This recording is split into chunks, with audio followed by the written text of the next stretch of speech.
background to the Attlee-Truman discussions, 1 million people cram New York Central Park to hear the President outline America's stand on atomic power. There has been talk about the atomic bomb. We must find the answer to the problems created by the release of atomic energy. Indeed, the highest hope of the American people is that world cooperation for peace will soon reach such a state of perfection that atomic methods of destruction can be definitely and effectively outlawed forever.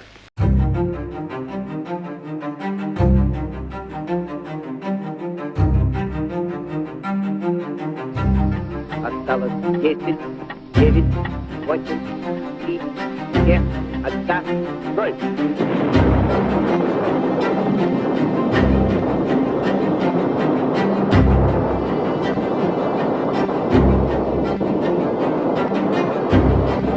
Нажатие кнопки, все осветилось ярчайшим.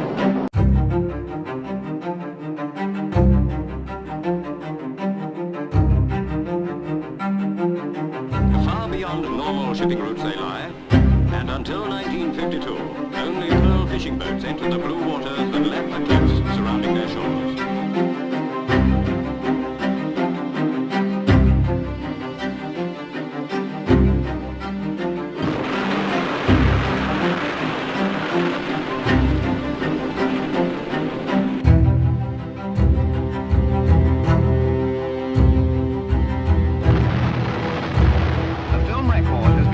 Censored by the French authorities, but this picture is impressive evidence of the bomb.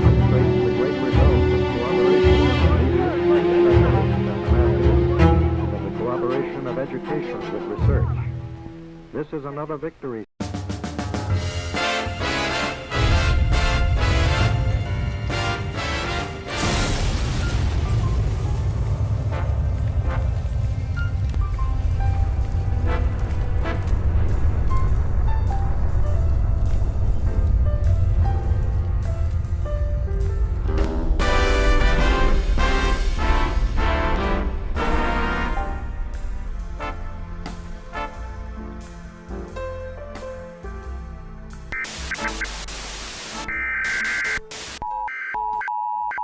Emergency alert system capabilities. This is an emergency action notification. National Alert and Warning Authorities, in coordination with emergency alert system participants. My fellow Americans, as you know, our attempts at preventing nuclear war have failed.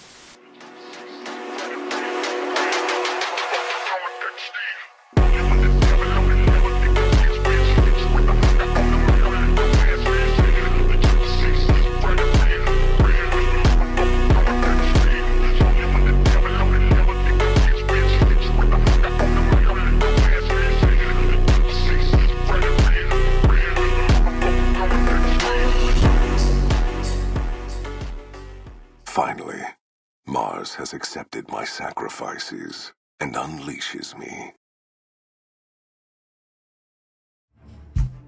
I see you, enemy. I see you, enemy. Enemy! Enemy! You are my enemy! And I swear total resistance to you with everything I've got. Disingenuous, fake, false, broke back, twisted, a defiler, a betrayer, a backstabber, a devil! You will pay. Yeah, you think I don't see your face, scum? You don't think I don't see you? I see you, you understand me? I know what you think of me and my family. I see you right back. You understand that? You understand that?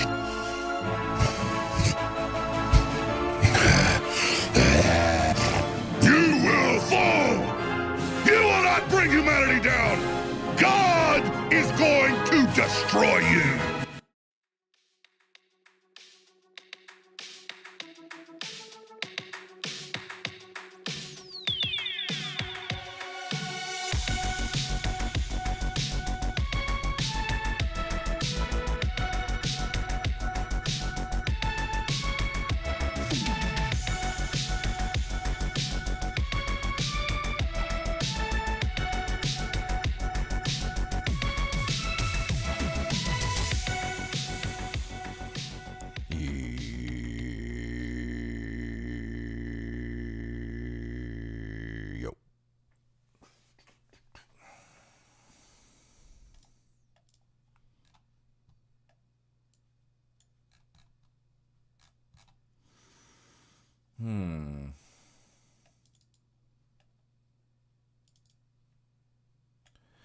Okay, let's just watch some shit and hang out.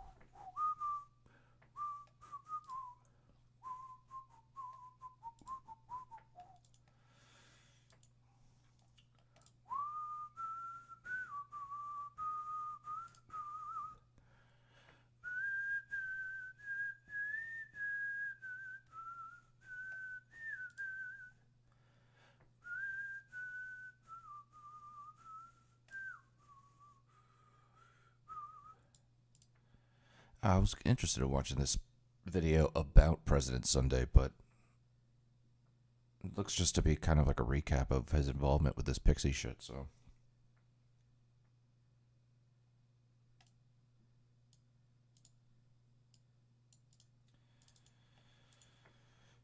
Pixie, Aftermath, Look Back, Epilogue. Yeah, I don't feel like fucking going over this in particular.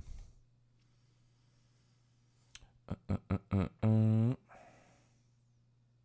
up. Oh, let's do this. Every type of communism. Actually, let's wait. Let's wait for some people to come in here.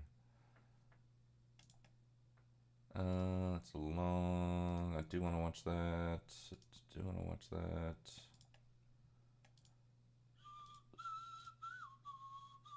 Oh, this is long, but I do want to watch that. Just do, what's this Chink thing? Let's do with this. So MAGA thinks the whole country's MAGA. The left wing thinks the entire country's left wing. No, we don't. I'm well aware that the majority of the population is not left-wing, which is one of the reasons why there's often alliances being made with, say, liberals, people who will effectively come to power, but don't want to exterminate queer folk. I noticed that, Jank of Polymarket Studios has for some time now been talking about how ultimately he thinks that MAGA is a populist Polymarket Studios. And, as a populist movement, they're not going to stand by idly if Donald Trump doesn't, in fact, do, populist delivery, whereas everyone told him that that's insane and just not, based in reality, and that they are more cultish than anything. And they seem to actually accept kind of like an alternate version of reality that is sold to everybody, and that the idea of trying to work with them because you feel that they're going to somehow enact populist policies is, to say the very least, foolish. If you don't remember some of the old classics, he got a reply from Donald Trump Jr. This is a great idea, and it's been discussed. And then he said, while the left is yelling at me not to work with MAGA, here's Donald Trump Jr. saying we should limit generals from working for defense contractors. That's a policy we've been pushing for and gotten nowhere with the Democrats on. Who cares who does it as long as it gets done? Because they're not going to do it. And surprise, surprise, they did not. Now, which side seems more open and inclusive? Which side seems more welcoming? And which side tries really hard to drive you away if you disagree even a little with orthodoxy? Which side is asking for suggestions? And which one is demanding compliance and obedience? So fast forward to today, and now he's a little bit more upset. There's the talk of what's going on. Obviously, with Trump claiming we're going to magically own Gaza without putting any troops on the ground is totally ridiculous. And now he says the Palestinians will be permanently displaced from their homes. Does he think that 2 million people are going to leave without a fight? Would you? Oh, there's more. Oh, these ones are new. Genuine question, Doge should have access to all the government budgets. I think they're almost all public, so why do they need access to our information? Places like the Treasury, how does that help? I think it's concerning people because there's no good that can come from it. What did you think was going to happen? Democrats said that Trump was an existential threat to the country. Then they had 3 months to prepare a defense against the onslaught, and they've prepared absolutely nothing. I don't think a single Democratic leader even believed those things. Also, what utter incompetence. Dude. You were the one saying that he was a fascist. That was the exact word you used over and over. He's a fascist. He's a fascist. We have to stop him. I believe in my heart that Donald Trump is a fascist. When he comes to power, he's going to enact fascist policies. You know what? I need to run for the president of the United States. I'm a break glass in case of emergency candidate to make sure that Joe Biden doesn't run because we have to stop him. No matter what. CFPB are the cops for white-collar criminals. They've returned $21 billion to the American taxpayer from banks that sold from them. They stopped Wells Fargo from robbing their own customers. Getting rid of them is the opposite of populism. It's defunding the police on Wall Street. Yeah, it is. That's true. Surprise. I mean, who could have seen this coming? Absolutely no way of predicting any of it, really. I, for one, am astonished, flabbergasted. What? They're not, in fact, populous. I don't want to have to be the one to tell you this, but the trains are not, in fact, running on time. But, I mean, it is good to market yourself that way because, again, most people who might not really be there for the whole fascistic aspects of your administration might want to have trains run on time. So why not say that as a popular policy that is going to appeal to a lot of people on a I've seen this channel before popped up. I've heard people talk about it, but I've never actually watched it. So, but it had Cenk in it, so I was like, all right, I'll check it out. What's up? How you doing? What's up? What's wrong with this guy? Is he bad? Is he bad? What's going on with him? Popular level, a populist one, if that. So certainly something to propose and then see whether or not people are going to vote for you and vote you into power or even give you some sort of soft power that you can then use to acquire hard power through, the fire or something like that. Don't tell me he's like a disgraced PDF file or some shit. We got enough of those on the internet already. Matter what it is, but yeah, I know. And now the planes are breaking. That as well. I want to see what they have to say about Elon Musk.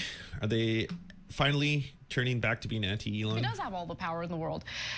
Donald Trump is complimenting him, and maybe he's returning the favor after Elon Musk put this out last week. I love Donald Trump as much as a straight man can love another man. Which, to be honest with you, when I read that, what I thought was, this is the kind of thing that a member of a relationship will announce to the world because their relationship is in trouble.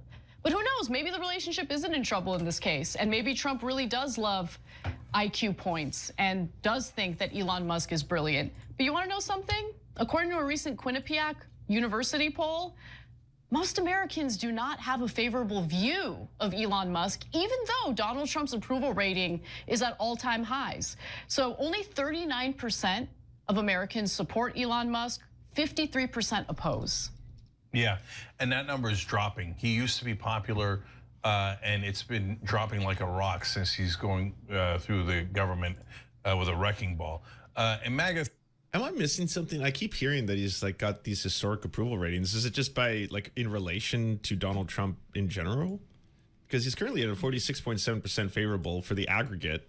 And 47. Yeah, there's been like talk of him like completely tanking in approval polls or whatever. But I don't know. I haven't looked into it at all. But I was like, man, it's like we're only like fucking a month into this shit. There's no way it's already dropped that much. What's up, Mosmo? Do you rather watch a tree grow or a knee grow? That's a good one. I like that one. What's up, man? How you doing? That's kick chat already coming in fucking hot and spicy. No, nothing like that. He's mostly milquetoast, but when he goes out on a whim, it's usually a whiff. Most recently, he was on Tim Pool, defending like 8 month, 2 weeks. Oh, really? Oh, I guess abortion, right? Yeah, 100% elected. Yeah, just makes me put a hand on the face and say I'm not with this guy. Gotcha. Okay. What's his take on Israel Palestine? I like I said, I've never seen his videos before. They popped up in my feed, but I've never clicked on them. And I've heard people talk about the Surf Times or whatever, but I've never watched it. I just saw, Cenk on a fucking thumbnail, and I was like, all right, yeah, we'll check it out. 7.8% unfavorable. Is that just in relation to a incoming administration? Is that just because it's like, oh yeah, it's impressive for Trump? It's impressive for a president 12 days in. It just seems bad, both historically and within the context of that as well. It's just that it's his own highest rating. Okay. Thinks, oh yeah, they voted for the wrecking ball. No, MAGA voted for the wrecking ball. That's true, okay? But the independents that carried Donald Trump to victory didn't vote for the wrecking ball. They voted for immigration, which that they like the Trumps doing that. That's why Trump's numbers are doing okay. They voted on crime, they voted on inflation, etc. They were just looking to get back to sanity and better prices and stuff. They didn't ask you to end all of our funding for churches that are helping the poor and the needy and the sick throughout the world.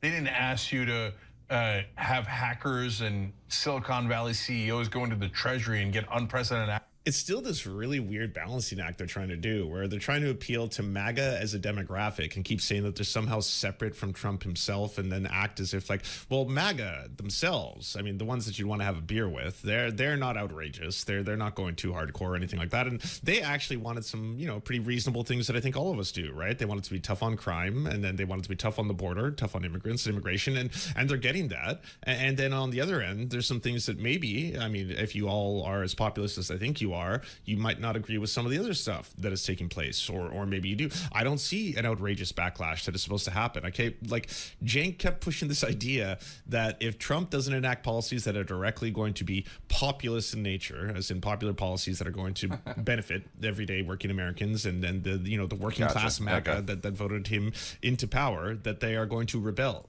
Is this guy like hard left? Is he like? Is he? Can he not wait for the revolution, or is he just kind of like a Bernie bro type? And I have not seen the rebellion. It seems more like crickets.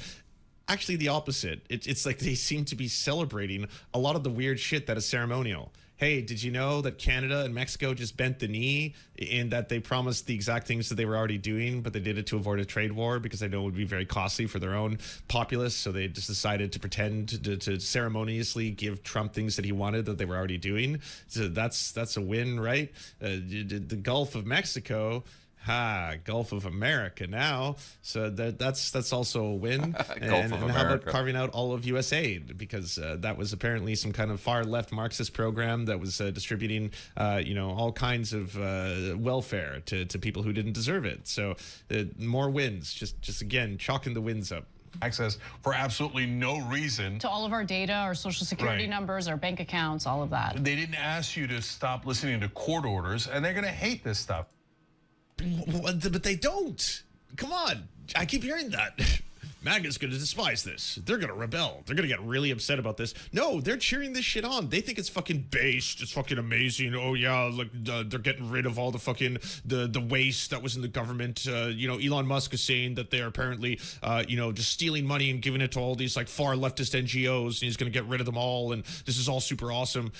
You're not going to see the everyday, Republican or, red voter suddenly get upset until it's just, like, completely unavoidably the reality that the intense and horrifying living conditions that they're enduring has been getting effectively worse and worse under Trump. And that's not going to happen right away. So for the time being, it seems like he's just fucking shit up. It's like, oh, this is awesome. I can't believe it. He's doing so much. It's just amazing.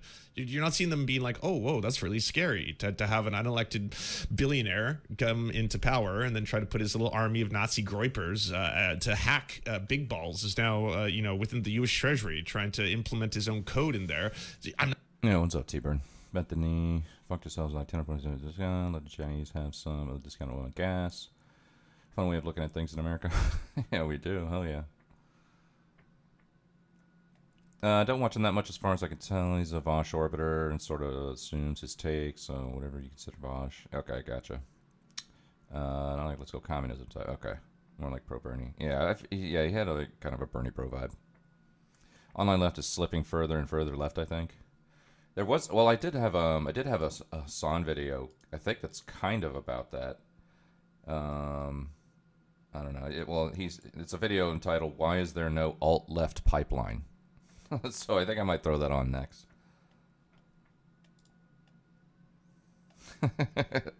I'm rage baiting everyone tonight. It's just nothing but Nothing but rage bait. My title is rage bait. The videos we're watching are rage bait. Yeah, what's up, XN? One's being genuinely afraid of big balls might be funniest thing about this whole thing. Yeah. What's up, man? I'm not seeing a pushback on that. So for now, Elon's taking the brunt of it because he's the one out there doing it, which for Trump is not that bad a strategy, by the way. I don't think he's doing it as a strategy. I think he's doing it because Elon gave him $290 million for his campaign. But if that strategy is going to work, at some point, he has to dump Elon when he's supernova toxic, which is exactly where he's headed. And so again, it's not just our theory or our opinion, the polling backs it up. I told you guys before it happened that Elon was gonna crash in the polling, and then it happened, right? Because again, everybody's in their bubble, so MAGA thinks the whole country is MAGA, the left wing thinks the entire country is left wing. No, the middle decides elections. No, we don't.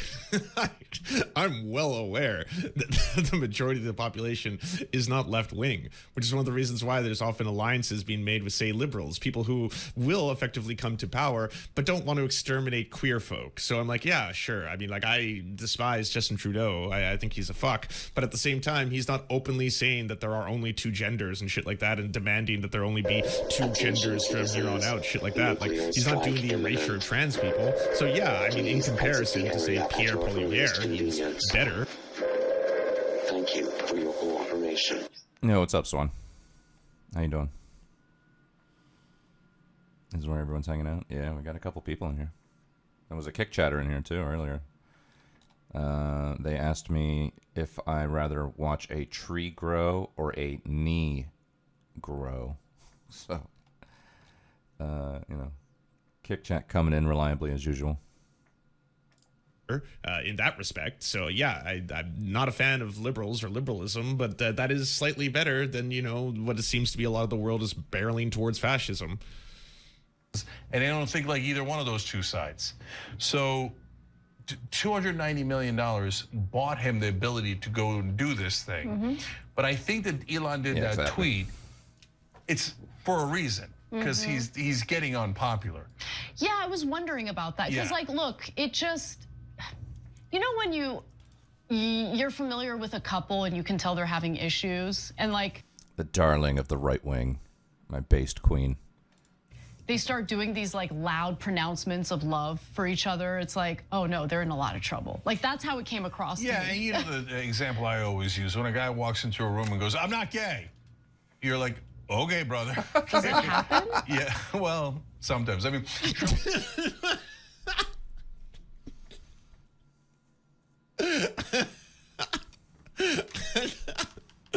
when goddamn Anna's calling you out.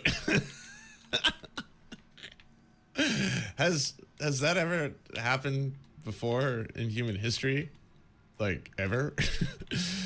We got some friends coming over for a party. Oh, it's bumping. A lot of people over here. Oh, yeah. Here comes Jim. And hey, it's nice to see you. I haven't seen you in a while. Hey, just so everyone here knows, I'm not gay.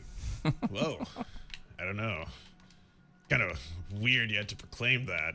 I feel if you were really confident in your heterosexuality, you wouldn't have to scream it at the top of your lungs, Kind of feels like the extreme hyperbolic version of no homo. I'm taking no homo to new extremes you haven't seen before.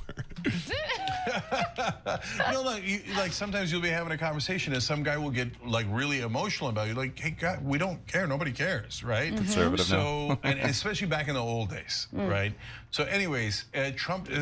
What the fuck is this anecdote? Are you talking about people who are deeply insecure with their own sexuality? I mean, okay. What does this have to do with anything? Did it when he, in his first term, when he's like, I'm known for two things. And by the way, that's much bigger a problem of just how much insecurity is wrapped around the idea of traditional masculinity, and that's where a lot of that plays itself out at. There's a reason why there was an entire thing where dudes in high school had to be like, oh, by the way, bro, I love you, man, but no homo. Oh, by the way, I'm really happy to be enjoying this fine dinner with you, but no gay. I'm not enjoying pizza with you because we're gay, right? Because that's all insecurity. It's 100% insecurity.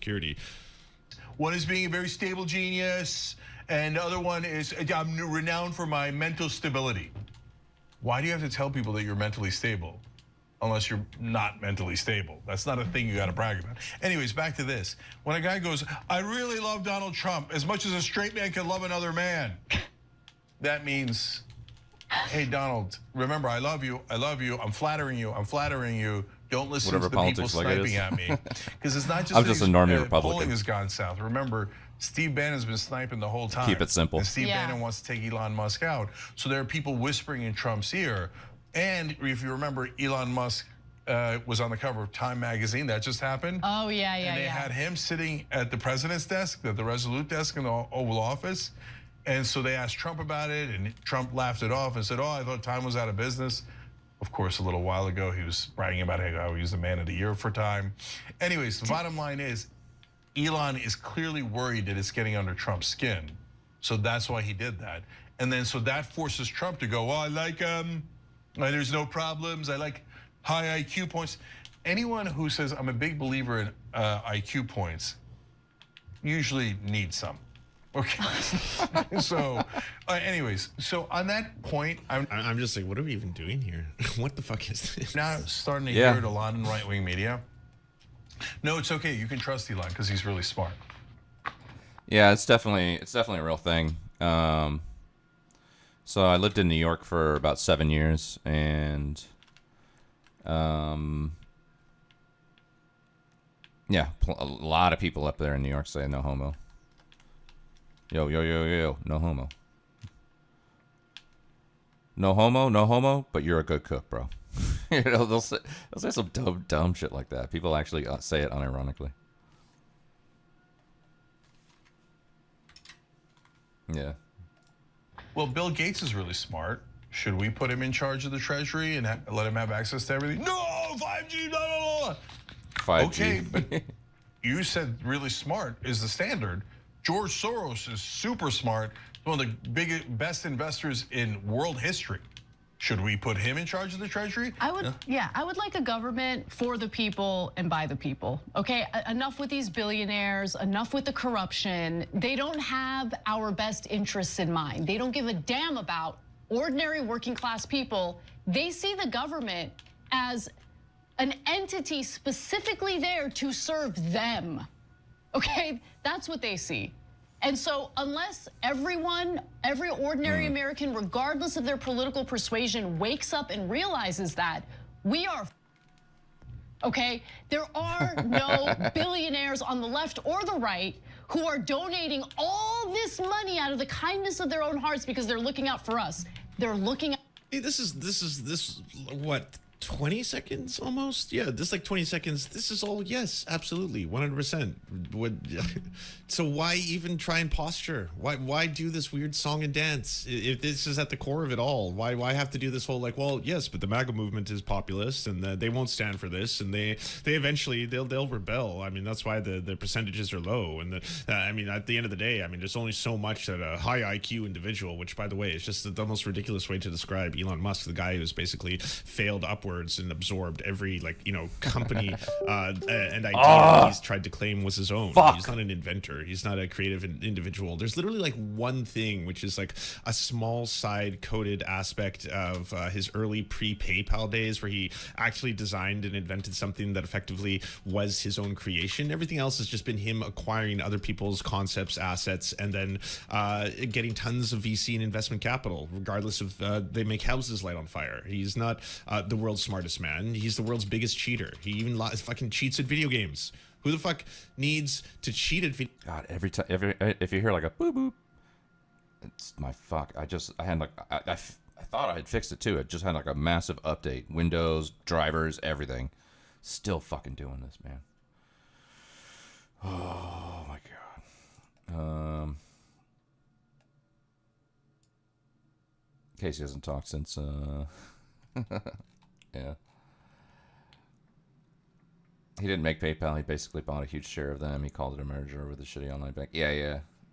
Who actually said that? Oh, I saw a video about that today.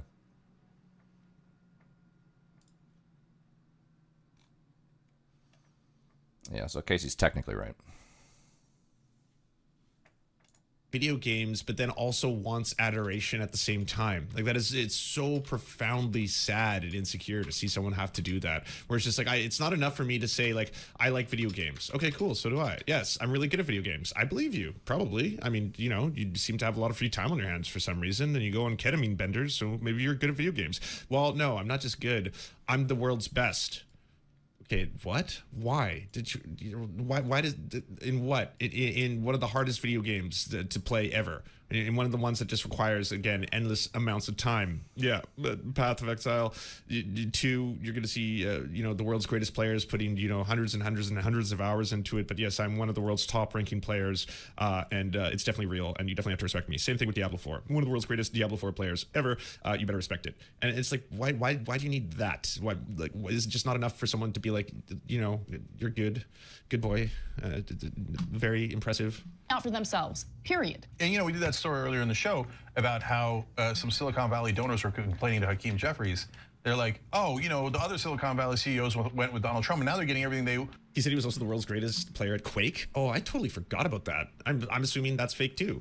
Yeah, it's not an easy game, even if it's an older game. It's not an easy game to be competitive at online. Again, these are all games that require a huge amount of time. I did want to quickly talk about the U.S. Protection Agency thing, though, because that's fucked. The Trump administration has ordered the Consumer Financial Protection Bureau to stop nearly all its work, effectively shutting down an agency that was created to protect consumers after the 2008 financial crisis and subprime mortgage lending scandal. Russell Vaught, the newly installed director of the Office of Management and Budget, directed the CFPB in a Saturday night confirmed by the Association Stop Work proposed rules to suspend the effective dates on any rules that were finalized but not yet effective, and to stop investigative work and not begin any new investigations. The agency has been the target of conservatives since President Barack Obama pushed to include it in the 2010 financial reform legislation that followed the 2007-2008 financial crisis. There's not going to be any oversight on banks now.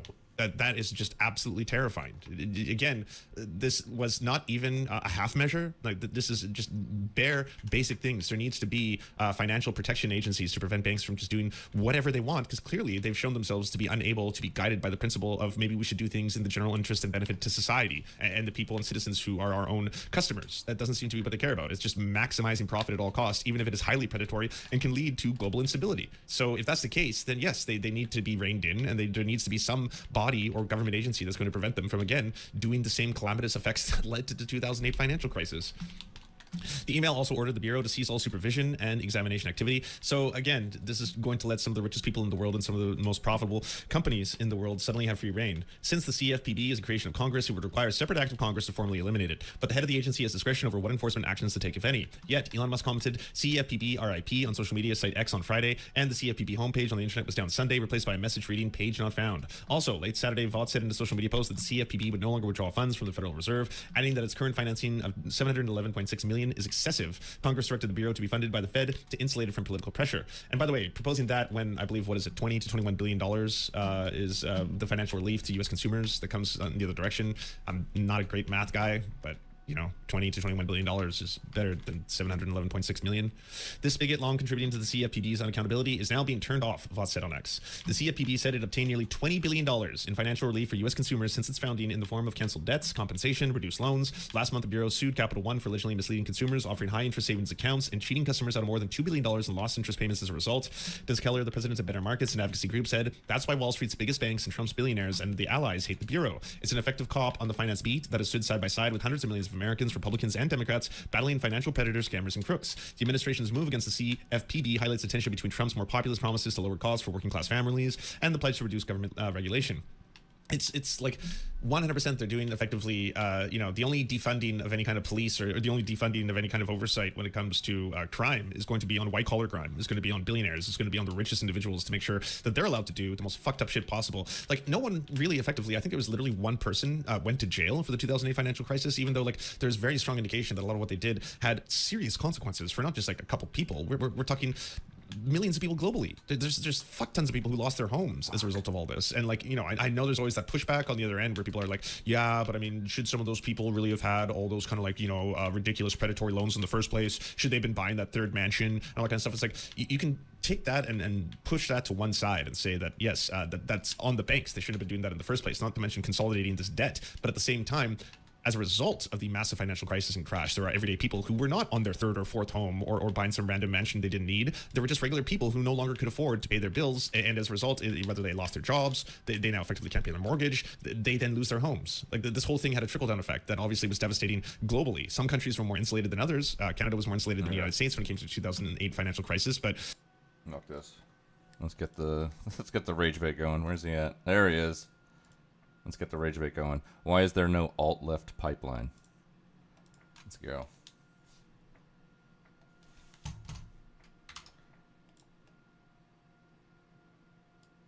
Look at him.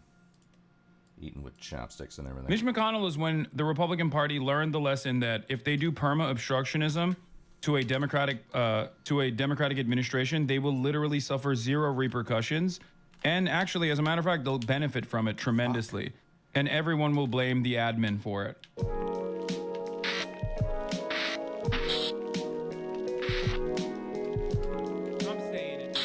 What? This guy explains why there's no alt-left pipeline?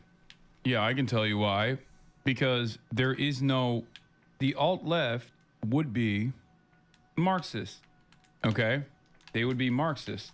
And most of their criticism revolves around economic inequality and criticizing millionaires and billionaires, or at least the ways in which commodities are produced and the relations to the means of production and how society has been designed around making sure that the system continues.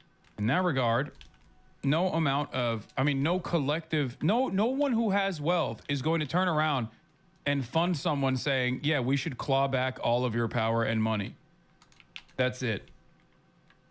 Political videos for very long, and to be fair, I haven't really been alive for very long at the ripe old age of 23. I, like many of you, have been steeping in the world of online political discourse for what has felt like my entire life. I also made the grave mistake of pursuing a degree in a political social science, so luckily for me, my entire education has also revolved around various attempts to understand how politics operates in the age of the internet. And one of the most common political themes I've seen referred to in the past decade on social media is that of the alt-right pipeline. The idea is that there's a mechanism that exists on the internet which, primarily through recommendation algorithms on video sharing sites like YouTube or TikTok, captures the attention of your average Joe and slowly pushes their views further and further toward the right.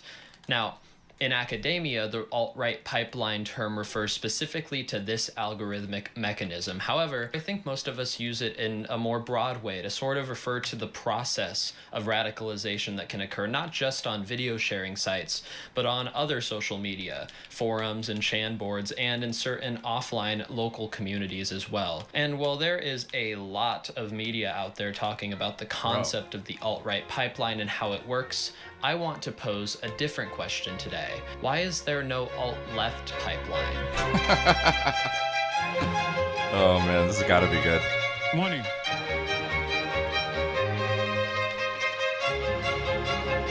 We're going to walk through a quick framework to answer that question as simply as we can, but before we do that, a quick disclaimer. This is not going to be incredibly in-depth in terms of analysis, but I do plan on expanding on some of these topics in later videos.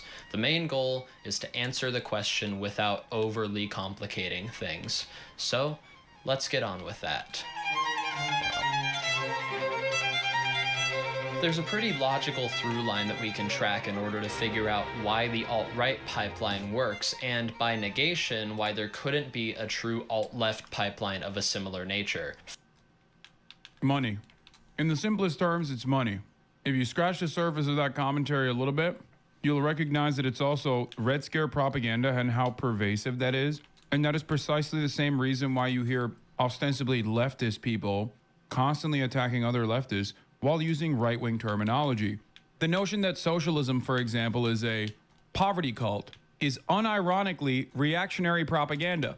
And yet it's not just Ben Shapiro that says that. Plenty prominent liberals who are aligned with socialists on many issues, with the exception of maintaining capitalism, will actively utilize that. Anarchists will actively also say, well, you know what? You're right, actually. It's ridiculous. You could not be successful in any way, shape, or form you are basically taking advantage of the system. That's all you're doing, and you're doing it for personal benefit. Nobody, for some reason, ever turns around and thinks, well, if someone is a grifter, let's say someone is a prominent left-wing commentator, if they're a grifter, why wouldn't they grift to the right? The right is a captive market. There's plenty of people that just simply want their own idiotic worldview regurgitated back to them. You don't have to be particularly charismatic to be a right-wing commentator. You don't even need to take a shower frequently to be a right-wing commentator. So why is it, if it's that much simpler and much more fortuitous to be a right-wing commentator, why the fuck would anybody grift to the left? Why would anybody do that? The answer is nobody does that. That's why when people are grifting, they grift to the right. That's why so many prominent leftist figures will either organically or due to the grift, slowly but surely move to the right. It's idiotic. First, we need to sort out what the goal of a radicalization pipeline is. In my understanding, its goal is to capture the attention of one who is relatively disinterested in politics, the majority of people, and not only make them interested in politics, but eventually interested in radical politics and political activism in favor of the community that radicalized them. Since I'm American, I'm going to use our political parties in history for the rest of this video, but I think the ideas are relatively sound when used in other contexts. The most important component in the modern alt-right pipeline, in my opinion, is the media ecosystem that the Republican Party has been building since the 1990s. I could go on for hours about this one, but I will spare you that for now. All we need to know is that back in the early 1900s, there was a large public distrust in Republican economic policy after the Great Depression. This caused the Republican Party to more closely align itself with the Democrats, not just in economic policy, but later in other social policy efforts as well. The alignment... Yup, we're post-Reagan, we're living in the reverse of the FDR momentum. Well, not even post-Reagan, post-Nixon, I would say. Like, the Nixon era basically completely flipped it, and it's gotten worse and worse year over year, and Reagan was the apex. But up until Nixon, the attitude was always the same. Imagine decades of the Republican Party operating in the same exact way that the Democratic Party is operating, where they constantly have to capitulate to the New Deal Democrats and their unimaginably popular agenda. Think about that. Think about that. Another reason why the left will never succeed in anything is because of this. Hi, Hassan. This may be unimportant, but have you considered getting reusable chopsticks? They have some nice ones at IKEA. I love you, by the way. Obviously, this person is being kind. They're not making a big deal out of it. I'm not realizing that I am technically reusing chopsticks that they've sent me. Instead of throwing it out, I'm just using the chopsticks that they sent me. And also, I do have reusable chopsticks on top of that. But of course, normally this kind of marginal disagreement can become a major problem in the left. I'm using this chatter as a talking point here, not saying this chatter is engaging in that, but oftentimes these sorts of minor disagreements on the left will lead to genuine infighting for no reason whatsoever. I wasn't sitting on the chatter. Alignment between the two parties is what eventually allowed for the New Deal era to occur, since both parties agreed on a general direction for the country, only disagreeing on how to implement certain policies, for the most part. And as we well know, in regards to most social movements, each surge in a certain ideology is met with an opposing reaction, and this is effectively what allowed Ronald Reagan to take the presidency in 1980. What is important to understand at this point is that the strategy of the Republican Party began to shift. They noticed that their conservative policy proposals were relatively unpopular amongst the general public, especially in states required to win elections. If they could instead create a system where politics was more about culture than actual policies, they could attempt to convince Americans that the number one guy in the modern era for this is also Newt Gingrich, the guy who basically turned this into a science. Not to say that there wasn't culture war issues in the Nixon era or the Reagan era. Of course there were, but Newt Gingrich definitely supercharged this. I would say that he was a pivotal figurehead.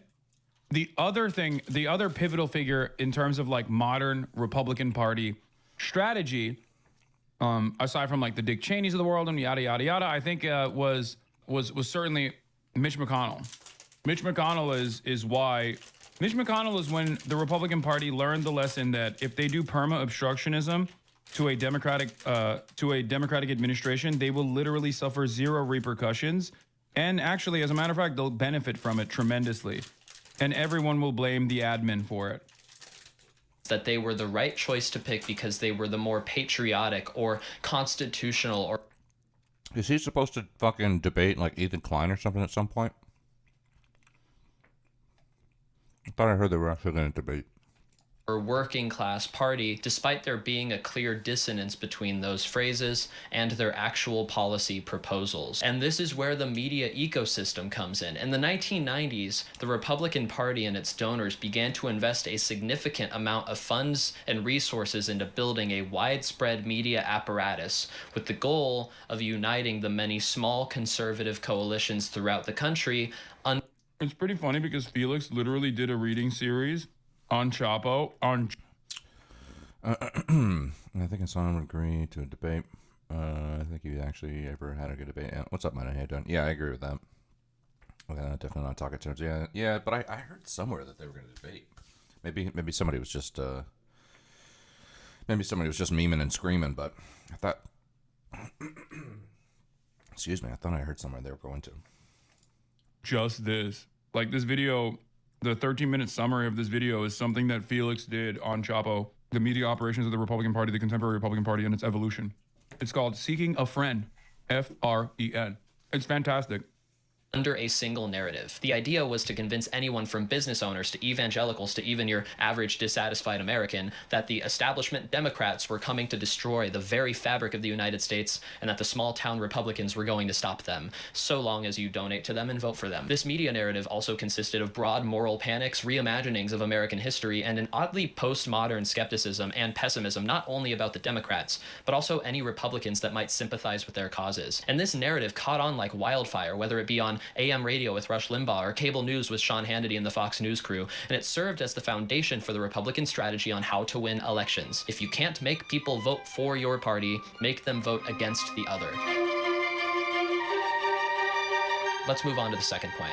These conservative narratives, like blaming economic instability solely on immigration or claiming that the LGBT community is corrupting children, bigotry in general toward any non-straight cisgender white male group, they generate fear. And let me be clear, both parties attempt to play into these narratives to try and win elections. However, it is important to note that there are multiple studies, which I've linked in the description, that show that individuals with conservative policy leanings are also more likely to focus on negative narratives and to have increased sensitivity to perceived threats. In that context, it makes sense why both parties try to use these narratives to win elections. Republicans need to activate every conservative that they can, and Democrats want to win on the margins by flipping center-right Republican voters. Both parties engaging with negative, fearful narratives is also great for the alt-right pipeline because fear makes people want to protect themselves and the things they love. And alt-right ideals are broadly centered around hatred toward outgroups, ultra-conservative social policies, and isolationism and nationalism, all of which.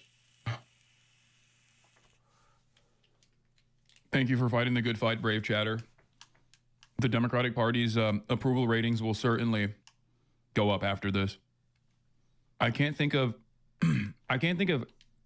anyone more out of touch than a guy who looks at like a 72% disapproval rating within the Democratic Party and turns around and goes, is this group of the people who didn't vote for the Democrats? First of all, like more than 80% of this community voted for the Democrats.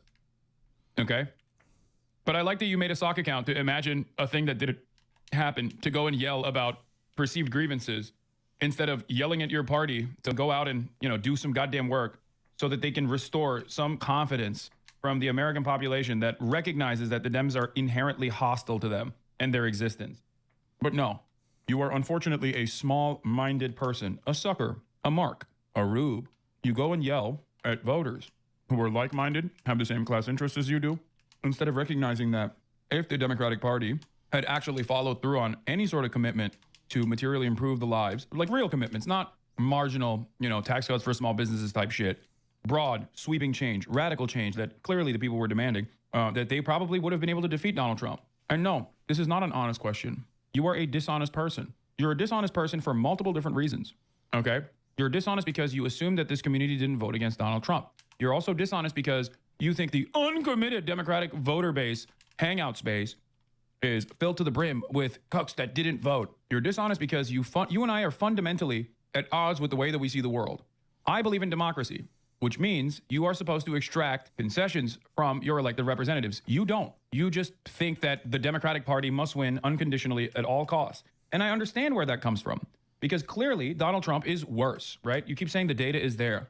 Well, if you understood anything about the data, you would recognize that third-party voters or the uncommitted voters were not the reason why Kamala Harris lost, and that even if all third-party voters actually voted for Kamala Harris, which, by the way, again, don't know why that's a thing, Kamala Harris still would have lost to Donald Trump. That's how bad of a campaign she ran. You're also in one of the few communities that opens its doors to liberals that actively complained about the many mistakes that the Kamala Harris campaign was making. Mistakes that did predictably lead to a defeat.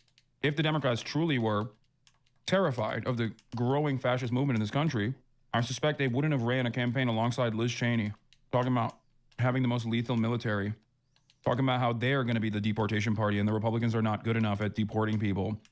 All of that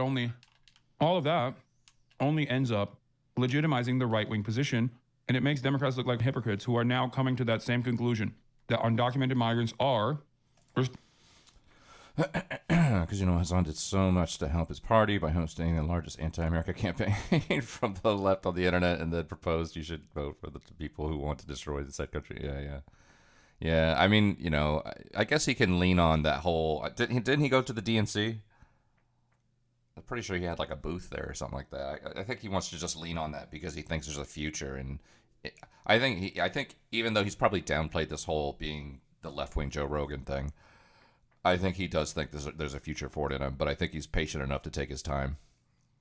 He got kicked out of the DNC? Yeah. He's a fuck. Yeah. Yeah. I think that he knows that he can't go too hard on. I don't agree. I don't believe him when he says this stuff over here. Like 80% of the people. How many people does he have in his chat? Like fucking 20, 30, 40,000 people? You're gonna tell me 80% of those people, voted for Kamala Harris? I really fucking doubt that. I really, really, really doubt that. So that's a lie. I don't believe that at all. But I do think that he probably has a long-term plan and he's playing out patiently, which I don't blame him on, because that's just the free market, If he wants to be the left-wing Joe Rogan, he probably is the only person that can do it. I don't know anybody that could do it. I don't know. I can't think of one person that could do it. 80% of China probably don't even live in the U.S. That's true. Yeah, exactly. Responsible for crimes. In terms of the genocide is unconscionable. This is all rhetoric. I'm talking about data. I don't think you understand the lesson that data is supposed to tell you. A YouGov poll revealed that among the 19 million people who voted for Joe Biden in 2020 but did not vote, nearly 29% cited the U.S.-backed war in Gaza as their top reason for staying home. Do you think that's rhetoric? Do you think that's data? Yeah, I mean, it's data, but I don't think you're interpreting the data correctly. That means that the Biden administration f***ed up spectacularly because they were so horny to murder as many Palestinian children as they possibly could that they literally gave the country on a silver platter to a fascist movement instead of, God forbid, doing the right thing and taking a strong moral opposition to genocide. Shut the f*** up, dumbass. How do you look at that and go, oh, this means that people are stupid and they should have voted for Joe Biden? You are a moron, okay? God damn, it's so hard to consistently be charitable to stupid liberals. Jesus, Lord mercy, dude. I don't understand. You got everything you wanted. Joe Biden maintained the genocide, and Trump is going to maximize on the genocide. He's going to do even more of it. Okay, not many people are insane. I'm not insane. You just showed me data that unironically proves that if you were committed to being an anti-fascist, you would have actually changed trajectory on Israel. Okay, and you're looking at that and still blaming the voters for a genocide. You literally have to be the stupidest person I've ever encountered in my entire goddamn life. Holy, bro, you're a poser. Oh my God.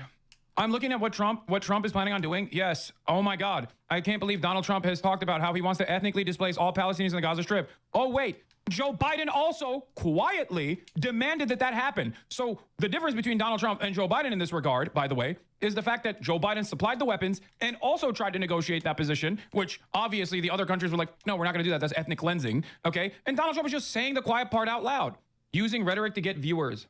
Or perhaps this unimaginably unpopular position in any kind of moneyed circle, okay, in any kind of marketing initiative that immediately demands that executives come down your throat and censor you is a position that I genuinely maintain, an anti-genocide position, okay?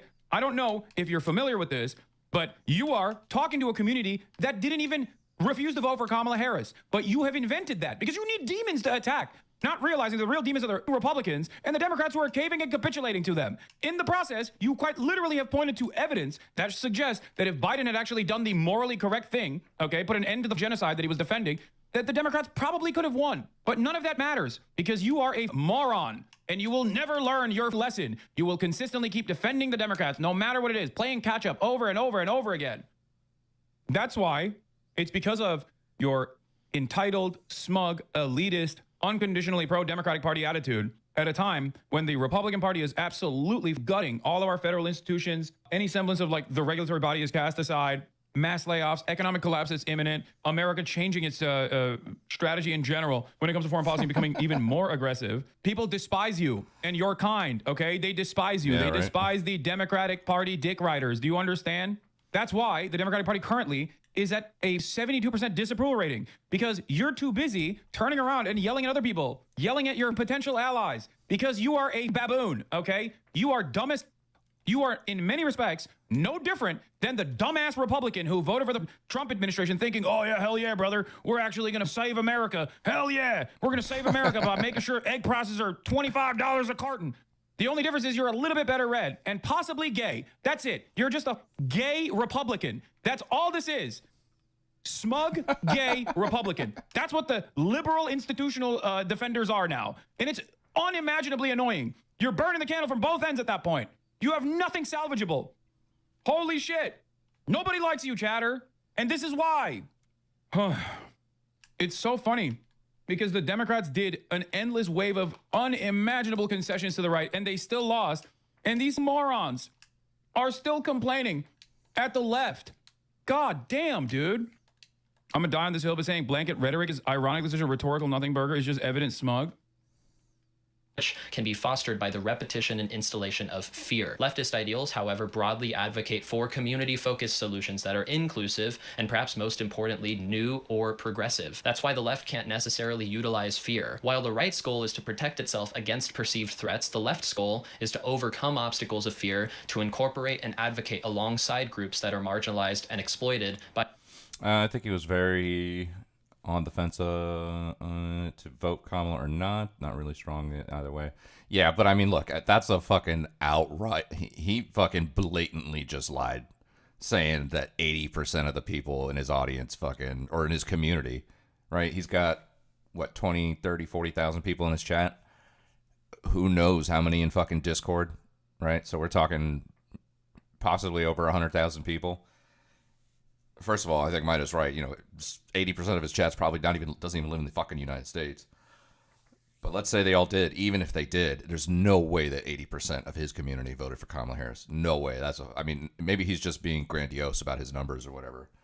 But even if he had said 60% of his audience voted for Kamala, I'd still be like, nah, man. I'm thinking this is like a 35, 45% kind of thing. Maybe. Imagine believing on IQ and thinking it's other people who are dumb. Yes, Hassan, because what people want is a more radical communist Democratic Party. People clearly abstained from voting Dem because they were too right wing. Yeah, exactly. Not a leftist chat. You won't get sympathy here, bud. Yeah, I mean, I guess it just depends on who's in the chat. Sometimes it's a leftist chat. Imagine if I had like fucking Anoke, Kairos, Potato, Skade. You know, imagine if I had that crew in here right now. So sometimes it can be. By neoconservative capitalism. Instilling fear would mean to shift the blame onto someone else. Leftist movements seek to take responsibility and first create change from the inside. Fear, in the way that conservatives utilize it, is incompatible with these goals, and in the modern media landscape means that leftist ideals are less likely to spread in the public consciousness than conservative ideals. Now the third point. Young people have a lot of problems going on all the time. Carol's That's kind of what favorite, being young is about. However, for the sake of this video, we have to look at what kinds of problems would cause someone to become susceptible to the siren's call of a radicalization pipeline. In Innuendo Studios' alt-right playbook, the accumulation of problems that lead someone into a pipeline is called soul sickness. This sickness can be brought on by many things, but perhaps most importantly are trauma and isolation, especially amongst men. And to be clear, this isn't me doing a feel bad for all white men because they're racist bit, but just hear me out. Folks that have had traumatic or life-changing events occur to them are... Is fear really incompatible? Like, can't we just outgroup billionaires? I mean, it's gonna be hard to do that in a society that's designed to proselytize and showcase billionaires as like incredible deities, because the entire system is built around the false notion of meritocracy. So those guys are basically gods living amongst us.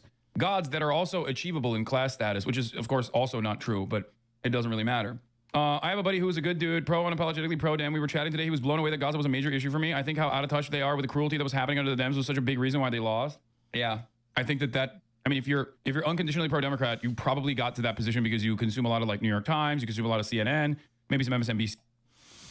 I miss joining panels and shit, but now like every leftist who calls me dumb or loses debates against me threatens to leave when I'm brought up. Really? Yeah. I remember, I think it was, it must have been like a week or two ago. I was talking to Casey about fucking Russia, Ukraine. And then Turbo jumped in and Skate jumped in. And I think even Zen jumped in. AKA Tim.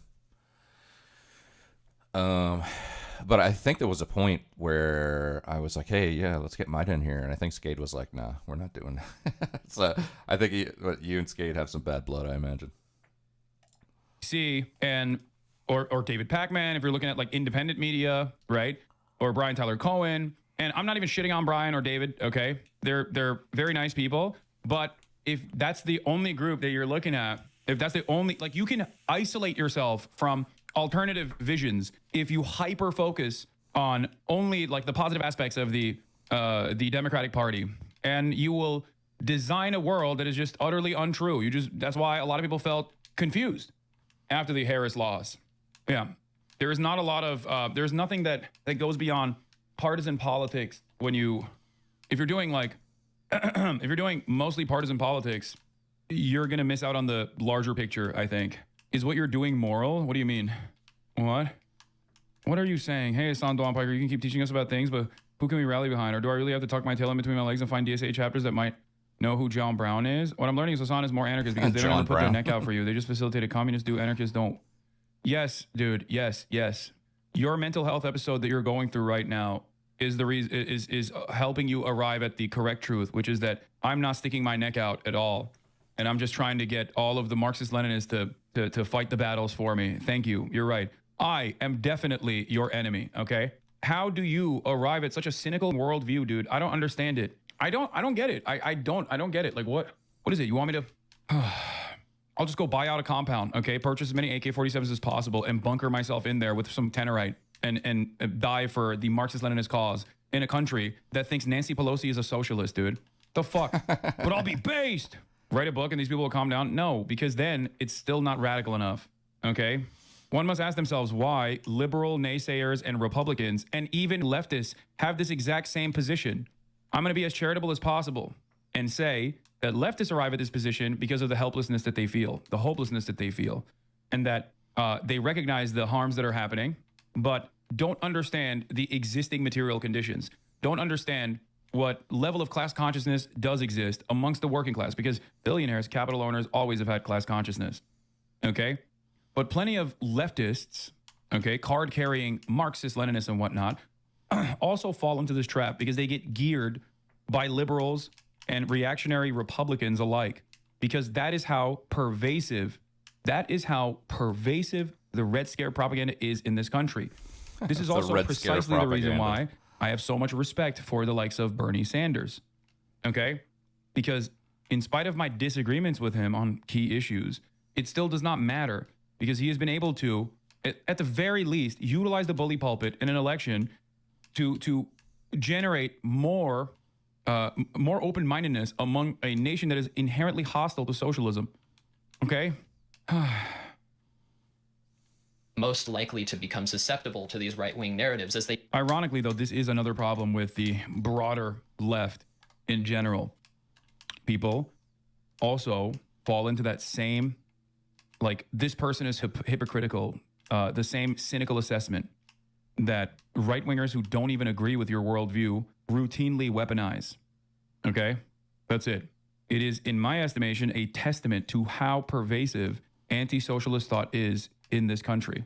They not only provide an outlet for anger and a community to fill in those support roles that might have otherwise been lost through their trauma, but also a series of common enemies to direct that anger toward as a community.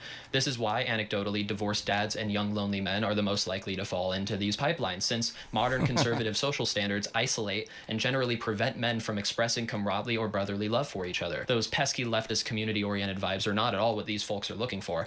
Often, they feel victimized by the state or by their ex-wives or their classmates or whoever else, and they just want a place to direct that anger. Rarely do they ever want a solution to it. Their problems are just a given to them. On to the fourth point. Any given person that feels vaguely victimized then is a lot more likely to pay attention to the more surface level commentators on the right because they broadly speak to that person's worsening material conditions without getting too in the weeds about actual politics. In the 90s, this character was played by Limbaugh, Hannity, Buchanan, and Fox News in general. And nowadays, it's Elon Musk, Jordan Peterson, Dave Rubin, and Ben Shapiro, just to name a few. The left simply does not have the same game. The Democratic Party funds all the goats, man. Liberal news outlets and commentators, not leftist commentators. So the only place folks are able to be introduced to leftist commentary is, what, on BreadTube? I love PhilosophyTube and ContraPoints, of course, but they're just unable to meet the vast majority of people where... I'm not going to lie. I suspect this person is not... Meet them where they're at. That's what he's going to say. Meet them where they're at, for sure. Not too fond of me. Judging by... where they are, especially if those people are dissatisfied with what they perceive as culture war persecution against them. The Republican Party has bet its entire future on meeting these people, straight men and their wives, where they are, and not just slowly pushing them positively toward the right, but negatively away from anything perceived as leftist. And the last point, this funneling of regular Joes into rival political teams has created an environment in which parties seeps into our personal identities and our identities into our parties. The process of this occurring is one of a few forms of political polarization. And in a politically polarized country, the average person becomes significantly more anxious regarding political outcomes. And guess which party created a whole media ecosystem to take advantage of this anxiety? It's actually both parties, but the Democrats' media ecosystem is also primed against leftists, since leftist positions are too extreme to advocate for, which is also not the best hill for the Democrats to die on, because, to cite a recent example, some of Kamala Harris's most successful campaign promises during her 2024 election were her pledge to prevent grocery price gouging. Okay, maybe he is a fan. I don't know. Her plan to have a 25% income tax for billionaires, and the strengthening of collective bargaining laws for unions, all of which polled with over 60% favorability amongst the general electorate, and all of which are leftist policy proposals, which she quickly abandoned due to her party's priming against leftists and their policies. Well, it's not even priming against the parties priming against the leftists and their policies. It was because the Democratic Party is directly... the Democratic Party has the same corporate benefactors that the Republicans do by their class position. They might have some disagreements in terms of like social policy or whatever, but ultimately they have the exact same corporate benefactors. Tony West, who is the legal counsel for Uber, is Kamala Harris's brother-in-law, and he was the one who, according to reporting on the matter, directly approached Kamala Harris to say, don't do this like anti-billionaire populist stuff. There were also major boosters of the Dem Party that actively wanted, Lena Khan gone. Like, they were open about it. They kept saying that they wanted that, which is completely unacceptable. All right, let's wrap this all up into one tight bow and send you on your way. There is no alt-left pipeline because a political radicalization pipeline requires a few things to begin. Charismatic voices with massive investments from deep political pockets, subtly stoking the flames of fear en masse and in the public sphere. The Republican Party specifically engineered the right-wing media apparatus to do these things, and there are no equivalent voices on the left, no deep leftist pockets to invest in the potential voices that there may be, and perhaps most importantly, no additional fear generated by the the community-focused ideals of leftist politics. Even if fear is generated by the left, as we saw earlier, that fear will make someone more likely to adopt conservative policy preferences. And this is why your average dissatisfied American won't fall down a pipeline to the alt-left, and is also perhaps why the left should attempt to increase organizational efforts rather than attempting to go high by meeting the right in the marketplace of ideas. Because the very fabric of the... I 100% agree with these. No, I agree with this statement. I do. That's why I focus a lot of my efforts on beefing up organizing efforts. Like, that's why I have so much of a focus on you know, protecting labor unions and pushing for unionization. What is this? Oh, never mind. Maybe he is a fan. Okay. Bro bought a mansion and says he's a communist. Lol. Didn't he buy to live with his family? No, he literally kicked his mother out on the streets. Now she's homeless. I think there may be an alt-left pipeline now, though. It may be more center-leaning than we think an alt-left might be. What do you mean? No matter what happens, it will never resemble the same alt-right pipeline because right-wing content creators are almost always funded by insanely wealthy billionaires and millionaires who understand the importance of divisive propaganda. The marketplace is stacked against them. And that's it for this lovely political video. Anyway, Hassan Reaction is one of the best ones in the React channel. I love it. Look at all the hammer and sickles. That's my favorite part of the Hassan Reactions. It's this little fucking ending screen. Oh, man. All right, what else do we got? Anti-woke grifters are ruining gaming. White people problems with Riley Dennis. This is something about bubbles are good, actually. Student learns some cultures are bad. Oh, here we go. Oh, fresh off Hassan, we can learn about, what is this, 5, 9, 12 different communisms. We saw, so this guy did a video on fascism, and I think we went through like 13 or 15 different fascisms. I think it was like me and Conrad. And we determined that if we had to pick one fascism, it would probably be Austrian. Austrian's probably the most based fascism out there. Ghost videos? I have ghost videos. I had, what did I have? There was something here. I don't know what it was.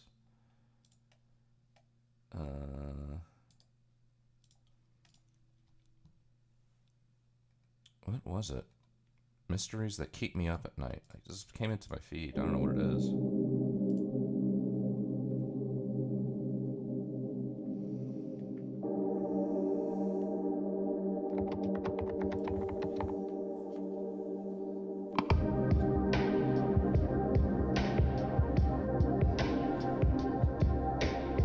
Growing up on the internet, I came across more than my fair share of things that traumatized and disturbed me.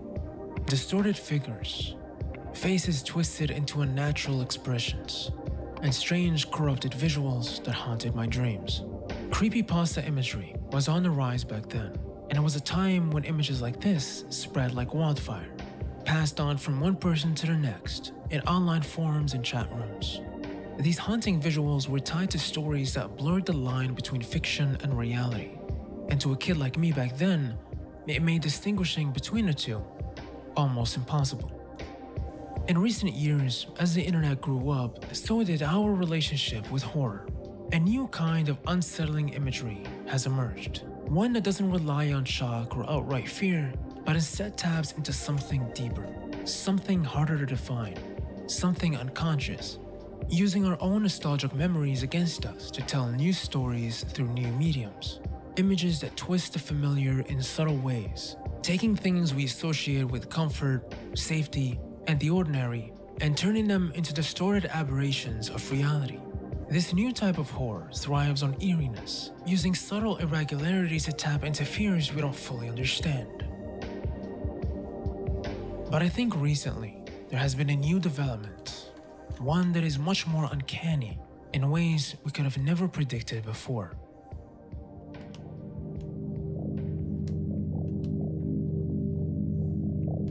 Artificial intelligence has significantly altered the way visual content is generated. AI image generators, powered by complex deep learning models, can produce everything from hyper-realistic portraits to surreal, abstract compositions, simply from a few text prompts.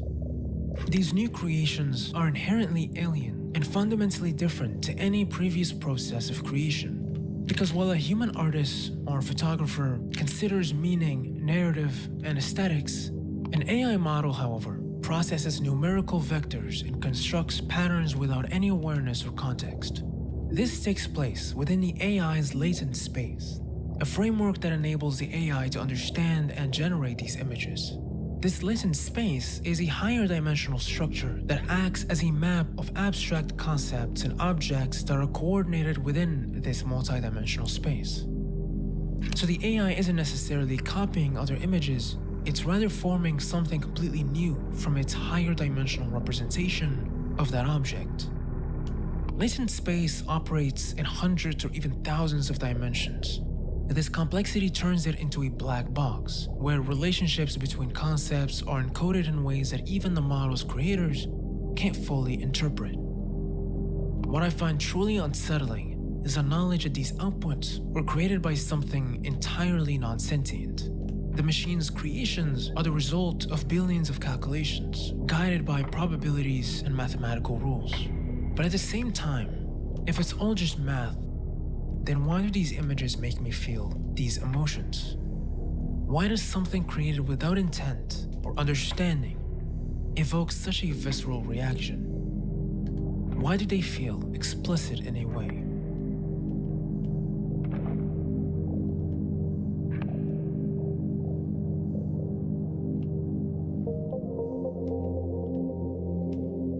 In September of 2022, an X account by the name of Supercomposite would make a thread about a phenomenon they happened across while exploring the capabilities of Stable Diffusion, a locally run AI image generation model, while making AI-generated images of celebrities.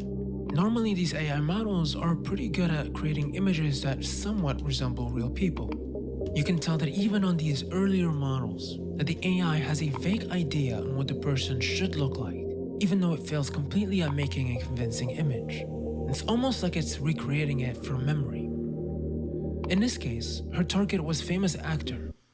What's up, Grand Designs? Not at the moment. I'm fucking trying to detox on Nazi shit for a little bit. My fucking my Instagram algo has fucking gone just like completely nuts to the right wing. like really all the way far.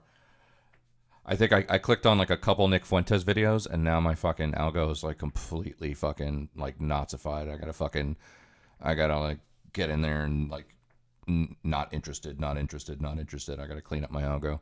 I came across this guy. Oh, what's his name?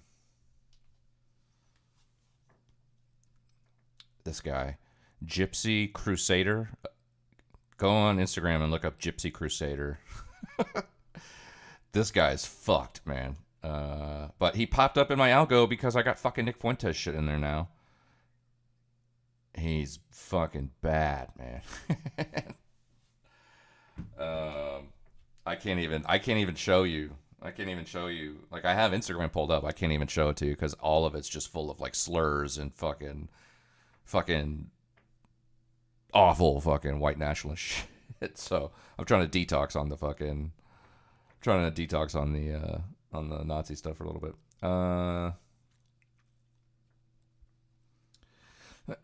Watch the video to the most evil building in Europe. How long is it?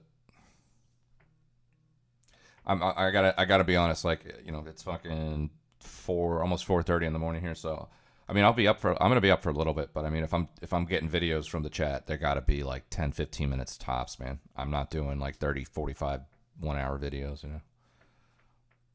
Marlon Brando. She decided to try and see what would happen. Like this one, this is just a ghost one, but it's not even ghost. It's like an AI video. I thought it was a fucking ghost video. Let me go to this radio broadcast thing. I want to check out this part real quick. Something in the woods. Latent horror. even if this content represents but a small fraction of the training data.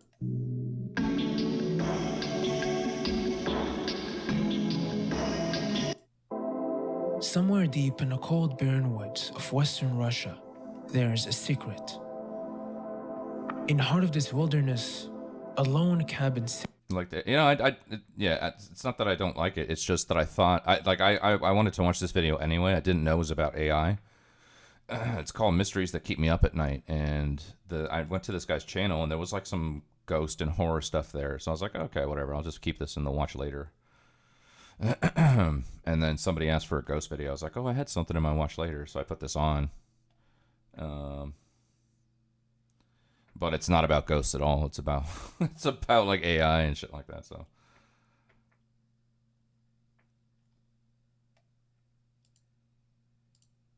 speculation from listeners since its trees. This cabin is a source of a signal that has puzzled and haunted the airwaves for decades. A signal that has been going on. 10 minutes. All right. All right. Well, I want to check out a little bit of this radio part, and then I'll look at it. 24 hours a day. What is it? The most evil building in Europe or something? Yeah. Okay. 7 days a week for 40 years straight. Among all other radio phenomena, this one stands apart, known within the radio community as UVB-76. It's been the origins of countless theories and speculation from listeners since its discovery. For those who've listened closely, know that there is more to the signal than it seems.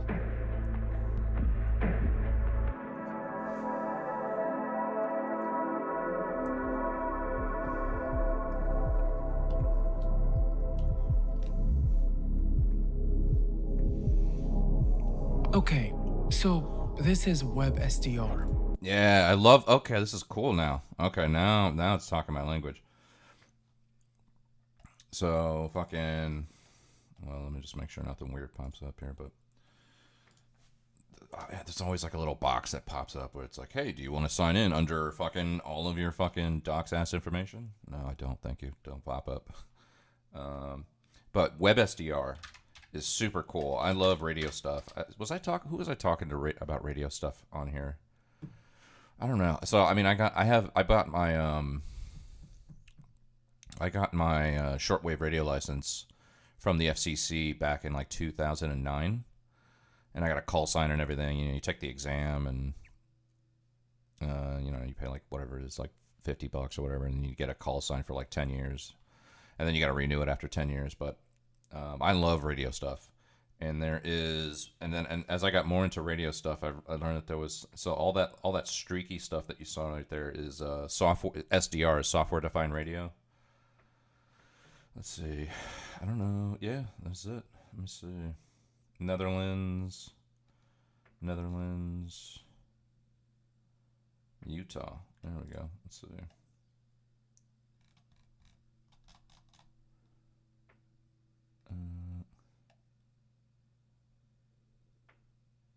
Amateur bands, shortwave broadcast bands.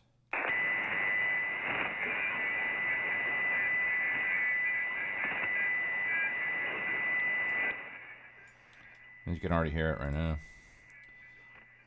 So you can see like all this stuff. Where was it? All this streaky stuff right here is basically what's going on right now with this software-defined radio. You can see it right here. And then you can like move this around and go to like different channels and shit. But you can see the activity on each band. Let's see if we can like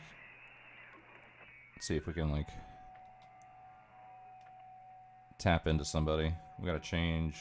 We can change a lot of stuff here too.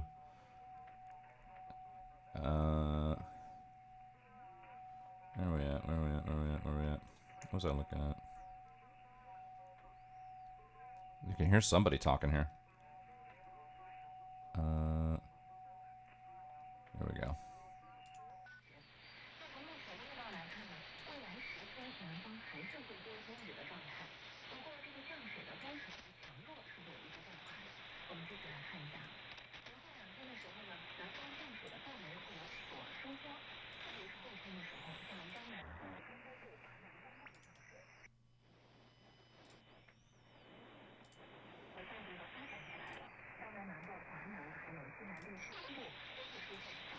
Here's somebody talking. I don't know what. Let's see.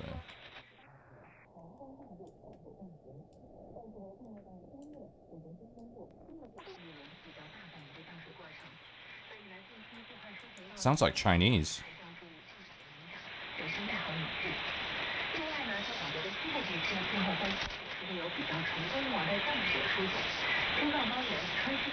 This is an SDR server out of Utah. Let's see. Let's go to another one.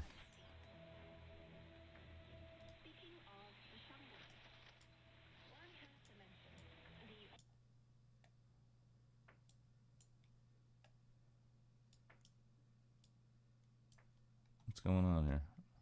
Oh, what was it doing? There we go.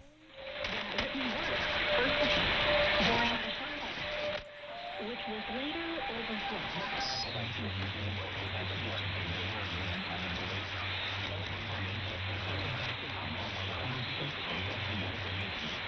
Let's go to W. Let's go to WIAW. Sound like Iowa?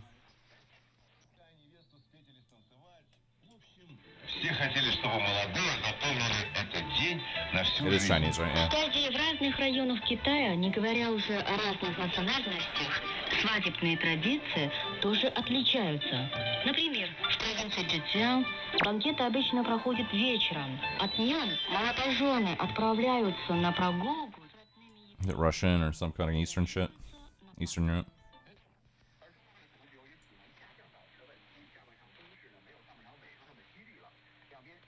Sounds like more Chinese.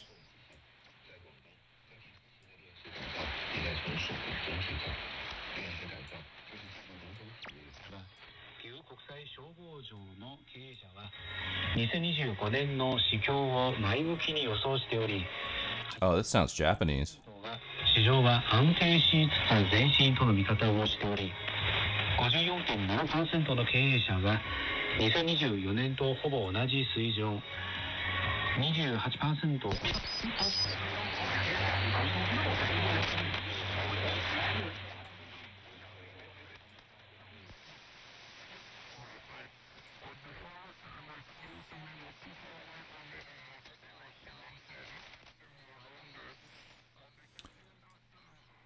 Oh, why does this type of sound remind me of Dawn of the Dead, the original? I'm not sure because I watched it when I was too young to watch it. I only have vague what the fuck memories. This stuff reminds me of the movie Contact, when Jodie Foster's like out there with her headphones and her laptop, and she's connected to the Very Large Array radio telescopes. She's just kind of like scanning around.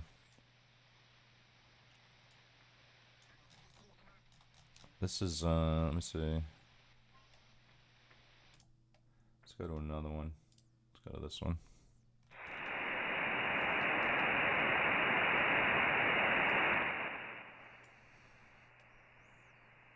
This one looks kind of dead. Not a lot going on.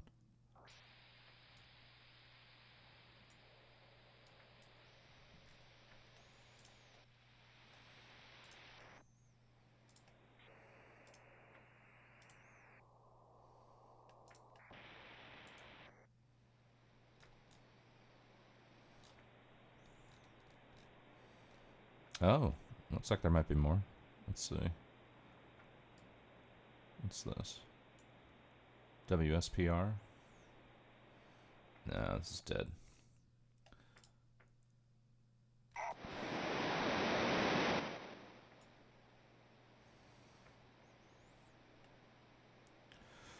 This one looks dead too. Receivers using the east pointing beam. Eastern US, Canada, and Africa.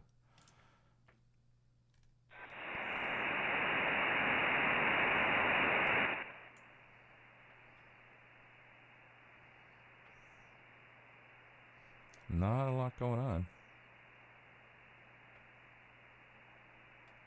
I don't see much. Something around here. No, not going there. Northwest pointing. U.S. West Coast, Alaska, Asia, Oceania. All right, we're going to pick up Casey now. Oh my god, this is an ugly fat signal. It's like the whole... it's like the whole fucking... It's like every frequency's going off right now at the same time. What's another one? Salt Lake Metro. Let's do that. Who's talking up in Salt Lake? Oh. If it's Metro, it might be CW.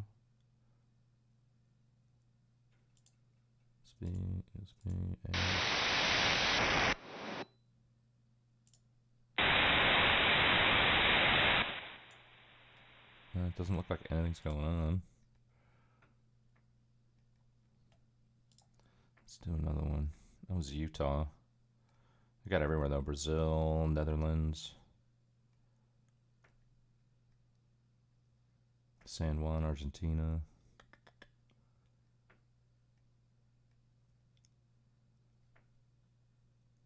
Novokusnik, Georgia, the country. North Texas. Yeah, let's do it. North Texas. Only gathered in the storm comes a tall handsome man in a dusty black coat with a red right hand.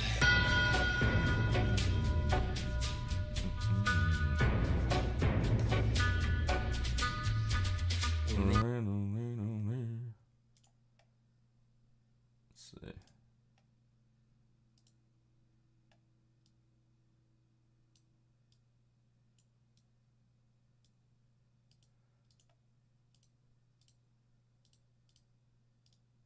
Looks like there's some stuff going on here. Oh, maybe the squelch is down. Volume, squelch.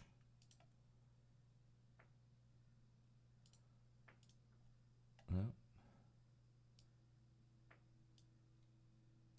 USB. Anyways, whatever. You know, I like. You know, it's kind of nerdy, but I like coming on here and just like fucking clicking on random shit and scanning frequencies. Sometimes you'll hear like a guy that lives out in the mountains in fucking Wyoming, and he's broadcasting fucking like replays of Alex Jones episodes. Sometimes you'll hear like just random, you know, two people randomly talking over just like a shortwave frequency. Sometimes you'll hear like that fucking international shit that we heard. I mean, all in one place. We were hearing Japanese, Russian, Chinese. So anyways, that's what this guy's talking. You know, so this is SDR. This is software defined radio, and that's what this guy's talking about right now. Kind of got me interested. Got me a little bit interested here. Let's see. All right, fuck that. There we go. It's a website that lets us explore live radio frequencies from around the world. What you're looking at now is the entire shortwave radio spectrum, visualized in real time. This means that not only can we hear the signals, but we can also see them through this waterfall display. We can move around and tune into any frequency. We can listen to music stations. 2 years of sounds. I mean, I still catch Alex Jones on like Rumble or Twitter or whatever from time to time, but it's, you know, it's not religious. It's more like it's more like if nobody's streaming or there's no content to fucking, you know, I constantly I work from home, so I have my headphones in all day. And if nothing's going on and Alex Jones pops on, I'll pop it on. Casual conversations. But I do love radio stuff. It's not like this is the nerdiest part of me is fucking just like tuning into like random frequencies and shit. It's fucking really cool. Word with her now. Because this is what it is. Like you can just hear like random conversations between like two cousins that live 300 miles away, or you know, a guy that's hunting that might have an emergency or whatever. Like you can just hear the most random stuff on here. Hello, Violet. And aviation weather transmissions. Kilometers or more. Cloud, sailing, broken at 1,000 feet. Temperature. And I kid you not when I say, you could truly lose yourself in this world. Yeah, definitely. You could because there's so many options to be able to fucking fine tune your frequencies and your squelch and your volume and everything. So you can really get lost once you see a signal, especially if you're like looking at something and all of a sudden the signal pops up out of nowhere. You're gonna be trying to fucking figure out how to fucking listen to it. To the uninitiated, randomly flicking through these stations and stumbling upon some of these signals can be a deeply unnerving experience. It's not just the unfamiliar sounds, The eerie static, or the cryptic messages, is the unsettling realization that you never truly know what you just tuned into, or if you're supposed to be overhearing it at all. Among all these broadcasts, we can find special frequencies called number stations. These number stations are some of the most mysterious transmissions on shortwave radio. They usually broadcast strings of numbers, letters, or coded words, and unlike other broadcasts, they have no clear audience or purpose. The lack of knowledge here isn't the only reason these stations are seen as uncanny or mysterious. There are real, tangible reasons why people have come to find a fascination with them and the mystery around them. And that's what UVB is. It's a number station. And if we go and type its frequency, there it is. Since the Cold War, number stations have become prolific as high-security, low-risk spy tools to send secret messages over long distances to operatives in the field. While some number stations have gone silent since then, others remain active, like UVB 76. What makes them so fascinating is how little we truly know about them. It's a whole wide world that I've been meaning to jump into for a while now, and UVB 76 is right there in the center of it all. As far as we know, UVB 76 is a number station that has been active since 1982. At least, that's when it was discovered. And while the station has never been publicly acknowledged or explained by the Russian government, several pieces of evidence strongly link it with Russian military operations, leaving its purpose open to speculation. Some even believe that UVB 76's persistent buzzing, its so-called heartbeat, is tied to Dead Hand, the rumored Soviet-era nuclear retaliation system. The idea goes like this. If UVB acts as a status check, its role can be far more significant than it appears. If the constant buzzing serves as an indicator that everything is operational, should the signal ever stop, that means something terribly has gone wrong. One of the first rational explanations one comes to after uncovering UVB 76 is that this is a Soviet-era channel marker. Channel markers are constant signals broadcasted to keep a specific frequency active and reserved. They serve as a placeholder, ensuring no one else can use that frequency. That would be a viable explanation, except for the fact that UVB does more than just buzz. Every so often, and this is rare, the monotony of the buzzing is interrupted and a voice cuts through the static.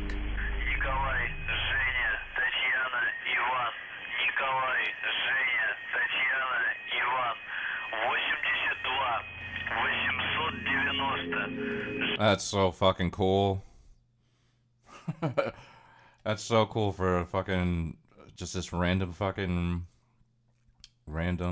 I guess it's a repeater. I'm not sure. It's probably just a proper station, but for it to just be like constantly just transmitting that pulsating, heartbeat, whatever that's supposed to be, to switching over to voice is fucking randomly fucking awesome. Structurally, these transmissions suggest that they're encoded messages, using a mix of numbers, phonetic alphabet, and cryptic phrases. What the meaning of these encrypted messages is, no one knows. And these interruptions follow no fixed schedule, making them completely unpredictable. Even though this station operates 24/7, there's a chance you might not hear it when you tune in. This doesn't necessarily mean that the station is offline. To understand why, I have to first explain how shortwave radio works. This is the electromagnetic spectrum. It goes from very low frequency all the way up to cosmic rays. This section here is the optical spectrum. It includes infrared, ultraviolet, X-ray, and gamma rays. This small section here is the visible color spectrum that we see with our eyes. Everything else on the spectrum we are essentially blind to. This section here is the radio spectrum, and this even smaller section is shortwave.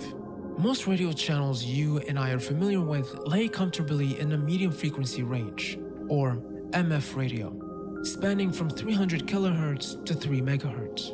These frequencies are best suited for local or regional communication and rely on ground waves, which require lower power transmitters compared to other methods and can travel up to 1,000 kilometers under ideal conditions. These ground waves travel across the Earth's surface using the air and the ground to propagate. Their longer wavelengths allow them to diffract and travel around solid objects pretty well, meaning buildings, hills, and vegetation isn't an issue.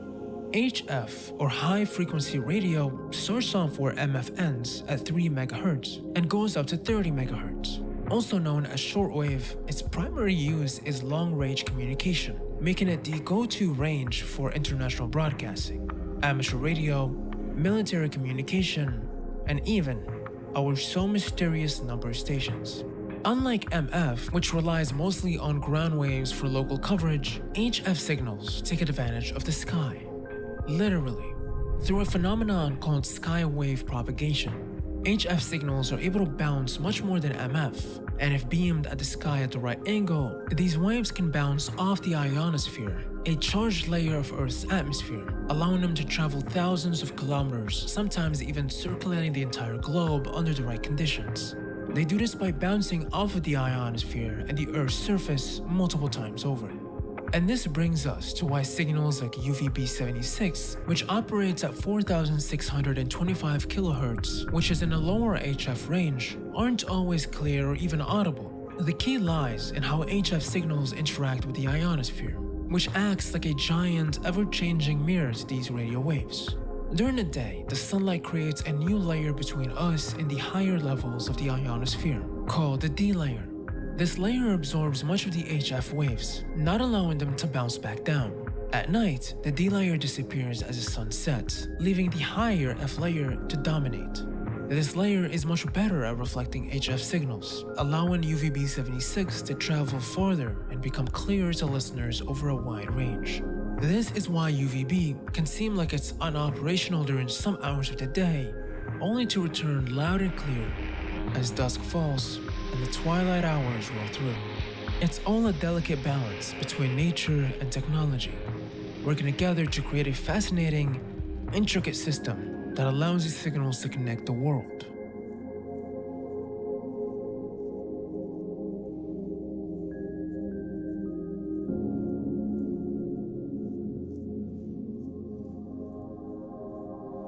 On June of 2010, something remarkable happened. For the first time ever since its discovery, UVB-76 stopped entirely. For an entire day, that's the nukes, bud. The fucking nukes. 2010? What was going on in 2010? 2010.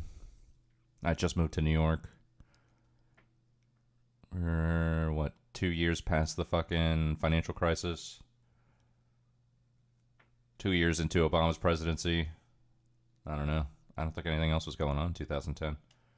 Channel remained completely silent. From the fact that no nuclear Armageddon took us out that day, that pretty much crosses out the dead hand theory. Not that it was realistic to begin with.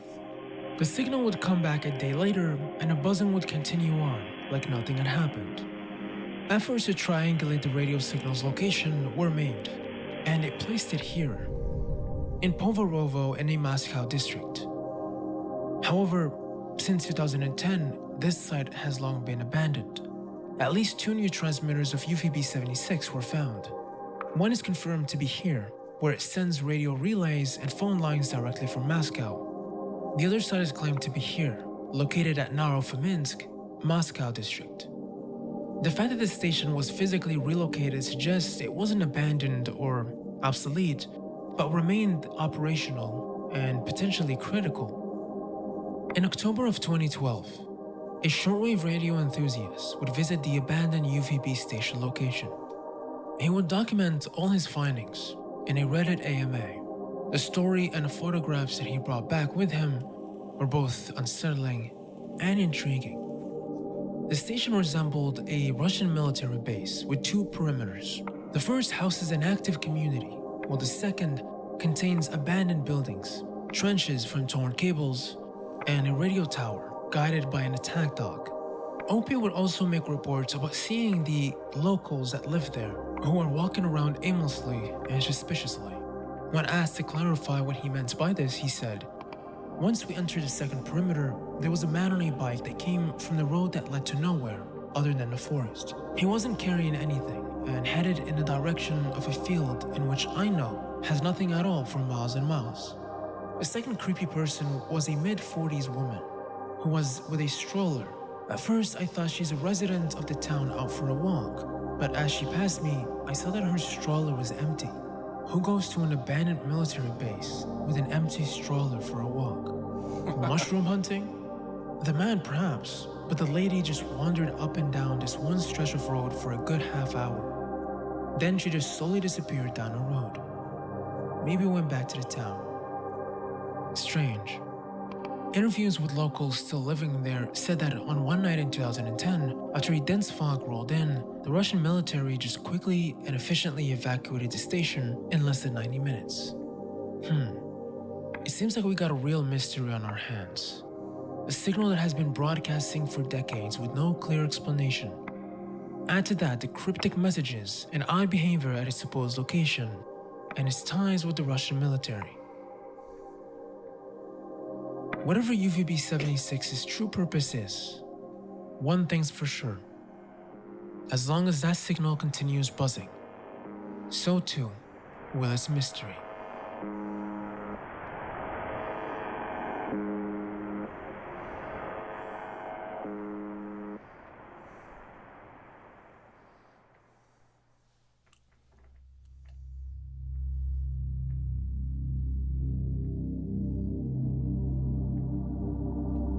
There's only like 5 minutes left. On March 26, 2013, an anonymous post would be made in 4chan's paranormal board. Hello X, I don't post here really ever, but I'm here to seek knowledge or better understanding of what this place could be. I live in Oregon, and this place is located in Damascus. The name of it is Oculus Anubis. Korean girls dancing? That came courtesy of Conrad, so if you see Conrad, then ask for the link. I'm pretty sure it is a cult of some sort. I have seen online that they have permits to build tunnels. A lot of the local kids around here and my friends go to the gate to take pictures, but recently have been getting followed by a white SUV. The police have now stepped in. The address is 1700 SC Forest Hill, Damascus, Oregon. The gate is at the end of the road. Thanks, X. This post was accompanied with a picture of a large arched metal gate in the middle of the forest, ornated with black stones. On top of it, a circular medallion is displayed, and on each side, large lion statues. Behind the gate, a long narrow pathway stretches into the forested area, and a tall white statue can be seen. You don't know? I mean, when I had it on my stream last time, it was because of a link that Conrad sent me. I'm sure I could go into Just Chatting and Twitch and find, Korean girls dancing. Yeah, maybe we'll take a break and check it out. This simple, albeit menacing post would send 4chan into a frenzy. What the hell did Anon stumble into? Whatever it was, one thing that everyone was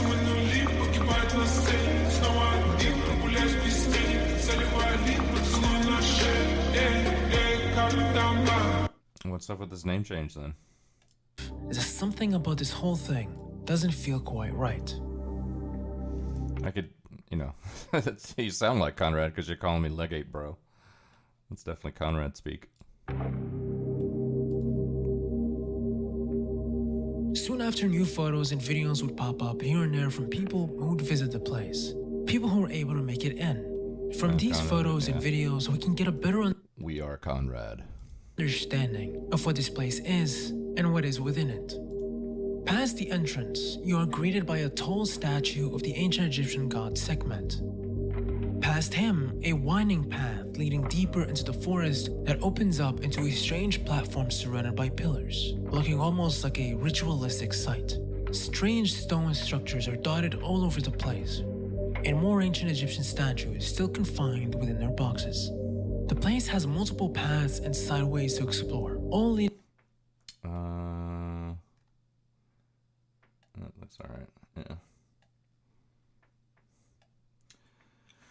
As I said, to a Vita person, the first chat, they banned me and forwarded my account. Wow, nice.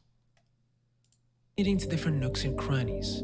At the very end of the property, one can find a house, still mid-construction, overlooking a beautiful view of the valley. It wouldn't take long before 4chaners would find public records of the property and discover the owner, someone by the name of Anthony Curtis Neal. And they would find that the property itself is registered under the name Oculus Incorporated. What was this corporation about, and why was it tied to this property in the middle of nowhere? Was the property designed as a ritualistic sanctuary? Does the Neal family belong to a secret sect or cult? What was this? That opens up into a strange platform surrounded by pillars, looking almost like a ritualistic site. Strange stone structures are dotted all over the place, and more ancient Egyptian statues still confined within their boxes. The place has multiple paths and sideways to explore, all leading to different nooks and crannies. At the very end of the property, one can find a house, still mid-construction, overlooking a beautiful view of the valley. It wouldn't take long before 4chaners would find public records of the property and discover the owner, someone by the name of Anthony Curtis Neal. And they would find that the property itself is registered under the name Oculus Incorporated. What was this corporation about, and why was it tied to this property in the middle of nowhere? Was the property designed as a ritualistic sanctuary? Does the Neal family belong to a secret sect or cult? Or was this simply the work of a wealthy man indulging in his obsession with Egyptian mythology? The truth remained elusive. Whatever Oculus Anubis was, whatever its purpose is, and its ties with the Neal family, one thing was for sure, was that something about this whole thing felt suspicious.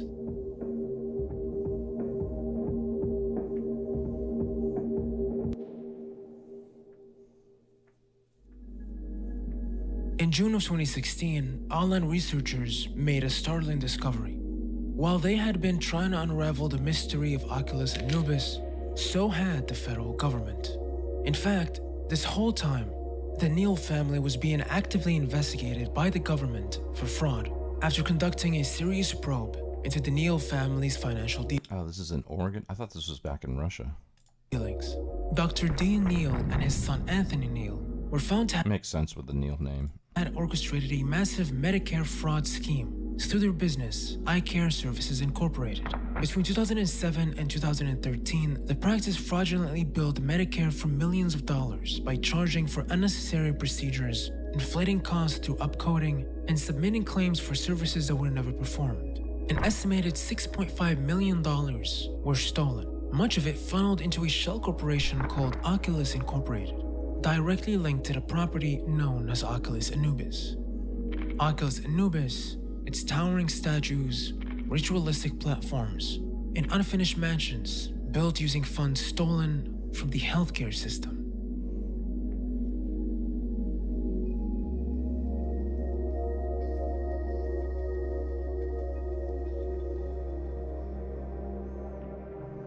In mid-2023, though, a new website surfaced online, titled OculusAnubis.com. This website seems to not only be a rebrand, but it also outlines plans to transform the property into something entirely different, under a new nonprofit organization also named Oculus Anubis, filed in 2023. On their official website, the nonprofit emphasizes their plans to acquire the property, outlining a vision to transform the estate into some sort of spiritual retreat. At the same time, going a great length to distance themselves from the Neal family and the property's controversial past. Besides this rebrand, questions remain. This new nonprofit claims they are in the process of acquiring the property, but it's unclear whether the purchase has been finalized or not. It's also unclear if they have any ties to the Neal family. Whatever the truth might be, the emergence of this nonprofit adds a new layer to this mystery. Is this the beginning of a new chapter, or simply an attempt to rewrite the narrative? Whatever lies ahead, one thing is certain. Oculus Anubis' story is far from over. But until then, I'll see you.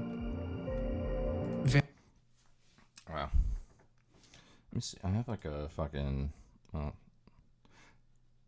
thought that Oculus Anubis thing was tied to the Russia fucking... thing, but it doesn't look like it is.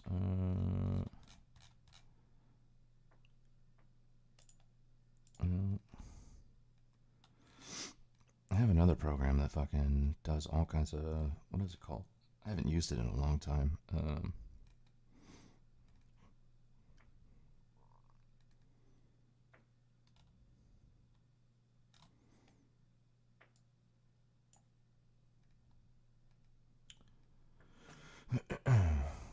is it? I've used it so long I forget even the name of it. But it's essentially like WebSDR, except it's a lot more. Oh, Echolink, yeah.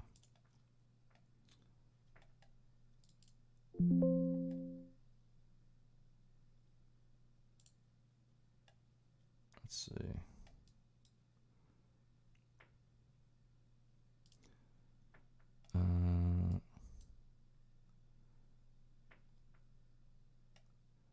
Okay, I gotta set up a window for this before I fucking stream, because I know that some of this fucking information here would dox me, but it's I don't know, if you look up Echolink, you can see a picture of it, but it's essentially just like another radio program. But you can go to like, you can like zero in on specific countries and see like people that are talking over basically like digital shortwave radio. South Africa.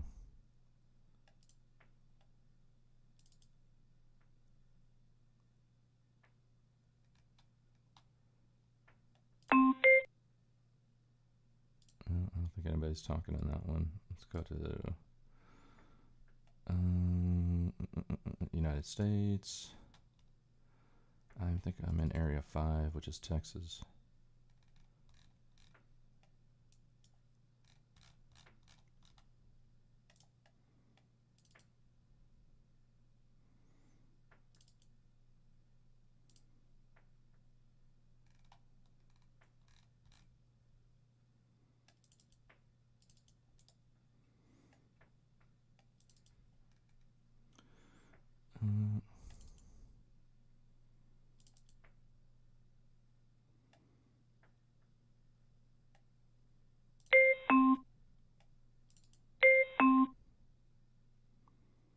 They're busy.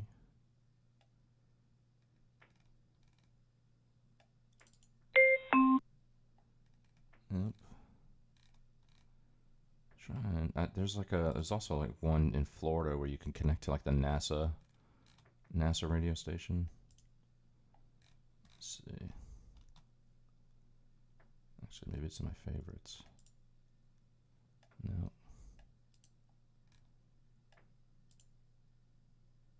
Tools, view. Just control F it.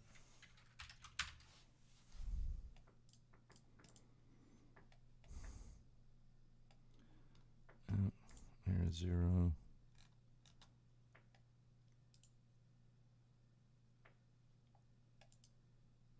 Illinois, Michigan, Ohio, Utah, California, Kentucky, Pennsylvania.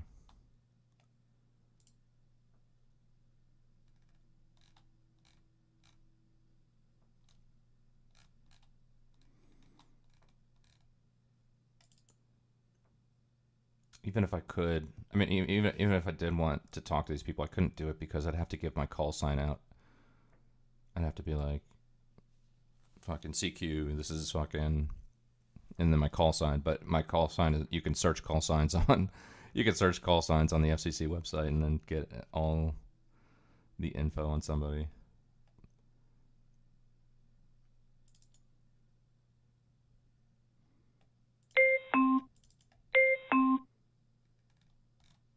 I'm gonna set up a window for this next stream, just to play around with it. You can also talk to the space station.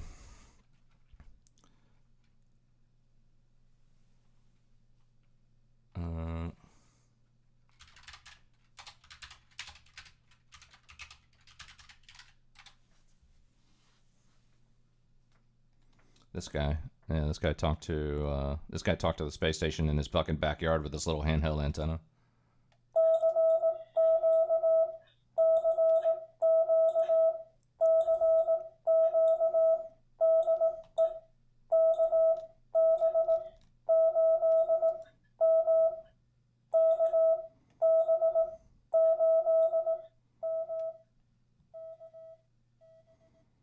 The dogs are noisy. Okay, guys. Hi, this is Doug, KB8M in White Pigeon, Michigan. And the space station's going to be go over in a little bit. I've never made a voice contact, so we're going to try and see if we can make one. Let's see what happens here. Anyone SS, anyone SS, Kilo Bravo 8 Mike, Ian 71.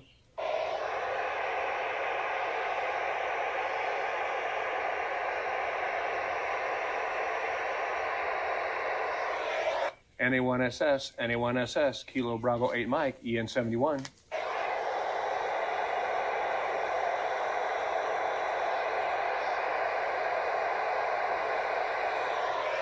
Anyone SS, Kilo Bravo 8 Mike, EN 71.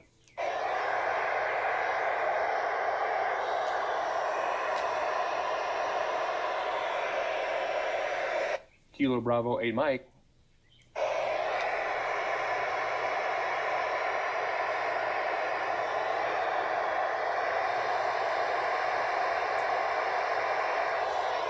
NA1 SS, Kilo Bravo 8 Mike.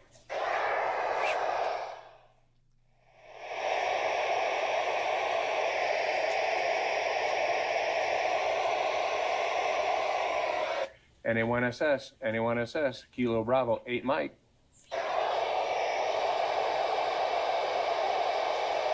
Kilo Bravo 8 Mike, NA1 SS has you loud and clear aboard the space station. Welcome aboard. Thank you much, 73. That's so cool. Wow, that was impressive. There was nobody on. I had seen on Facebook that they were making some random contacts, so I set the antenna up quick. This is just your typical Arrow antenna, and I have a home-built duplexer in there. That's cool. I just gotta hold that shit in your hand. You can go walk out your backyard, and you just talk to somebody in fucking space. I do have a radio similar to that. You are the courier Lord Kaisar has spoken of. The slaughter begins then. Yo, Gorp, thank you for the raid. I appreciate it. Welcome in to the Gorpatus. I do have a radio like that, but I don't have an antenna like that. I have like a big antenna that actually hooks up to the unit. But it would be cool. I would like to do that.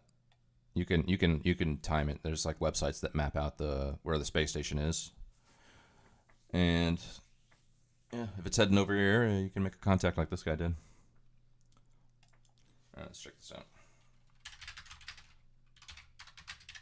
What were you doing tonight, Gorp?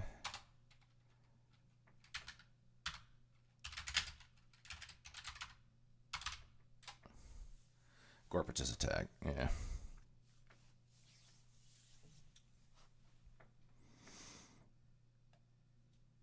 Gorp freed a couple of hostages. Oh, nice, very cool.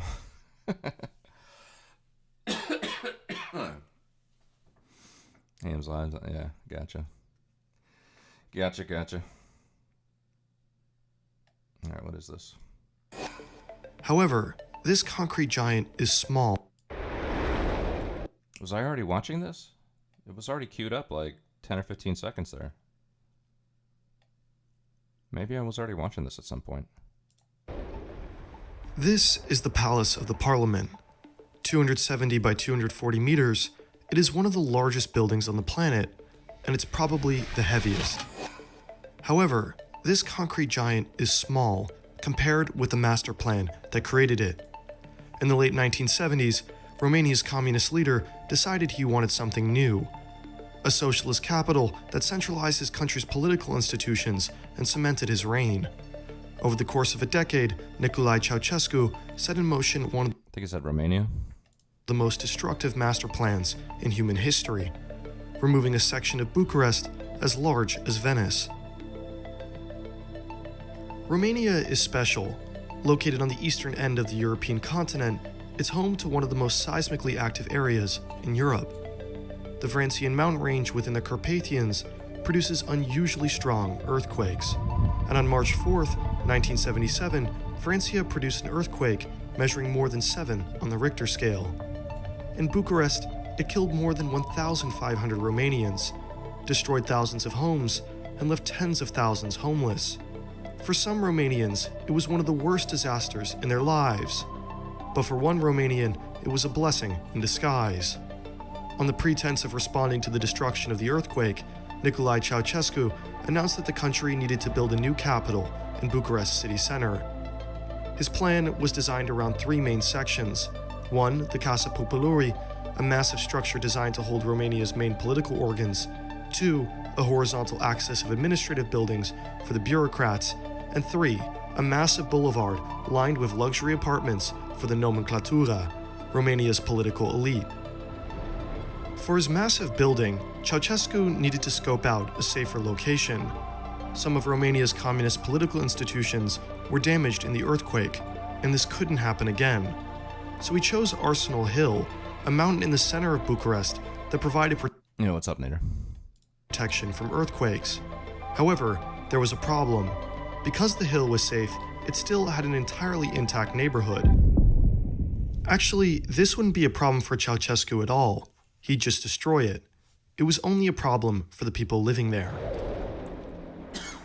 In the mid to early 1970s, Romania's Communist Party adopted multiple national systematization laws. The fundamental goal was to develop backwards regions and prioritize dense urban areas over rural ones. To do this, the party ordered villages to be converted into miniature cities with civic centers, functional zoning, and high-density buildings. At face value, it didn't seem entirely bad. Density can be good. But Romania's communists were impatient. By the mid-1980s, the party proposed that thousands of villages in Romania had to be entirely demolished and the population relocated to different villages in order to produce denser, more productive areas. Fortunately for many, this didn't end up happening. Romanians chose revolution over central planning. But the individual neighborhoods in Bucharest weren't as lucky. Ceausescu ordered the destruction of more than 10,000 homes and forcibly evicted more than 50,000 families. With a new blank canvas, he could start building.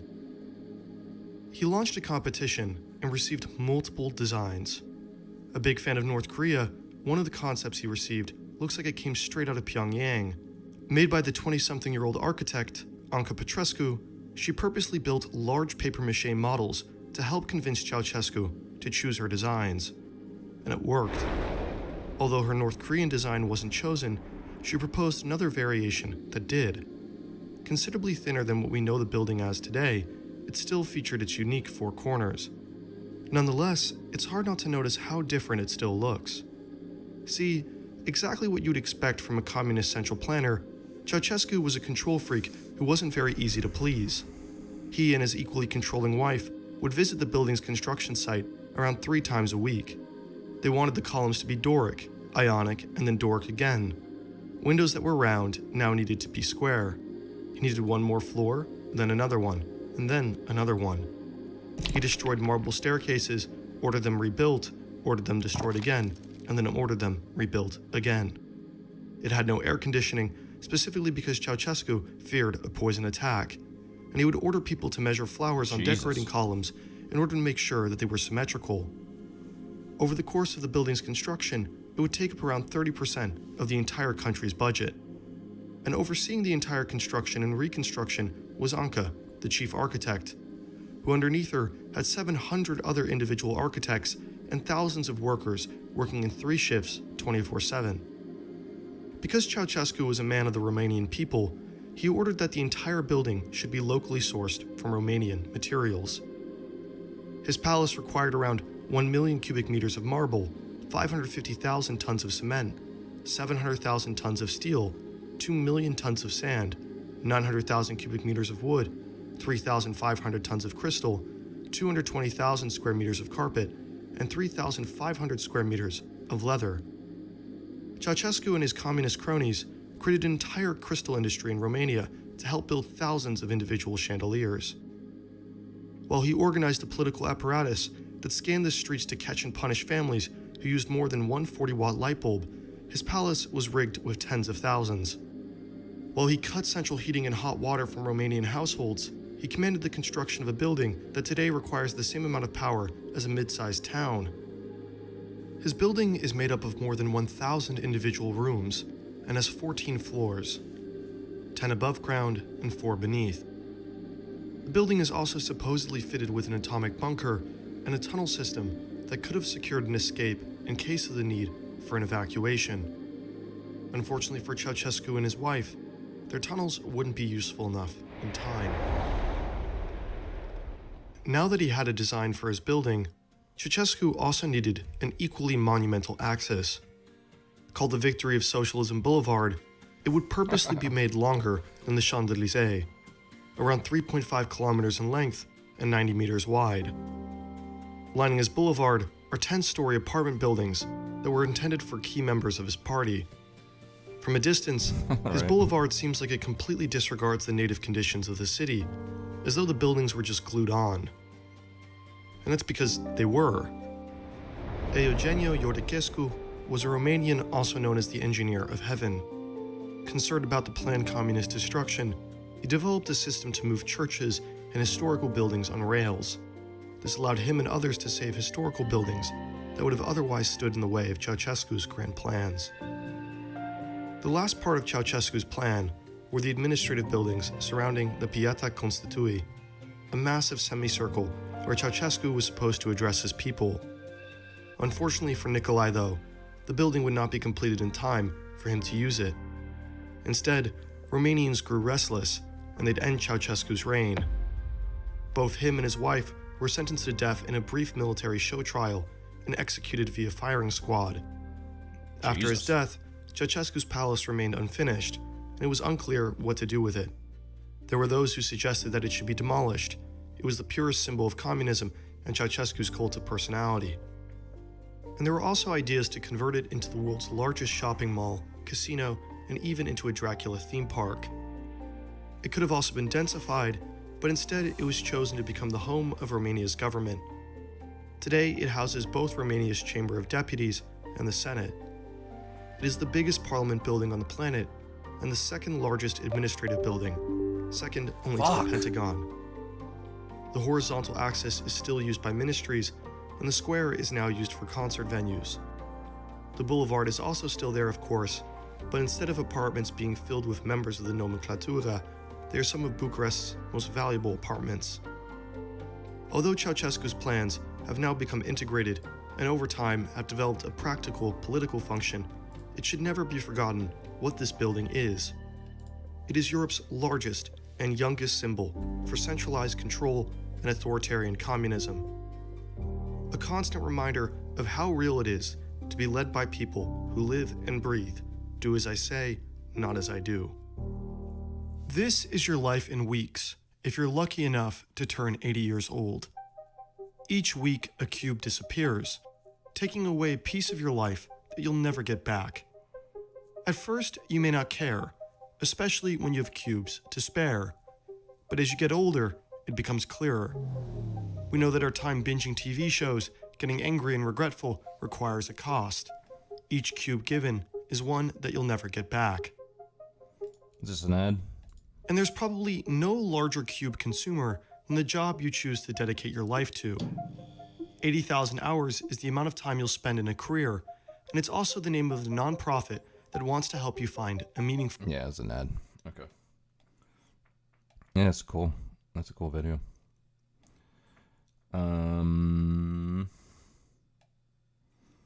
Who was that? Grand Designs that wanted that? I think it was.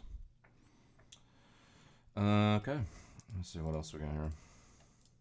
Oh, speaking of communism, how long is this? 11 minutes. Let's do it.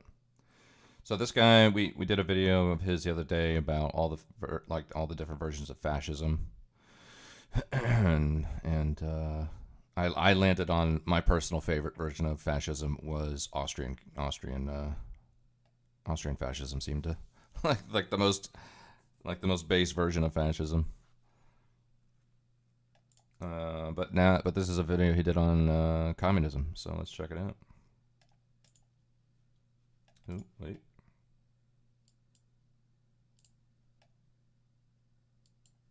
Marxism German philosophers Karl Marx and Friedrich Engels developed this political philosophy in the 19th century. The core idea is how a society produces goods shapes everything else, like its laws, culture, and societal change. In Marxism, society consists of two parts, the base and the superstructure. The base is the economic system, including how goods are made and who owns the factories and land. The superstructure is everything influenced by the base, like laws, politics, and culture. Marxism explains that new technology can make old ways of producing goods outdated, causing problems and conflicts. These conflicts lead to big changes in society. Marxism highlights the struggle between two classes, the bourgeoisie, which is a small group of wealthy and powerful people who own factories and land, and the proletariat, which is pretty much the workforce or the workers' class. Marxism argues that the elite exploits the workers' class in this system. Marxists propose replacing this with a system where the workers share ownership and goods are only produced to directly satisfy human needs instead of focusing on private profits. Marx himself believed that capitalism would eventually fail because it couldn't improve everyone's lives. He thought workers would start a revolution leading to socialism. Leninism, based on the ideas of Russian revolutionary leader Vladimir Lenin, this ideology aims for a dictatorship of the working class. Lenin believed that a small dedicated group of revolutionaries called the Vanguard Party would lead the working class. This party would guide and organize the workers to overthrow the existing capitalist government and establish communism. In this system, the working class holds control over state power, takes control of the economy, prevents domestic industrial competition, and redistributes resources to ensure equality. Leninism supports holding direct elections within the ruling Workers' Party. Elected representatives join workers' councils, which take over private property and turn it into collective ownership. During this time, the party must govern strongly to stop any attempts to reverse the revolution and to help move towards a permanent communist society. Lenin expanded on Marx's ideas by arguing that capitalism had reached a new stage called imperialism, where powerful countries exploit weaker ones for resources and markets. Lenin believed that imperialism would lead to more conflicts and revolutions worldwide. Stalinism, the official political ideology of the Soviet Union, developed by Joseph Stalin in the 1920s. Stalinism is a synthesis of Marxism and Leninism. Like Leninism, it holds that a communist revolution is needed to replace capitalism. A one-party socialist state takes over and controls the industry, suppresses opposition and counter-revolution, and promotes state ownership of natural resources and production means to pave the way for an eventual communist society that would be classless and stateless. It's also known as Marxism-Leninism, which today is the ideology of the ruling parties in China, Cuba, Laos, Vietnam, and others. Trotskyism. Leon Trotsky, a Russian revolutionary and Marxist theorist, developed this communist ideology. Trotsky believed that the working class should continue to push for revolution worldwide and emphasized the need for international solidarity among workers. Unlike Lenin, he argued that communism or socialism in one country wouldn't survive without global revolutions. Trotsky opposed Joseph Stalin's policies. He criticized his authoritarian rule and claimed that the Soviet Union became a degenerated workers' state where class struggles re-emerged in a new form. Trotskyists advocate for a workers' democracy with elected councils making decisions.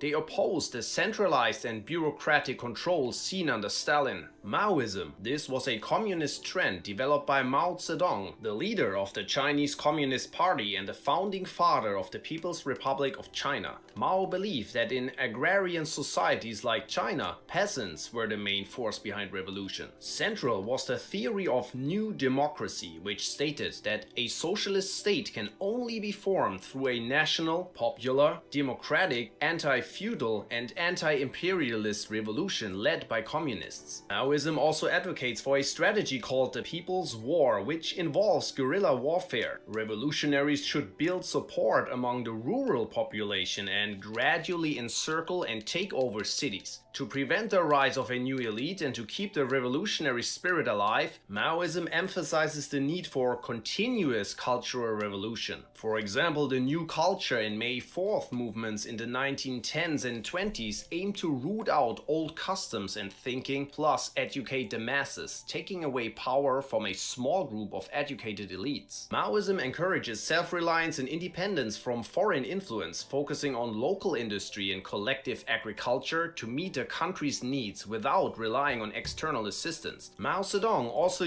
These are like a lot harder to discern the differences of than fascism was.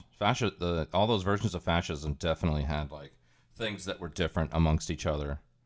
I'm struggling to find what the fuck is different between each of these so far. Used what he called the mass line leadership method, where he supposedly learned from the people, understood their needs, and implemented policies that reflected those needs while encouraging collective action. Anarchist communism. This is a political ideology that seeks a stateless, classless society with collective ownership of resources while retaining personal property. It's rooted in anarchist principles, emphasizing the abolition of a government and hierarchies. Factories, land, and machines are collectively owned, but personal items... Yeah, I knew Ancom was going to come out different.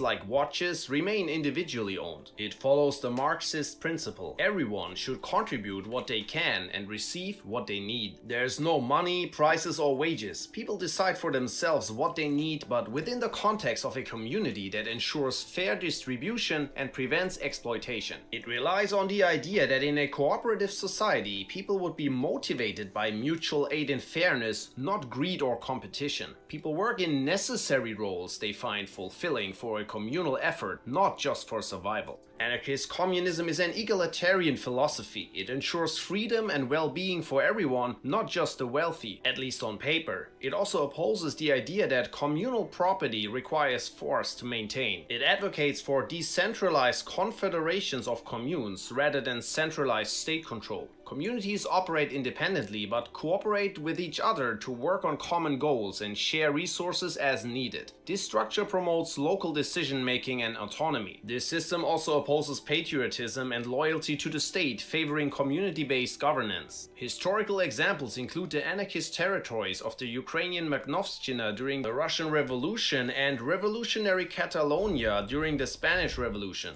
This might be like the most utopian of the bunch so far. Primitive communism. This is a way to describe the ancient gift economies of hunter-gatherer societies where resources and property are shared among all members based on individual needs. There was no concept of private ownership, everything was owned collectively. This concept is often credited to Karl Marx and Friedrich Engels as well. Religious communism. This form of communism arises from the teachings and principles of a religion. Jesus was a socialist, yeah. There's the meme. Religious communism. It promotes communal ownership and sharing of goods among members. Unlike Marxism, which aims to eliminate religion, religious communism is rooted in religious beliefs. Religious communism often predates secular communism as well. Historical examples include 17th century Protestant movements that rejected personal property and practiced communal living, the religious Shakers community in England where all goods were shared, and the Hutterites, a branch of Anabaptists in North America that practiced a form of communism based on strict adherence to biblical principles and community rules. Even early Christian teachings and practices are sometimes seen as examples of communism. Acts 4:35 describes early Christians in Jerusalem sharing all possessions. Christian communists believe Jesus taught and practiced communist principles. Left communism. This is a critical branch of communism that seeks to uphold what it views as true Marxist principles, opposing many mainstream communist and socialist practices. It emerged during World War I when most left communists supported the October Revolution but criticized its development, with some arguing it led to state capitalism rather than true socialism. Proponents believe that communists should not participate in democratic elections or trade unions. They emphasize autonomous organization of the working class without political parties, while some advocate for a separate communist party or workers' council. Left communists oppose alliances of political groups, nationalism, and a government system based on parliaments. They also preferred aggressive and direct confrontations to achieve their goals. However, they opposed national liberation liberation movements because these often involved collaborating with broader alliances or adopting nationalist sentiments. Communist Bundism. Bundism was a secular Jewish socialist movement primarily represented by the General Jewish Labor Bund in Lithuania, Poland and Russia, founded in the Russian Empire in 1897. The movement initially opposed the October Revolution but later supported it due to anti-Jewish attacks by anti-communist movement. During the Russian Civil War, Bundism split into communist and social democratic factions. The communist faction supported the Bolsheviks and eventually merged with the Communist Party of the Soviet Union. Bundism rejected Zionism, viewing immigration to Palestine as escapism. It emphasized Jewish culture and community over the establishment of a Jewish state. Eurocommunism. This variant emerged in Italy, Spain and France during the 1970s, advocating for a more democratic and less authoritarian approach to achieving socialism. Eurocommunism emphasizes democratic means rather than revolutionary methods to implement socialist policies. Eurocommunist parties supported. Maybe this one's the most base. Eurocommunism, maybe? And democratic institutions, embraced new social movements like feminism and gay liberation, and openly criticized the Soviet Union while moving away from traditional Marxist ideas and communist party structures. Autonomism. This is a Marxist-based anti-capitalist left-wing political movement. It emerged in Italy in the 1960s from the workerism movement. Autonomism expanded the Marxist definition of the working class to include both salaried and unpaid labor, such as housework and raising children, to cover all of society. It claims that collective work produces modern wealth, which often goes unrecognized and undercompensated. It introduced the ideas of immaterial and social labor, emphasizing that all forms of work contribute to the society's wealth, not just traditional manual labor. The movement also mentions feminism, recognizing the crucial role of unpaid female labor in capitalist societies. Subscribe for more videos and hit that like button to support us. Welcome back to the good. Yeah, maybe Eurocommunism. It was easier to pick a brand of fascism as opposed to the many versions of communism. Let me see, what else was there?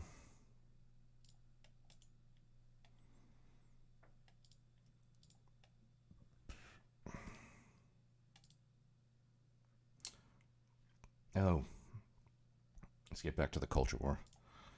Anti-woke grifters are ruining gaming, by everybody's favorite one, Mr. Zanderhall.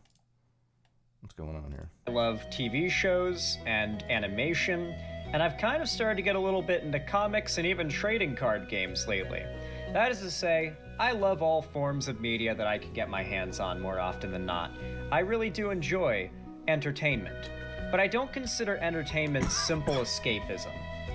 Like, it can be. Like, I can definitely just sit down and watch something just to kind of, you know, not think about things for a while, just think about whatever it is I'm watching for a bit.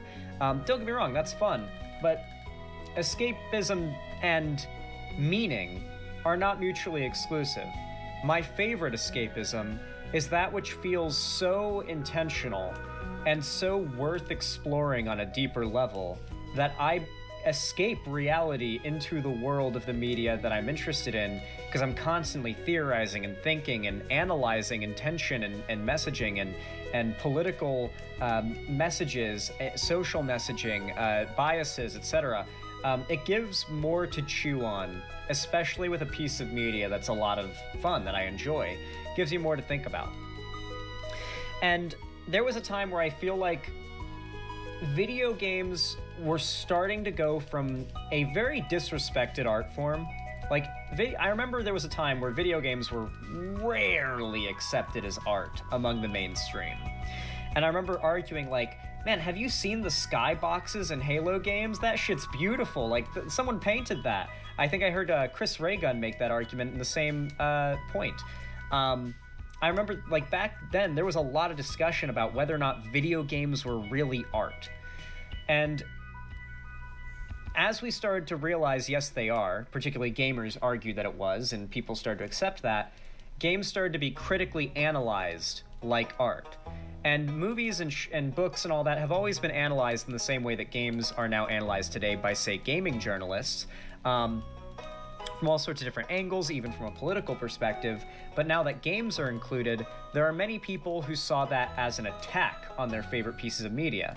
And there might be no community more gatekeepy around what they enjoy than gamers. We gamers love the idea of finding a hidden gem and feeling like a big hipster for being part of like this niche that knows about this amazing thing. Think Zomboid, right? Like, realistically, Zomboid should be way bigger than it is, but gamers just kind of, you know, we like to have our little slice of the pie that's way sweeter than everyone else's, and they don't even know.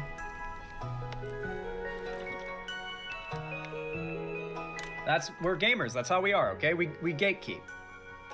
And so, over time, as games have gotten more popular and way more diverse in terms of their player base and cast, mind you, like, games nowadays typically literally hire a cast to play the characters, like, especially modern, like, AAA games will mocap and performance capture a lot of the characters, or a lot of the actors to play the characters, or at least to map their movements and everything, and so it's often, like, movie casting style for casting characters in a game. A lot of this has gotten a lot more diverse, a lot more progressive-minded, I guess you could say. And a long time ago, there was once a point where video games were very not woke by today's standards, and they were criticized for this by, like, feminist creators such as Anita Sarkeesian. And the response to dismiss these criticisms was go make your own games. Well, now all of those college, blue-haired, nose-ring SJWs, they've got their degrees and they work in the gaming industry now. And they've started their own studios, they're making their own games, they're having an influence, and the gaming industry's changing because they're making the games, they have an impact. The audience is growing, and the games are being made for a different audience than games were typically made for even 5 or 10 years ago. And change is scary. We're seeing as certain games that people have been very nostalgic for growing up stop being relevant and talked about and played, or maybe they get updates that are very questionable and bad, and they start to lose faith, and they start to see the prevalence of loot boxes, pay to win, barely finished games getting released constantly from big, respectable, quote-unquote, AAA companies. The way that workers are treated, the devs are treated, such as with crunch time and mass layoffs being the norm, looking at you, Blizzard, and Riot, and everything else, actually. There's a lot to complain about if you're a gamer right now. But on the other end of things, there's a lot to be happy about. The indie industry has never been better. Like, indie games, holy shit. There are so many gems there. I mean, Zomboid I just brought up. If you do not know what Project Zomboid is, check it out. Check it out. All right, I'm not a gatekeeper. Trust me. You will be glad you did. But yeah, like, the indie industry right now is in a really good spot. And I think that's really where a lot of gaming is right now. But on the other hand, due to the amount of discontent with the current American, Western gaming industry, and a lot of the discontent is for good reasons, we've seen this easy cash cow opportunity pop up. There is a high demand for content that validates the anger that gamers feel about the current state of the gaming industry. And a lot of the people willing to shamelessly follow that cash cow are themselves, they often tend to be conservative. I don't know why, but conservatives tend to be the ones who love to use AI and do crypto and run crypto scams and rug pulls and get into NFTs. They're not usually progressives or woke people getting into that stuff. It's usually people who stand Trump, right? And so we've seen this cultural shift due to the influence of these grifters against progressive messaging in media. We've gone from, okay, if you want games to be woke, make your own games, to stop making woke games. And this has gone from, like, people being a little more aware of blatant pandering. I think a good example is, like, Disney, even though they don't really make games. They do, but they don't. I think they make games. Like, Disney has been one of the most criticized companies for its progressive messaging. But Disney is also rolling back its DEI policies after Trump took office. Disney is a legitimate example of dishonest, pandering, rainbow capitalism. They literally flipped on all that shit the second they thought the tides were turning against gay people. Disney never cared. And a lot of corporate overlords don't care. They're just trying to check off boxes to maximize profits. That is true. And a lot of people know this, and that's why a lot of the most popular grifters' talking points begin and end there.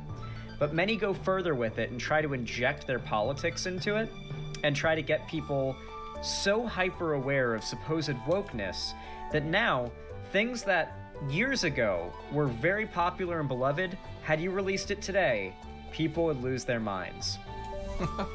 Now, one game that came right at the tail end of when you could still make games that would be called woke and they wouldn't be lambasted by the internet like these games are now was Wolfenstein: The New Colossus. One of my favorite games, by the way. I really like Wolfenstein: The New Colossus. The gameplay's amazing, don't get me wrong, but its story really stuck with me. Like, specifically this one's story did. I particularly liked the opening, how you're all, I don't want to spoil anything, but wheelchair, machine gun, lots of dead Nazis. That's how the game opens. At no point does the roller coaster go down from that point. It's only up. It's a really good game, okay? It's really good. Yeah, and the wheelchair movement is great because you can't go upstairs. You have to find ramps and go down like conveyor belts and yeah, okay. Anyway, so this game is, to give a very brief summary, an alt history story about what would happen if in World War II there was a single soldier so badass he was sent on a mission to take out a Nazi scientist whose inventions would lead, if they ended up being a thing and ended up being used by the Nazis, would lead to the Nazis conquering basically the world. And in this timeline, American Doom guy, basically, B.J. Blazkowicz, William Joseph Blazkowicz, is that badass super soldier, basically. He's not even a super soldier, he's just a guy, but he's badass as fuck. He's like Doom guy. He is sent to a compound where a mad scientist is making insane cyborgs, and he goes there, and in our timeline, supposedly, he successfully takes out the scientist. There are no cyborgs. Nazi Germany fails. They have no wonder weapon, and their science experiments are just memes, and they fail. But in this timeline, B.J. Blazkowicz fails in his mission. It goes badly. He ends up in a coma for like 16 years, if I'm not mistaken. Wakes up. Nazis have taken over Europe, America, most of the world. Shit's fucked. And B.J. Blazkowicz is mad. So cue the Doom music. It's time to go on a globe-hopping adventure of Nazi killing. And then at the end of the game, you find the mad scientist you were supposed to kill. You kill him, but he blows you up with a grenade and all that shit. It's basically you're in an alt timeline where the world is conquered by Nazis. It's kind of like cyberpunkish, or not cyberpunky, it's steampunky. You know, like the Nazis have like twisted, like modern or twisted future tech that's also like diesel punk. That's the word for it. Thank you. Really cool franchise and lots of Nazi killing. Right? It's great. It's awesome. But a game about killing Nazis, especially with the campaign, the marketing campaign this game had, if you had released this today, people would have gone crazy. This was the last game that could get away with being like this. You know that because the sequel that came right after was lambasted for being woke. So let's watch this video. I was sent this video. The creator is a much smaller creator who I hope you guys go and check out, named Peter Spitek. The video is called They Couldn't Make This Game Today. I'm going to drop a like and a sub, actually. I love Wolfenstein, and I absolutely agree they could not have made this game today without massive outrage. So let's find out, let's hear this person's take on it. There will, of course, be a link to the original video down below in the description. I highly recommend you click it and go send some support. Please, go do that. Let's watch. We're probably not going to watch the whole thing either, because I want you guys to get left on a cliffhanger and then go click the link and watch the rest on his video and give him the view and the like and the comment and the sub. Do that. Anyway, let's check it out. They couldn't make this game today. I concur. Reboot is comprised of two profoundly unapologetic games. They do not do a single thing to look away from their subject matter, which can make them feel grim and dark and desperate. The reboot tells the story of an alternate history, one where the Nazis won World War II, and shows just how bleak the world gets under the new regime. I forgot we were gonna watch a video essay, so I shouldn't have explained the story of Wolfenstein. However, I wasn't expecting this video essay to be so high quality. Guys, this guy has 2,000 subs? Once again, this right here is evidence that there is a lot of talent out there that is not rewarded right away with success. I hope this guy keeps at it, because I expect this dude to be pulling white light numbers, okay? He's a big game reviewer guy. I expect that. This is a high quality video. Like, the editing, the audio, the equipment being used to make it is good. Good shit. Compliments to the chef. Wolfenstein takes a clear stance on the matter, a stance that I'd argue is meant to be entirely uncontroversial, but the central reason why I imagine we might not ever get another game in the series. Wolfenstein hates Nazis. Can't be political these days. What's the assumption here? That fucking right-wing people won't want to play it because right-wing people don't want to kill Nazis? Is that his take? Video link in chat, by the way.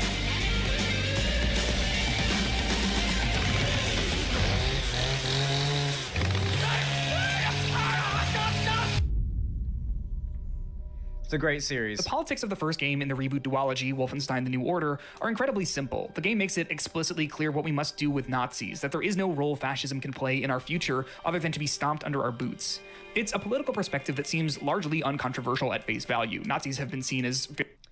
So, someone asked in chat, is hating Nazis bad now? No, it's not bad, but right now, especially among the gaming community, Nazis are bad is a very yeah duh statement to everyone who isn't a Nazi. It comes off as preachy and lazy to do the whole like fuck Nazis, let's kill Nazis thing. It's seen as like, okay, we get it. All right, we get it, man. And then of course you've got the Nazis who like the actual Nazis who also say that because they want to they are absolutely glad to see the idea of ridiculing Nazis in media and culture becoming like stale. They absolutely want that becoming stale because then Nazism becomes less stale, right? And so we're seeing this era right now where while Nazis are gaining strength in terms of social power and definitely electoral power again, at the same time making fun of Nazis is seen as stale and lazy and something worth calling out as like trying to push a narrative. Remember, this game in particular, Wolfenstein: The New Colossus, the marketing campaign was Make America Nazi-Free Again. Remember, this came out in like 2016, if I'm not mistaken, 2017 maybe? Right at the tail end of when you could get away with something like that. Fair game to be demolished, ridiculed, and killed in media since the party took rise in the mid-20th century. Put that phone down. Get me the radio tower. Put it down. To show you just how normal and uncontroversial that stance is, here's a quick clip of Kermit the Frog killing a Nazi in 1990, something that no one batted an eyelash at. I don't believe in violence. I don't believe in violence. While many... The universe was written by an author, I swear to God. You want to know what's funny about this? Kermit is Indiana Jones here. And funnily enough, the dev team, or the studio behind the Wolfenstein games, recently just released Indiana Jones and the Great Circle, a game I need to stream, by the way, if my PC can handle it. Fuck. It looks really good in terms of like both gameplay-wise and graphics-wise, but I also am friends with someone who worked on it. So I find that very funny. The full circle. And yes, and the Indiana Jones game involves a lot of beating the shit out of and killing... Well, I don't know if you kill them. I think you do. But definitely fucking up a lot of Nazis. Indiana Jones famously has, I don't think in the original movie Indiana Jones physically fought many Nazis, but he definitely would. I don't think he could do it though in that movie. He would have just gotten shot. We have certainly dissected their politics. Films like The Sound of Music. Oh, but he did fight him in the Crystal Skull movie, to be fair. But I think we all wanted to forget that one. And Indiana Jones aren't often discussed as having strong political dialogue despite taking firm anti-fascist, anti-Nazi stances. I think that's because those stances were largely uncontroversial when the films came out, so there's not much discussion that needs to happen for us to know that Indiana Jones isn't a bad guy for doing this. There you go. Oh, he did. Oh. Wolfenstein: The New Order is of a similar ilk. It's deeply political, yes, because it centers itself around the hatred of a hyper-conservative political ideology, but when it came out, there wasn't much controversy surrounding its themes. There's not much of a stance anyone would argue with being made. While there are more explicitly political moments that unpack fascism, like this scene where Jay talks about his experience with segregation in the United States. That's not the America I fought for. Really? I was little. My mother wanted to take me to the picture show, but we had to go in through the fucking colored entrance. I wanted a hot dog and lemonade, but the sign says we don't serve Negroes in this establishment. What's so frustrating is that nowadays, a scene like that should not in any way be frameable as offensive or, like, bad, would be framed as preachy, right? Like, what are they trying to do here, man? Are they trying to draw a comparison between modern America and when we were doing literal segregation? What's even the point of this? Like you can hear it now, right? Like, can you not, like, hear the, like, programmed response the Chuds would have to a scene like this?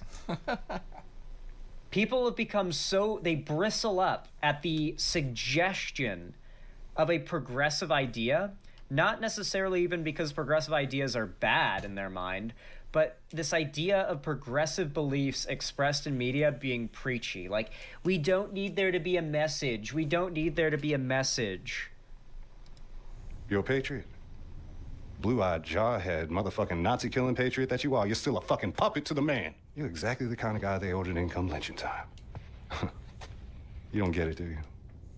Before all this, before the Germans, before the war, back home, man, you were the Nazis. Wolfenstein: The New Order's politics are relatively straightforward, quick, and potentially easy to miss. The game's sequel will... What the... This, before the Germans, before the war, back home, man, you were the Nazis. Wolfenstein: The New Order's politics are relatively straightforward, quick, and potentially easy to miss. The game's sequel, Wolfenstein 2: The New Colossus, received a much different reaction, however. The New Colossus was rejected by many fans of the first game for having too progressive... Remember, though, like I said, it was the tail end. These videos only had 10,000, 38,000, 124, and you can tell, like, how... Wolfenstein 2 is SJW propaganda, and then Hitler in the thumbnail, absolute disgust. These videos did not get the views that videos like this today get. You know, right at the tail end of when you could get away with this without the grifters coming for you. Ooh, I think some ordinary gamers made a video making fun of the people mad about the politics, but maybe not. Maybe that video is cringe. Huh. I'm kind of morbidly curious about what he said there. Yeah, what's up, Edgewax? Of politics, despite sharing the exact same central political message. So, what changed? What if the Nazis won World War II is a common trope in revisionist historical fiction because it allows the story to have an enemy that's completely unsympathetic. To put it plainly, the Nazis were evil, and our heroes can kill as many of them as they want without having to grapple much with the morality of taking human lives. In fact, Wolfenstein addresses this topic in a scene set in a concentration camp where a prisoner asks you to kill a particularly brutal Nazi officer. She says, "I'm not asking you to do anything, but the right thing." When you return to her after killing him, she says, "You did the right thing, didn't you? Sometimes it's hard to know what is right, but what you did was a good thing. This I know." Wolfenstein puts it plainly. There is no morality to killing Nazis. It is the right thing to do. Violence against fascism is necessary and moral because fascism is inherently violent and immoral. The unquestionable support for that sentiment, however, has started to waver in recent years. What if the Nazis won World War II, Wolfenstein asks, but are we sure they lost? Nazism has seen an unprecedented public rise over the last 10 years or so, and all it takes is a single look at the current United States administration to see that Nazi policies are popular enough to make it into the White House. And they're not secret fascists or anything like that. They're fully leaning into... And the thing about it as well is we're expected to with a see sick- that clip and be like, no, he was saying his heart goes out to you. It wasn't a Nazi salute, you fucking libtard. It's like... Ugh. God, excuse me. The erosion of the truth has been so blatant. I don't know... I don't know what you do about this anymore, you know? Like, shit's fucked, bro. Sickening, despicable glee. Nazi scum. Wolfenstein hates Nazis. It hates them so much and refuses to shy away from that fact by displaying who the Nazis were with unrelenting evidence of their cruelty and lack of humanity and lies. The propaganda letters you find scattered around the levels don't just tell us that the fascists are unquestionably good, but they also tell us that detractors are unquestionably bad, that they're rapists and murderers not to be missed if they disappear. In Wolfenstein's alternate history, Germany dropped a nuclear bomb on New York City, ending World War II, but the propagandistic news articles tell us something interesting. The in-game report cites a fictional quote from the German leadership reading, "This final act of violence may have saved millions of lives that would have resulted from a land invasion of America." This very same explanation was used in real life by the American government, who justified dropping nuclear weapons on Nagasaki and Hiroshima in 1945, killing more than 150,000 defenseless civilians. After all, President Truman said of a Japanese ground invasion, "My object is to save as many American lives as possible, but I also have a human feeling for the women and children of Japan," only to later write in response to a clergyman begging him to not drop another bomb, "The only language they seem to understand is the one we have been using to bombard them. When you have to deal with a beast, you have to treat him as a beast." This... Yeah, no, like the second bomb was not necessary. I'm gonna be real, like you can say that we had to drop like a nuke, but two? Come on.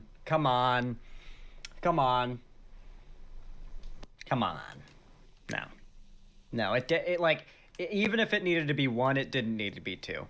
It never needed to be two.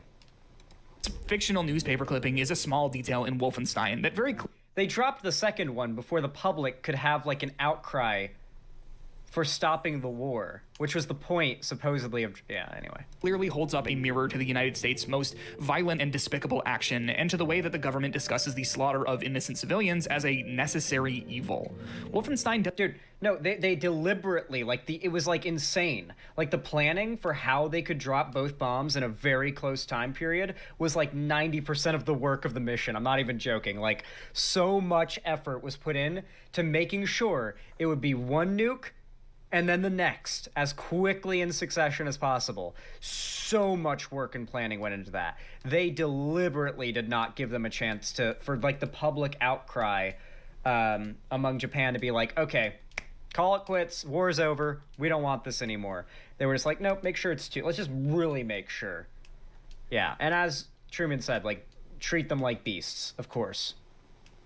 Doesn't have to twist the facts or create an alternate history here to highlight the cruelty of indiscriminate violence. It just rearranges the names. Despite being about freeing the United States from Nazi rule, Wolfenstein 2: The New Colossus doesn't say very much of anything specific about the current era of US politics. That didn't stop the game's publisher, Bethesda Softworks, from leaning into the 2017 political climate as much as possible when marketing the game's release. "Make America Nazi-free again," a tweet from the official Wolfenstein Twitter account reads, "Not my America." Of course, this tweet is meant for viewers to make a connection between Donald Trump's first administration's policies and the overtly fascist regime in Wolfenstein 2, but in context of the game, there isn't much specifically aimed at Trump.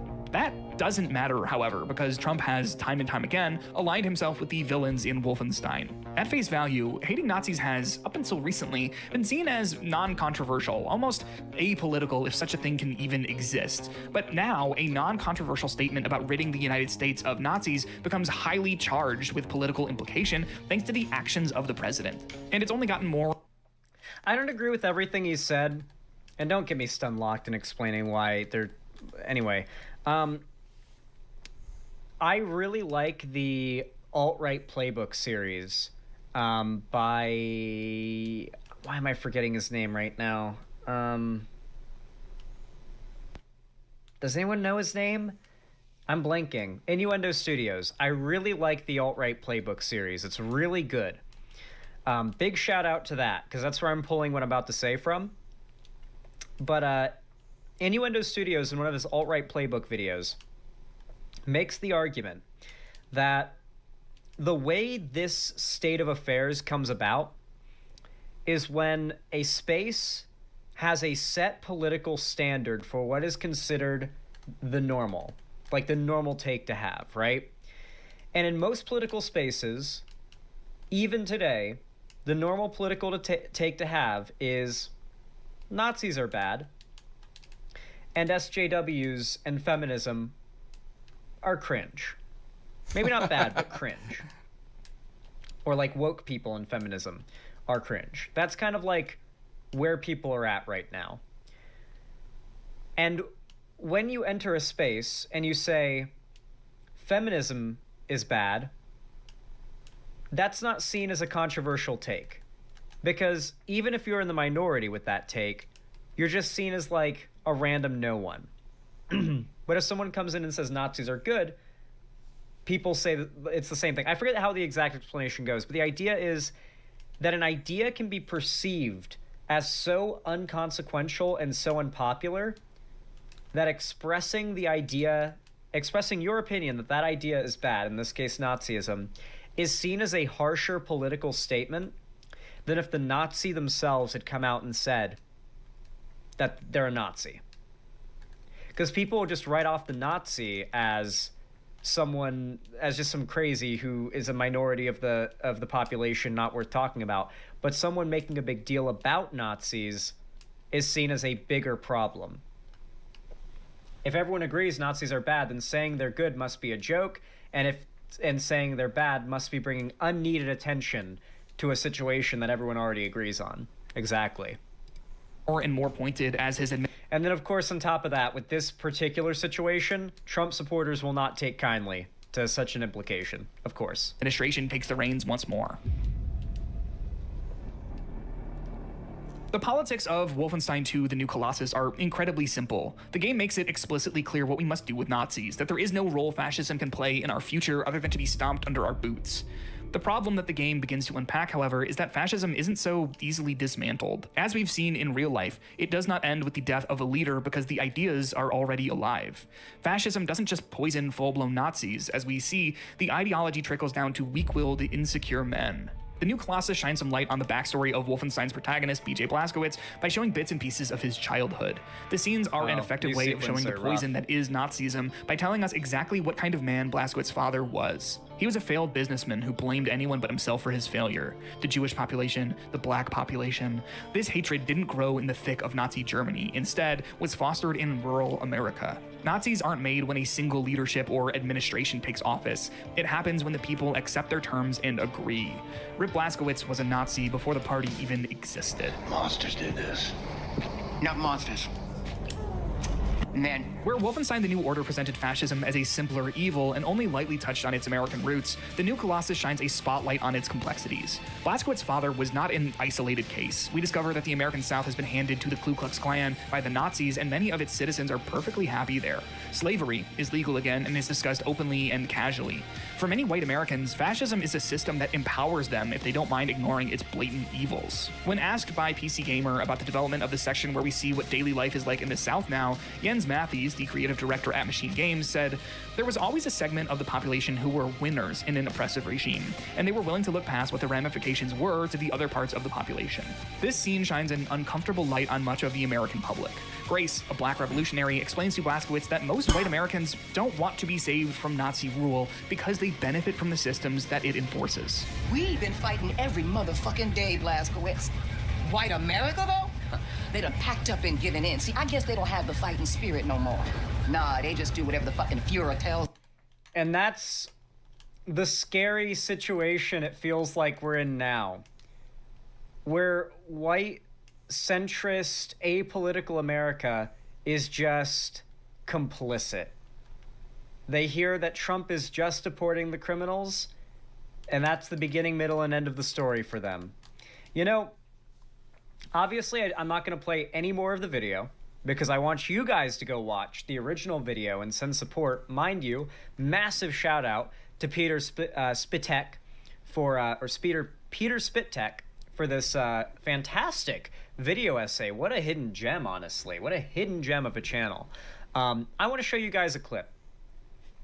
This seems like an appropriate clip to finish things off with. Let me see if I can find it. If I'm lucky, it will not be hard to find.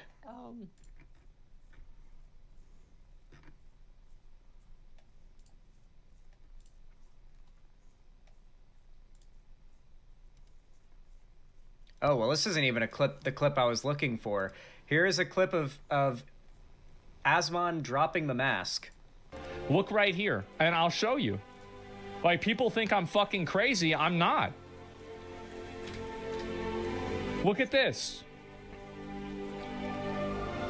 People wonder are tax dollars used to promote wokeness in video games? Answer is yes. USAID paid Politico millions of dollars a year to write pieces like this one, which promotes diversity and describes Gamergate as disinformation and harassment campaign. So this is the thing, guys. I want these people to suffer because that's what What's up, Nair? they did to me. I want to set an example. Get rid of these people. Put them, like, completely out of their jobs. Get rid of them. Make an example of them. Say, listen, this is what happens. Gamers rise up. What goes around? Yep, what goes around comes around. And, Yo, Peter Spitek, thank you for coming to chat. Why does he think this is like letting the mask slip? Holy crap, I didn't see you before. Thanks for sharing my video. I'm only able to stick around for a minute since I'm on vacation, but oh, hell yeah. I hope you have a fun on vacation. I hope it's somewhere nice. Thanks for giving me a shout out.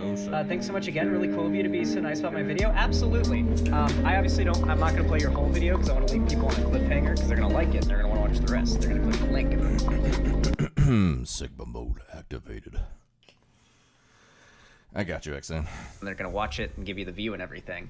It's my my secret way of getting people to check out new creators. I leave them on a cliffhanger. Very good video, by the way. What a hidden gem of a channel you have. You are absolutely going places. Keep it up. I guarantee you're gonna be pulling white light numbers. Go check out Peter Spitek, everyone. This clip of Asmongold is so important. I didn't even know about this. I just saw this for the first time with you. Man, just letting the mask slip here. Now, the hilarious thing about all of this, by the way, the fundamental... Has been said, woke, so he is right Nazi racist. Exactly, yeah.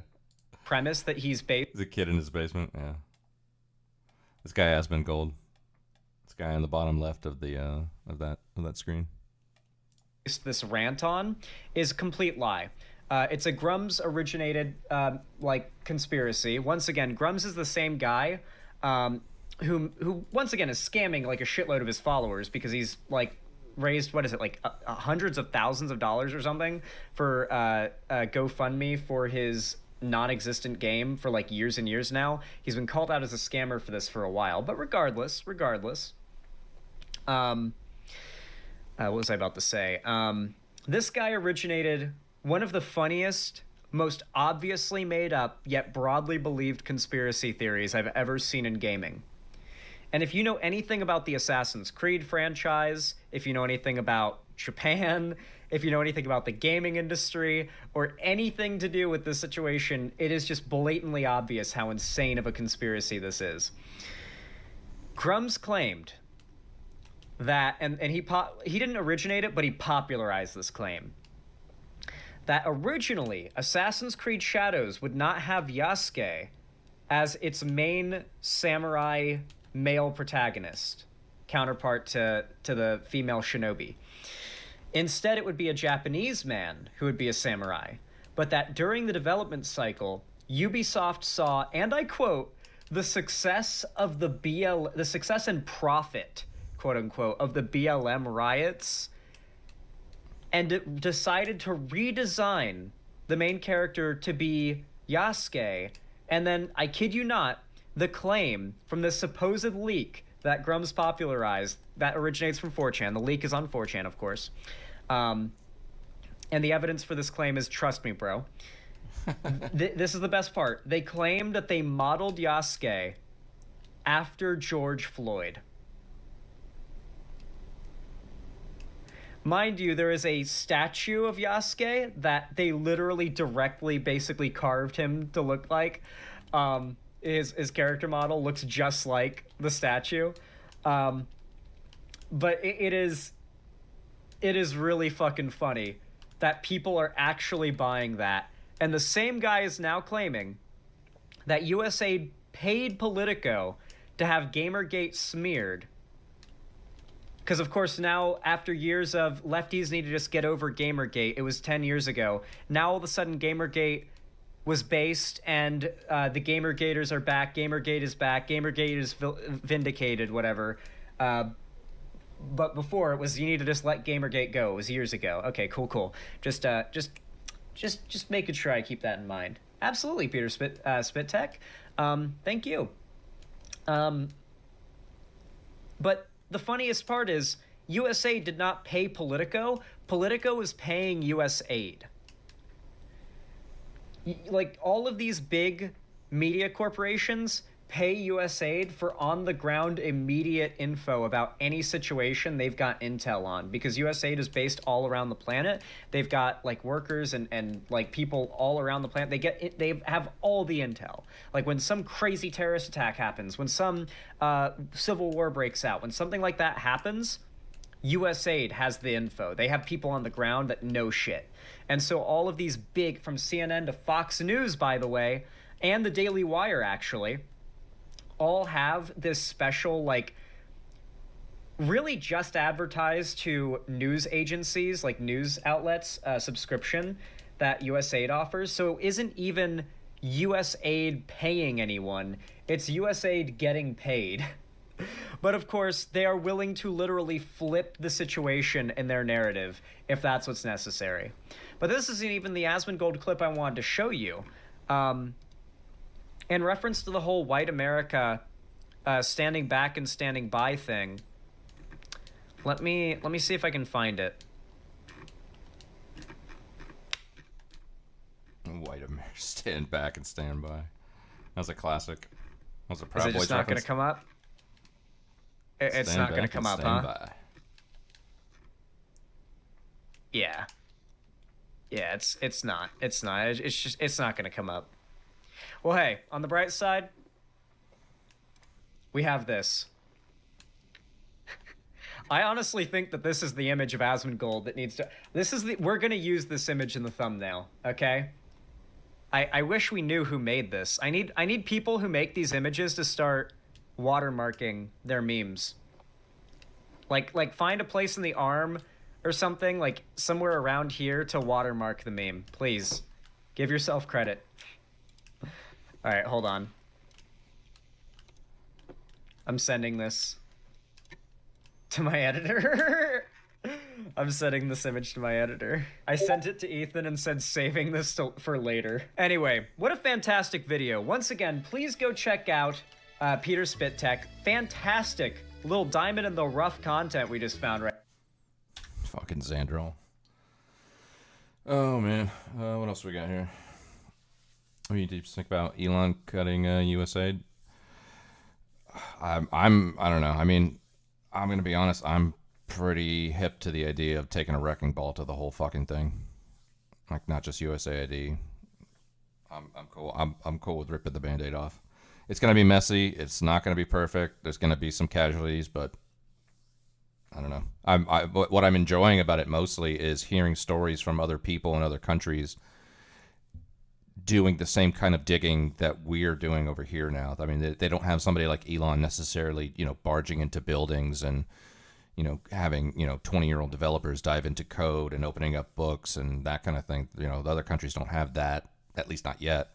But citizens of other countries are actually like curious about what their governments are spending money on. And I've seen videos of people in the UK, people in Australia, people in Canada, making videos on basically Instagram and just putting it out there. They're probably doing it on TikTok and everything too. Of them just kind of doing some Googling. You can find all kinds of shit. And the government has to fucking publish it from time to time. All the time. From time to time. And mostly all the time. unless it's like, you know, the Epstein files or something. That's different, but you know, you can find audits of all kinds of shit on fucking government websites. So other people in other countries are doing that kind of stuff, and I think that is good. But in terms of how it's happening over here right now, we'll see. I don't know. I mean, you know, there was like a there was a story of an AIDS clinic in South Africa that got shuttered, and I think the BBC went to go report on it, and then as they were like reporting on it in front of the building, a lady walked up and she was like, "What happened?" And they were like, "It's closed," you know. And like, "Well, where am I going to get my medicine? I don't know where I'm going to get my medicine." You know, I know. You know, I think the United States supporting AIDS clinics internationally is probably a good thing, but I don't think that we should be spending, you know, a couple $1 million on a fucking non-binary comic book in Colombia, you know. Like, there's got to be some give and take here, you know. No, it is a waste of money. Okay, gotcha. I'm just saying, like, you know, look, there are probably some programs that are good. There probably are some programs that are good that I wouldn't be opposed to spending money on. But you couple that with all the other money that gets spent and all the things I definitely would not spend money on. You know, like fucking there's like, you know, I don't know, gender neutral elections in Burma and like all kinds of weird fucking shit in other countries where I'm just like, no, sorry, next. All that stuff gets wrapped up in all the good stuff. So you just have to go in there with a wrecking ball and pick up the pieces and come with a glue gun for the things that are good, you know?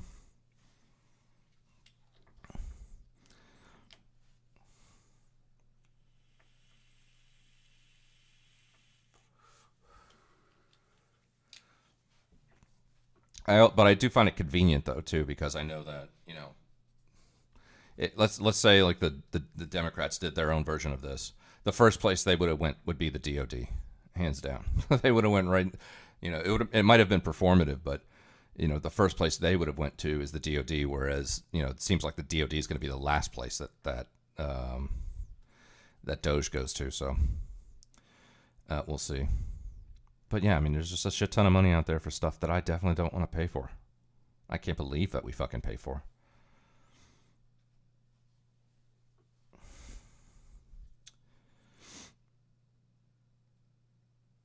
The people of the world can apply for USAID on a website for every American to see before we spend anything overseas.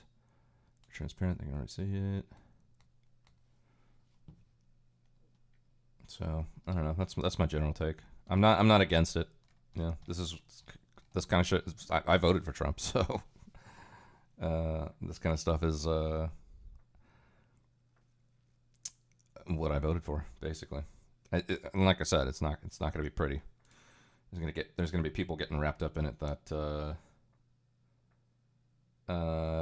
people and organizations getting wrapped up in it that I don't think should. There's probably some good causes out there that we do spend money on, but there's a shit ton that we don't. And if we have to hurt some of the ones that do deserve it in order to get to the ones that don't deserve it, then you just got to break a couple eggs and make an omelet. And then pick up the pieces afterwards, you know? Not only that, but also, I mean, you know, all this money goes out. And,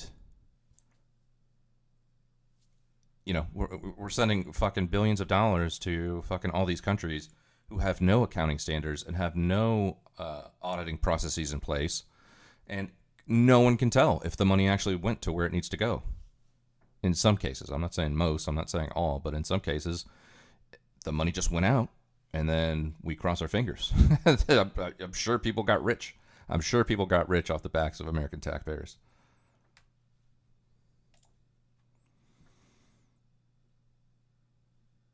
All right, let me see this. This is this like annoying British chick.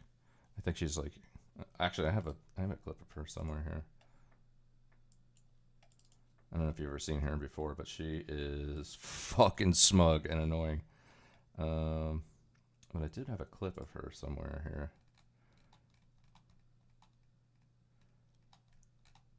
God, you can see how right wing my algo's gotten. I got like a couple, like a bunch of like Nick Fuentes clips.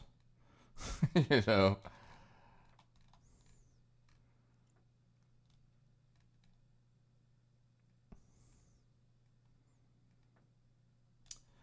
But where is she? Where is she? Where's she at?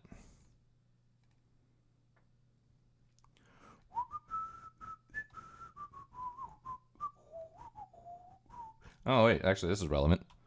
This guy. This is exactly the fucking the USAID stuff. Shit, I don't know about y'all.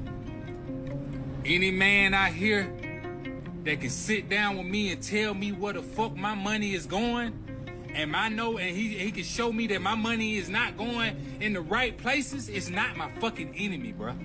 He is not my enemy. He's trying to put me on game. You feel me? Stop talking about race. It's not a race thing. It's them motherfuckers against all us. People, they will lock you up if you don't file your fucking taxes. Basically, they're saying, you're gonna give us your fucking money, motherfucker, and we're gonna go buy condoms. We're gonna go get some coffee goddamn cups for our employees who's at home. If you don't give us our money, we're gonna lock you up, motherfucker. Why ain't y'all people living? Why ain't nobody living? I'm the only one. I know I ain't the only one. Walk around this motherfucker living. Shit, I don't know about y'all. I feel that, man. I feel that. Where's this lady at? I do have a clip of her here. It's great because I think it's in like reference to, you know, replacement discourse.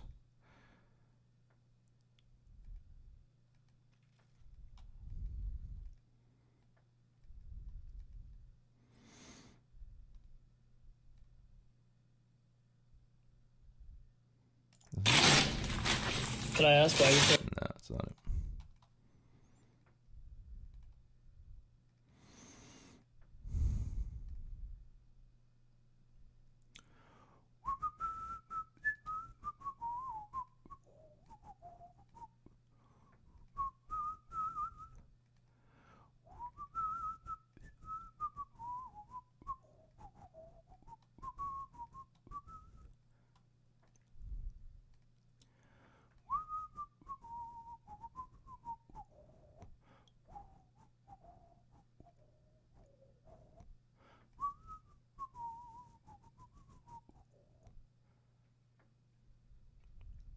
Is it? To wander around. It's my door. No, that's not it.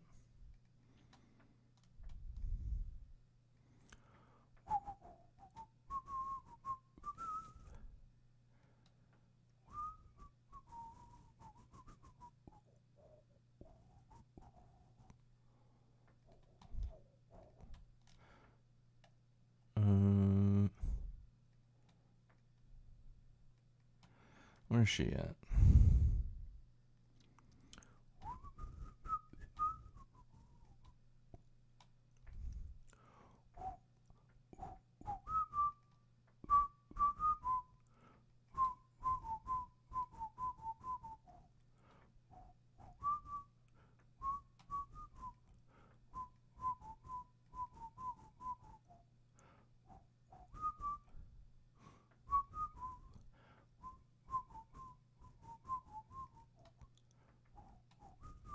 A schoolgirl lied about her teacher being Islamophobic, which... No, that's not it.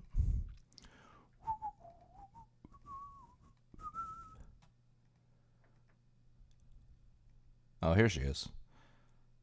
Yeah, this is it. So we're about to watch a video about this lady right here. What's on the table is ethnic cleansing. When you are talking about the permanent resettlement of an entire ethnic group from the place they call home, that's called ethnic cleansing. And instead it's like, oh, bitch, isn't this you? That in London, the white British population has decreased by 600,000, while the minority population has increased by 1.2 million. So, yes, lads, we're winning. What's on the table is ethnic cleansing. I mean, the fucking... Oh... Oh, When man. you're talking about the permanent resettlement of an entire ethnic group from the place they call home, that's called ethnic cleansing. And instead it's like, oh, Bitch, isn't this you? that in London, the white British population has decreased by 600,000, while the minority population has increased by 1.2 million. So, yes, lads, we're winning. What's on the table is... Bro. Oh my god. How they could be so fucking smug about fucking data. You know? This guy's got fucking ice in his veins, bro. Ice cold, this guy. England's not in what 10, 20 years time is not going to be Anglo-Saxon Caucasian heritage anymore. It's going to be people who look like me, and that's not going to be a good thing. Why isn't it a good thing? Because they're going to be bringing in an inferior culture. What would you do to stop the small boats? I'd militarize it. I'd tell the military nobody lands on the beach. Get the military to stop it, and I'm sure they could. How do you think they go about stopping it, though? No boat lands on the beach. No boats would land on the... Does that mean sinking them? Whatever's necessary. Even if there's like kids, women on the small boats, they should still be sunk? No boats would land on the beach. That guy is fucking ice cold, dude. Holy shit.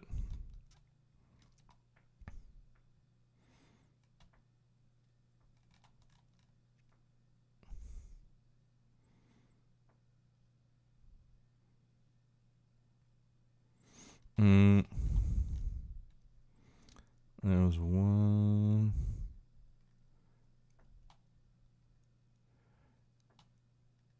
There's oh yeah, this is from Germany. Even PJW is talking about that 60 Minutes piece. This is what happens when you post an edgy meme online in Germany. Police says they raided this apartment in northwest Germany. 6 armed officers searched a suspect's home. I mean, it's not like the German police have anything better to do, right? It's not like their violent crime rate just hit a 15-year high, is it? The crime, posting a racist cartoon online. Naughty words on the internet. And it's a crime to insult them online as well? Yes. The fine could be even higher.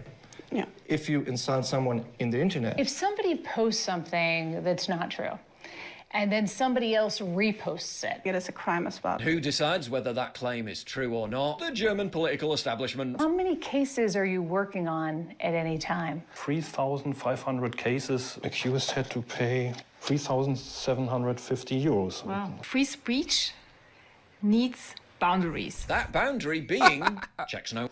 Bro, that lady is fucking... Yikes. Telling the truth about what's happening in Germany. This is what... Oh, man.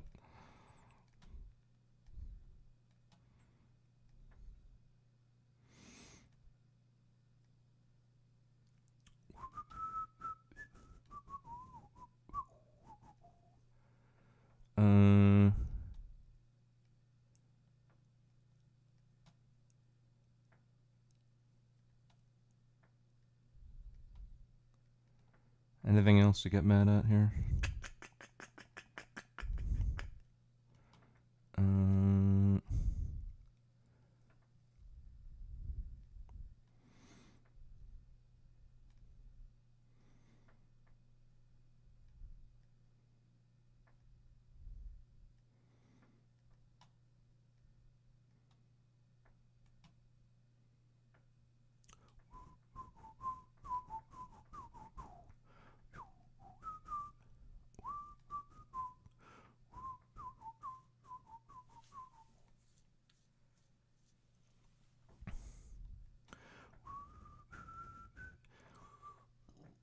Germany's our future if the lefties get their way. Yeah, I've been talking to Conrad about that a lot lately. We've been watching for the past week or so. It's been like really Euro heavy on the streams. There's probably some stuff to get mad at here, but.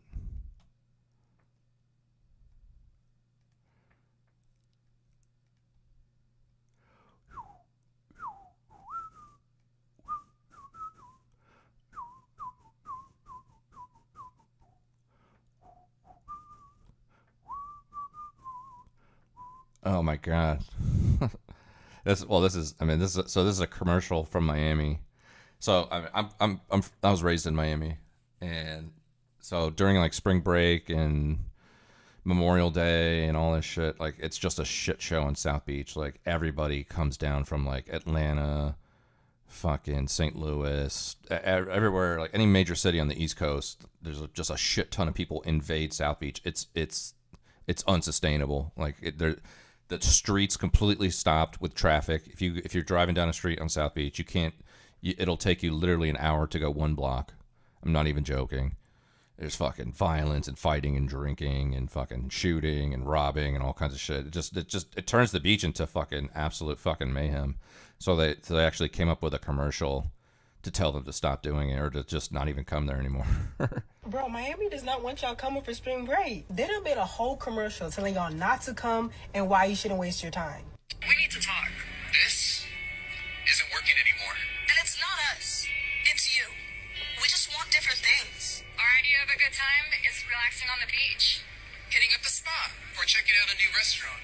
You just want to get drunk in public and ignore laws. Do you even remember what happened last March?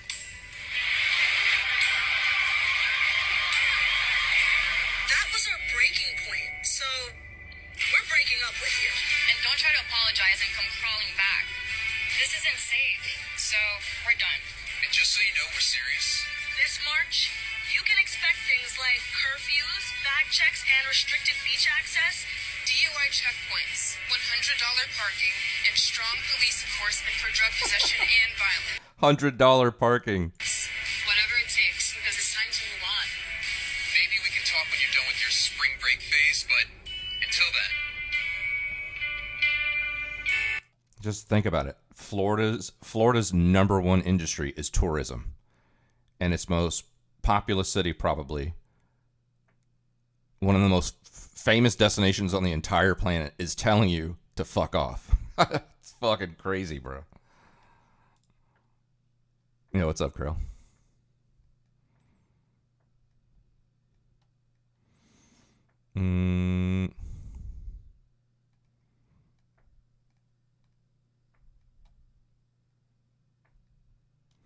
Oh, I saw this. So I don't know. I mean, there's definitely been talk out there about like China doing like some organ harvesting or whatever. But I think this guy was making the case that that's why the reason it was the reason for the Uyghur genocide. It wasn't because of like religious re-education or anything. It was because the Uyghur Muslims live such a pure life that their organs are like fucking prized, and that they were like fucking harvesting them there and shit. Ever heard something called halal organ? No. No? This organ has never digested alcohol or pork. And such organ only can be found from another Muslim. The rich, very rich and powerful Muslims, they pay the broker in their own country. Then they will receive a letter from the embassy from Beijing. Then they will take this letter and come to Urumqi. Then within 2 weeks, they will get the organ happily and go. A Uyghur man who showed me those documents, he didn't allow me to take pictures, he didn't allow me to make copy, he showed me. Then I couldn't bring this up because this is so sensitive. If I say out, and the people will know who this man was. But why now I can say? Because this man died. He died 2 years ago in Iran. At the airport, he had very suspicious heart attack. He passed away. And you know who this person is? I know. Can you tell me?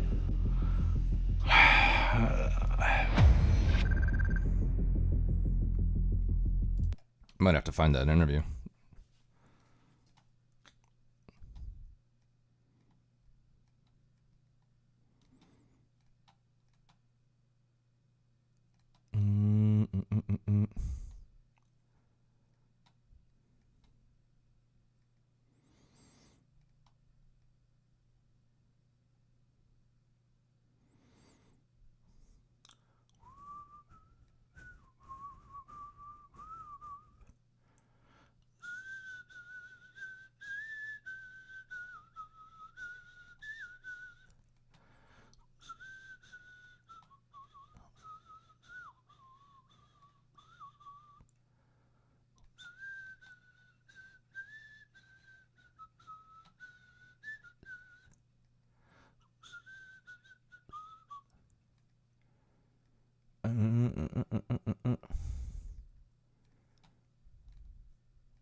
got that fucking that fucking alt-right Euro song in my head.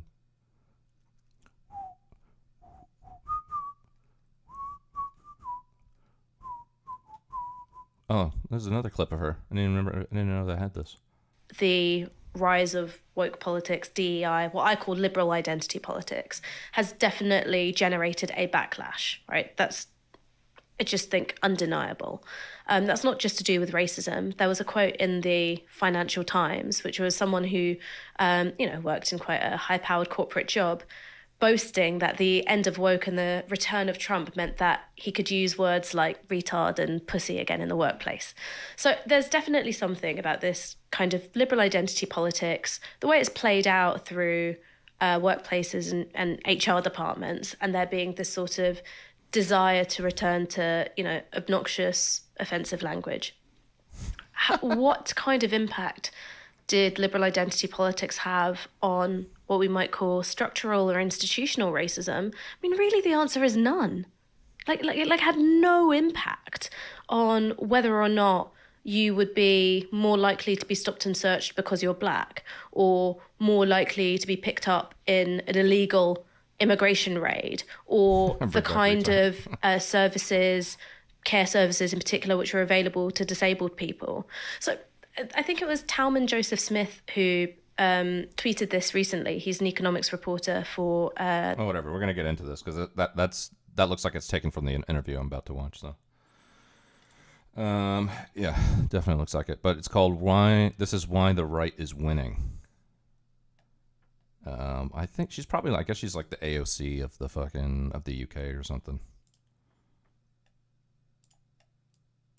Let's see. I made the classic mistake of thinking my world was the world. And I thought that there were more people like me than there were.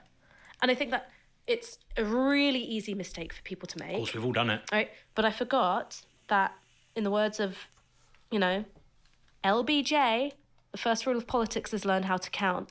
I forgot that I had to do some counting. 5 or 6 years ago, I found the idea of doing that so scary.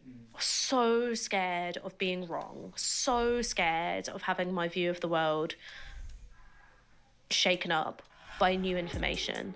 Getting that bit older, I'm like, okay, not only is this not scary, you're gonna have to suck it up, buttercup, and look at the ways in which you've been wrong, and look at the ways in which your own social world has blinded you, because if you don't, you're gonna lose. I first met today's guests in 2010. It was a long time ago. I even had cheekbones. She was 18 years old. It was the University College London occupation in opposition to a 300% hike in tuition fees. Maybe you remember. She has been integral to the journey we've had here on Novara Media in the last decade.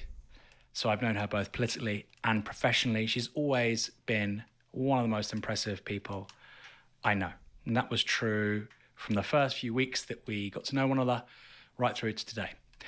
I'm really happy about today's conversation because it's about her debut book, Minority Rule, Adventures in the Culture War. At the heart of this book, its hypothesis, is the claim that many of the ideas which were generated during that period when we first met one another around the left, around identity, around meaning and around power and how to counteract those things, have, rather surprisingly, become the ultimate tool in the hands of the right as they accumulate more economic, political, and even cultural power than ever before. It's a powerful idea, and I think there's a lot to it. So with no further ado, I'd like to say hello to Ash Sarkar. Welcome to Downstream. This is so weird. Why is it weird? Because, one, I'm used to this being either a conversation or I'm asking the questions. Two, this is about something that I've written. And three, in the back of my mind, I'm asking myself, will the audience feel like this is just a puff piece? Because obviously we work together, we've known each other for many years, and this is our shared baby of an interview series. So give me a hard time. I'll try. There was a moment where I tweeted the image of the book, which is here, my well-thumbed copy, as you can see. This is not the actual cover. I tweeted a picture of it and I said, this is fantastic, it's going to help reconfigure the left. But then I suppose if you were a skeptic, you would say, well, what else would you be declaring about the book? You're not going to say it's rubbish, don't read it. Imagine if you did. Yeah, imagine. But I do believe it's a very important book at a very important time. Yeah, the first 100 pages I think are probably some of the best non-fiction I've read in a while. Which is, that doesn't mean the rest of it's not good, but it's very hard with non-fiction in particular just to get an even, especially with current affairs, because you're just going to care about some things more than others, right? I think so. And I think that the first 100 pages, there's an introduction where I think I go through an argument which you make, which is that everyone is black-pilled now. There is such a profound loss of trust and breakdown of the social contract that no matter who you are in this country, whether you're a homeowner or a renter or you live in Barnsley or you live in Hackney, you feel like hard work isn't rewarded, that there's no point having trust in politicians, and though you consume an awful lot of media, you can't trust what it is you're hearing. And I think that resonates a lot with what you've said of everyone is black-pilled now, and that is a left and right-wing phenomenon. And then the first chapter is called How the I Took Over Identity Politics, which is the one where I think most of my friends are going to get a bit pissed off because it is fundamentally a criticism of the left. The rest of the book is really about right-wing identity politics and how the right mobilise identity politics. But I realised that I couldn't write that without looking at the origins of some of these ideas and tactics, which really originate from us. Yeah, I said that as well on X. It's going to piss off a lot of people on the left, right, centre, none of the above. And obviously you get lots of right-wing people going, oh my God, minority rule, presumably Ash Ark is calling for, God knows what, the Bengali caliphate. Yeah, brown and black people to form some kind of, woke Politburo to oversee the country. With Ash Sarkar as the Doge. Bruv, we'd never get there on time for the Politburo meeting. It ain't happening. Yeah, I think there'd be an uprising pretty quickly. But that's not at all what you've written about. And actually some of those people would probably find themselves nodding in agreement with at least some of the points you're making, because they're critical points about the left. And they'd be thinking, well, I thought that was her, but she's criticising it. So starting with identity. What's wrong with identity as a basis for politics? You refer to it in the book as a cage. What do you mean? Well, I suppose the first thing to say is that identity is always important. The question is how important and to what extent is it going to shape your political horizons? All of us are interested in who we are and how we're perceived. That's just a part of being human. And I know that, I'm not exactly a biologist or, a student of evolutionary history, but my theory is the reason why that's so important is because look at us as humans. We've got no claws, no fangs, no real means of defending ourselves in the wild. The thing that we've got is sociality. So of course, who we are and who we're perceived to be is incredibly important. The problem with a focus on identity and this question of who am I and who are you is that it, I think, bakes in a sense that we have opposing interests, that attention is a finite resource and that we're always in competition with each other for it. And I think that it breaks down our collective power, which is, I think, the only tool humans have ever had to transform society. It's one class becoming big enough and strong enough to overthrow the one above it. And that's why, this is a Marxist book in the sense that Marx's theory of historical change is really important. And that's sort of the starting point. Why hasn't the working class gotten big enough and strong enough to overthrow the bourgeoisie? And the thing that I'm looking at is the rise of identity politics as part of why that's the case. Is it a big part? I'd say it's a pretty big part. And, when I talk about the rise of identity politics, I'm not just talking about the identity politics of the left. I'm also talking about the way in which social media gives us, tailored feeds. It makes us feel that what we're paying attention to is the entire world. Obviously, that's not the case. It creates a competitive attitude towards attention because you're literally competing with other people to amass a bigger following. And I think that the way in which identity is being understood as founded in notions of irreducible difference, right? You being Iranian, me being Bengali, that's too different for us to find any kind of common cause, or maybe it's gender, or maybe it's sexuality or whatever. That's a product of neoliberalism. And it's also something which is deepened by our economic conditions. Our economic conditions are making us, I think, more hostile and suspicious of one another. So you think the genesis of all of this stuff, left-wing identity politics, you think that starts presumably in the 80s, 90s? Where does this begin? Because of course you get the movements in the 1960s, liberation movements, etc., and the formal right-wing critique of this stuff would be this is a bad thing. Obviously, we think there are very good aspects to it too. And it starts 60 years ago. Where does that kind of date, the 60s, can sort of sit in your thinking? So the 60s and 70s are really important because I think when you look at the movements of that time, of course, they were flawed and of course they weren't perfect, but they showed a really different attitude to navigating questions of identity. So the term identity politics was coined by the Combahee River Collective, and they released this really famous Combahee River Collective statement. And their idea of identity politics was fundamentally anti-capitalist. And the importance of identity was that it gave them a vantage point on the labour market. So being Black American women, that gave them a point of view on how capitalism worked. That was the point. It wasn't that, we've won the Identity Olympics because we've got all these intersections. It was, this gives us a sense of what's really going on here. I also look at the Black Panthers and how they worked across different identity groups. They really didn't think that language was that important. They weren't, hung up on what kind of symbols or language, poor whites from Appalachia were using. They were like, okay, you're anti-capitalist, we're anti-capitalist, let's go. They didn't care about the fact that the idea of being a panther was being appropriated and adopted by other groups. So when delegates from the Viet Cong, essentially, came for a conference with the Black Panthers, they said, you're Black Panthers, we're Yellow Panthers. And that was a moment of celebration rather than, you're taking something from us. So that's how it was in the 60s and 70s. I think what happens in the 80s is that you've got the rise of the neoliberal political subject, atomized, competitive, and also a product of what neoliberalism is doing to the institutions which would produce class consciousness, which I argue are industrial labour and what that does geographically, holding communities together, the trade union movement, and council housing, particularly in the UK. Actually existing communism, also important. It means that these socialist ways of understanding the world are powerful, if not dominant, in Western countries as well. Along comes Margaret Thatcher, Ronald Reagan, and they're just smashing it to bits with a hammer. And my argument is that they're doing so deliberately. They're doing this not just because they're ideologically opposed to things like council housing or organised labour, but because it produces a new kind of political subject. Margaret Thatcher famously said, economics are the method, the object is to change the heart and soul. And I think that she did that. So then the identity politics that we get outside of that sort of crushing, bashing machine, it's profoundly inflected by ideas of suspicion, individualism, competition. And the fact that the left is so attached to these really individualistic models of identity politics, I think it's hamstringing us. It's utterly hamstringing us. But we don't want to give it up because we think it means betraying the cause of anti-racism. I actually think it's kind of the opposite. I think that this means that the cause of anti-racism will be doomed to fail. Do you think identity politics is making racism worse or has made racism worse? There's an argument which is that the legacy of... Look, I'm not saying I think that. This is what we're going to discuss over the next 90 minutes or whatever. But there's one strain of thinking, which is the major legacy of DEI, identity politics, over the last 15 years is actually the re-emergence of white race consciousness. That's how maybe somebody on the far right would put it. They would say, thank you, great, you did us such a big favour. Where would you sit on that? I think that's a really interesting question, and listening to it, I wish that I'd addressed it in the book directly. Did it make racism worse? It depends what you think racism is.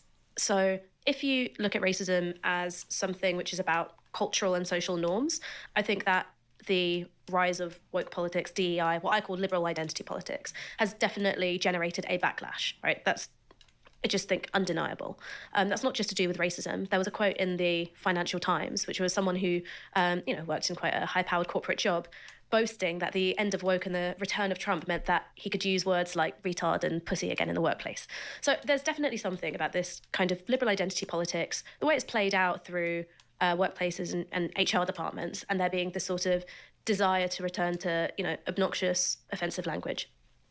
What kind of impact did liberal identity politics have on what we might call structural or institutional racism? Really, the answer is none.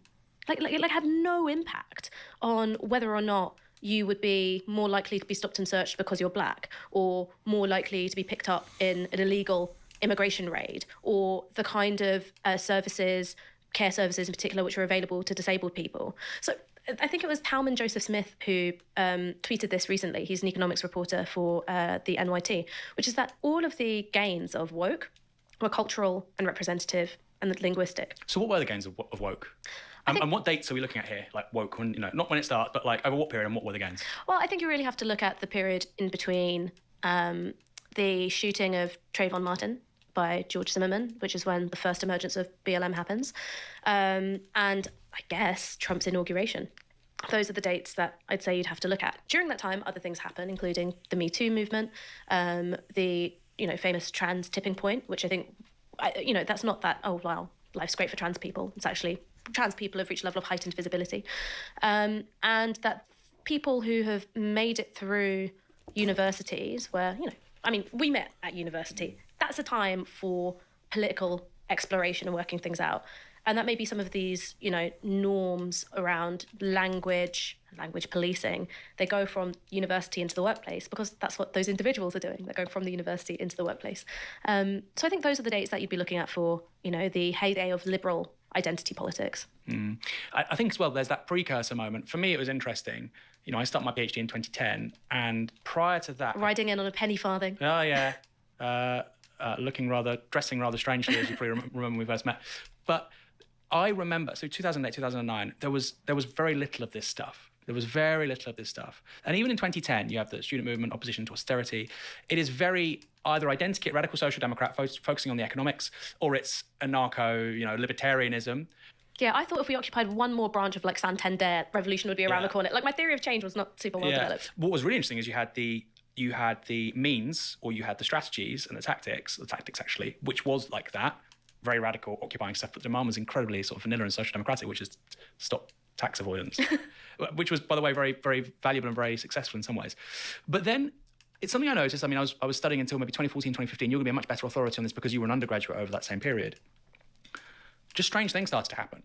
And I remember the first time going into a university occupation, and then literally before it started, somebody saying, this is now a safe space. We've got these rules. They weren't, and I have no problem with rules. I have no problem with a space being safe, obviously, but they weren't formulated amongst the people being there. They weren't done in an inclusive way, which is a word everybody loves, but very few people practice. And actually, it was very alienating. And there was a very clear, I'm not suggesting that's entirely causal, but there was a very clear correlation between a vanguard of people behaving like that and actually lots of people just becoming quite disinterested quite quickly. I think there's truth in it, but also I remember things not always being great in those movements or those spaces. I remember at the university occupation where we first met, it being really hard as a young woman to be taken seriously by men, and also to have your personal space respected. I mean, I remember, both me and a friend would be followed into the toilets we were trying to use by a man who was trying to hit on us.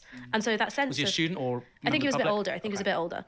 And at that time, it felt really difficult if you were a woman and if you were a person of colour to say, these things impact how I'm treated socially, and I would like that to change. And I remember when I was in my, early 20s, coming across the language of liberal identity politics, whether it was cultural appropriation or microaggressions or white privilege even, and going, fuck yeah, this describes my experience. And it felt like a light being switched on. And then I felt a bit empowered because here's this language, it's coming into vogue. And when I say, hey, this thing that's kind of messed up about our social interaction, it's a product of white privilege, people would understand that. I felt hugely powerful. Now, I don't think that I was always right in how I used that language. I mean, who is in their early 20s? Of course. But I think that lots of people of colour, lots of women, lots of other kinds of minorities as well, found that language gave them social power, maybe for the first time ever. And then the problem is that it becomes addictive and you use it everywhere and you use it all the time because it becomes a little bit of a cheat code. So you can kind of cheat the messiness of interacting with other people, cheat the messiness of political contestation by appealing to these concepts or trying to bring in rules. One of the things that I try and, this is a very liberal IPPOL term, one of the things I try and hold space for in the book or, kind of bring in is that there is nuance here. Just because these ideas have been harmful and just because they've been misapplied, it doesn't mean that everyone was coming from a bad intentioned place. Yeah. But you also have to be honest with yourself about why these concepts felt so attractive. It's because it empowered your voice in a way that without those concepts you wouldn't have been able to sort of get to the top of the attention queue. I do see what you're saying, but you mentioned the experience of being at university occupations, occupy. In those spaces, I understand, like I say, the idea and the necessity of a safe space, which should be, by the way, mutually agreed and sort of formulated democratically. It wasn't. But then there was this imposition of that kind of politics. Yeah, of course, when you've got 200 complete strangers together, you're going to need some rules, right? For instance, at UC occupation, there was no drinking. It was a dry space. Was it? It was meant to be. Loads of people were drinking. But in a way, that's the best way to do it, right? You can do it, just don't do it so people can see you and don't be, outrageously drunk, right? I think I may have been outrageously drunk. That's a manageable situation. Basically, people were going to be sleeping there. You didn't want, others up till 3, 4 in the morning drinking 10 beers. Perfectly sensible.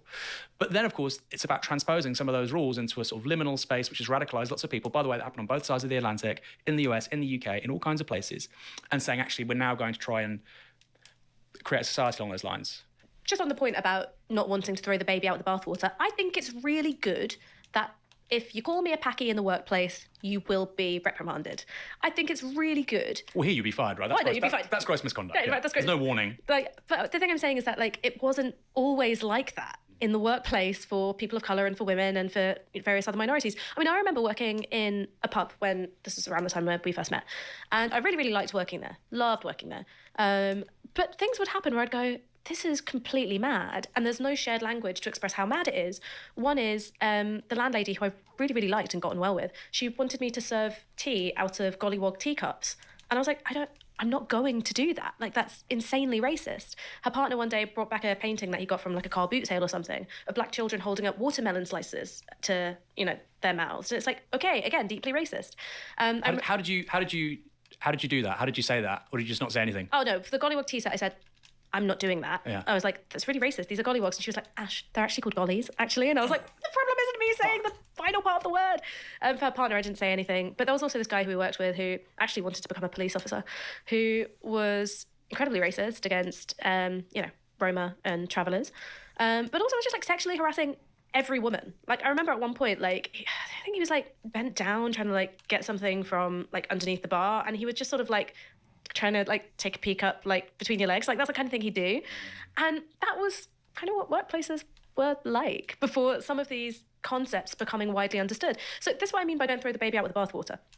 There are some good things that an enhanced awareness of language and behaviour have done, right? I think it's really good that it's broadly agreed that you can't, look up between a woman's legs at work anymore.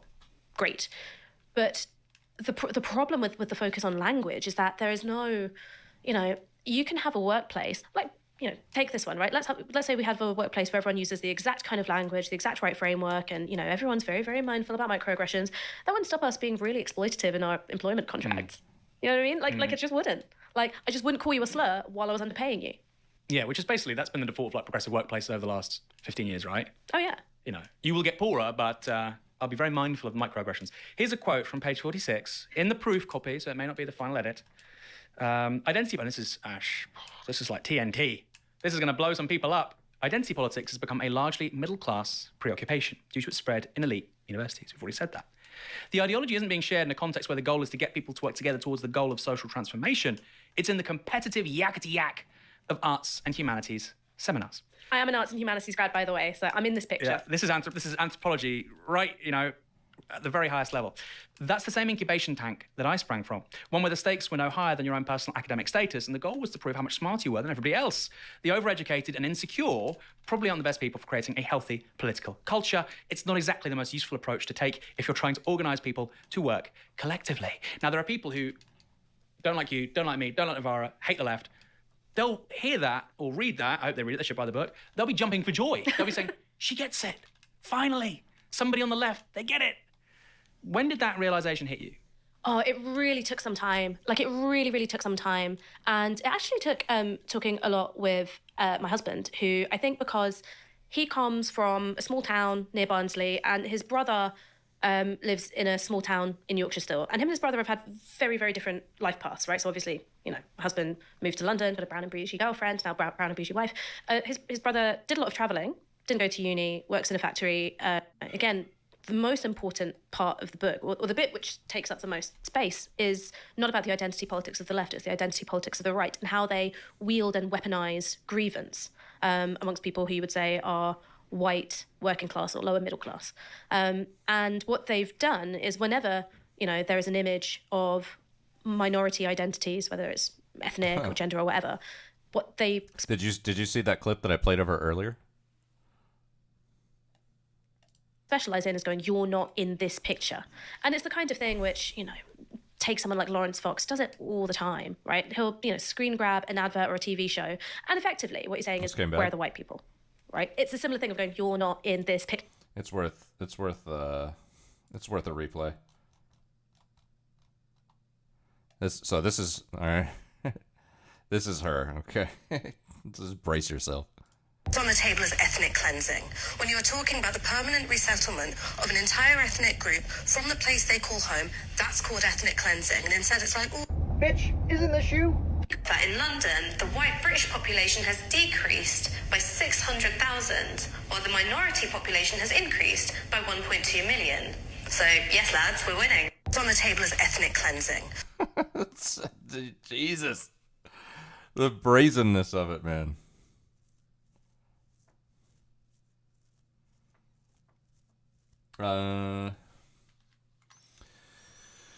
Jump to Discord and have one of your ideology talks. Love some of the thought-provoking questions you do.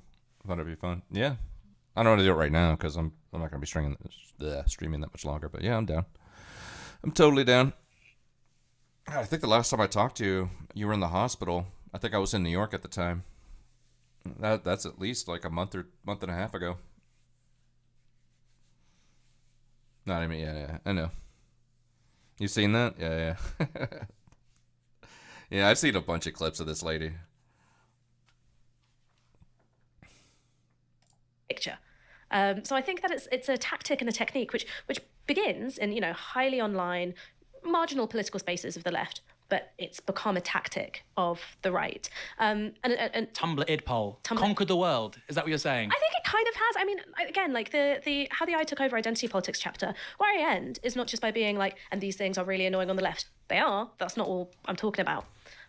I have a look at how Israel's advocates have weaponized identity politics within the context of the genocide, and also sort of more broadly. They come back to these things of like, well, a minority group gets to define its own oppression. So you've got an organisation like the ADL who goes, watermelon pins and kefirs, that's anti-Semitism. Elon Musk doing what looks strikingly like a fascist salute. Oh no, that's fine. You think it was a fascist salute? Yeah. I mean, I've got eyes. I do as well. I'm just, it's obviously contested. I think he did it to trigger the libs, but I think it's still a fascist. I think it's sort of both, right? It's like, and this is something which Oh my I God. wish I had the ability to give an answer to, but I don't. All I have is the ability to frame the question. What the right are specialists at doing is doing things like whether it's a fascist salute or going, pedal to the metal on transphobia, both because they believe in it or they're happy to strengthen that as a political force, but also because it distracts the left. And it pulls us away from being able to talk about the experience of majorities, and we're talking about the experiences of minorities. And there's that incredible graph, which I think was from the Financial Times again, where it mapped perceptions of the Democrats over time. Line goes up, they stand up for the marginalised. Line goes down, they stand up for the working class. The fact that marginalised and working class are seen as mutually hostile, opposing groups. Crazy. Incredible. Like the right are winning. That is a victory for them. That is such a victory. And to be clear, that is the heart of the book. And this transition really over a period of a decade from much of the media talking about chavs and a multiracial working class in particularly, critical ways, to all of a sudden really valorising and validating the white working class and actually saying we need to be your liberators. We'll talk about that more in a moment. Oh yeah, because it makes me so mad. It makes me so mad. The fact that, so Aaron, I hate journalists. I love journalism and the practice of journalism. I fucking hate journalists. You're like Jack Nicholson in Is It As Good As It Gets? I've not seen that film. Have you not seen it? No. He goes, I love humanity, but I hate humans. Yeah. It's like the inversion of like Robespierre. He loves humanity. He loves, or you're meant to love humans. Anyway.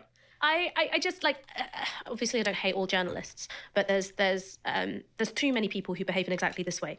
The exact same individuals who in the early 2000s were referring to chavs as things like, and I'm quoting directly, lard, gutted, slappers, and dismal ineducables, then, early 2010s are like, what about the forgotten white working class? And I was like, you were demonising these people just a couple of years ago. The exact same individual journalists who are going, I hate these people, wouldn't it be great if they were euthanized? Then turn around, they go, oh, the left have forgotten the white working class and it's all the fault of anti-racism. Now, what they're able to tap into, which is true, is that the liberal left, the centre left, did not give a flying fuck about these people and actually thought of them as sort of an electoral encumbrance, right? That's true. But the bit they're ignoring is that they were gleeful participants in that moral panic as well. And that's the thing that pisses me off. And I know maybe I shouldn't be annoyed because I should be like, well, obviously media works like this. It's in the service of elite interests. But to have that little integrity, I find that astonishing. I find that astonishing. I don't know how you sleep at night. I don't know how you look at yourself in the mirror. I don't know how you live with yourself as a man when that's your journalistic career. I'm not talking about you. I'm talking about the people I know. Well, I do think, and look, this is an open question. We live in a post-ideological I'm not surprised she passed that on to the libs. It's the libs' fault. Yo, what's up, Turbo? Bullshit. How you doing, man? Secular society, and look, I'm not saying that The has libs. downsides. We have, fewer religious zealots than 400-500 years ago. Great. It has downsides. Lots of people literally have no moral compass. Like lots of people. Most people still do, but lots of people do not have a moral compass. They don't have a sense of shame. Like lots of people, and that's infused our politics. And it's fine to change your mind. It's fine to go, you know what? I was one of the people that got this wrong. And now what I realise is that, this cohort of people were actually being screwed over. It's beautiful to change your mind. And it's really hard to do that publicly. It's really hard to do it. And I really respect people who do that. The fact that you're going from one song to the other without skipping a beat. Ugh. Well, I think the hallmark, you don't have a mind unless you can change it, right? I mean, I'm not going to take you seriously unless you're capable of changing your mind. But I do, and it's something I've written in the notes here when I was reading this. I just think post-ideological societies are very stupid. And I think the political elites of post-ideological societies are very stupid. There's a reason why, Europe is screwed, actually. Anyway, this is from Peter Mandelson, and it's very similar to the lines you were just giving from James Dellingpole a moment ago. Now, Peter Mandelson would say that the woke left has given up on the white working class. Listen to this. What's going on? We are the long-term benefit claiming... We're just owning the libs, bud. Owning the libs. Been jumping around from fucking mysterious Russian radio stations to culture war to lots of European stuff, European politics. Just kind of jumping around. Working class poor, living through another period of cultural contempt. We are losers, no-hopers, low-life scroungers. Our culture is your culture. For the people in the Kick or the Twitch chat, that's Turbo down there. Turbo chat's right next to my my cam. Conrad's the name of a goof in my high school. There you go. We got Conrad's here. We got a Conrad in the chat. He's over in the Kick chat or in the Twitch chat right now, actually. You can literally imagine him saying all of this. The importance of welfare provisions to our lives has been denigrated and turned against us. We are welfare dependent, and our problems won't be solved by giving us higher benefits.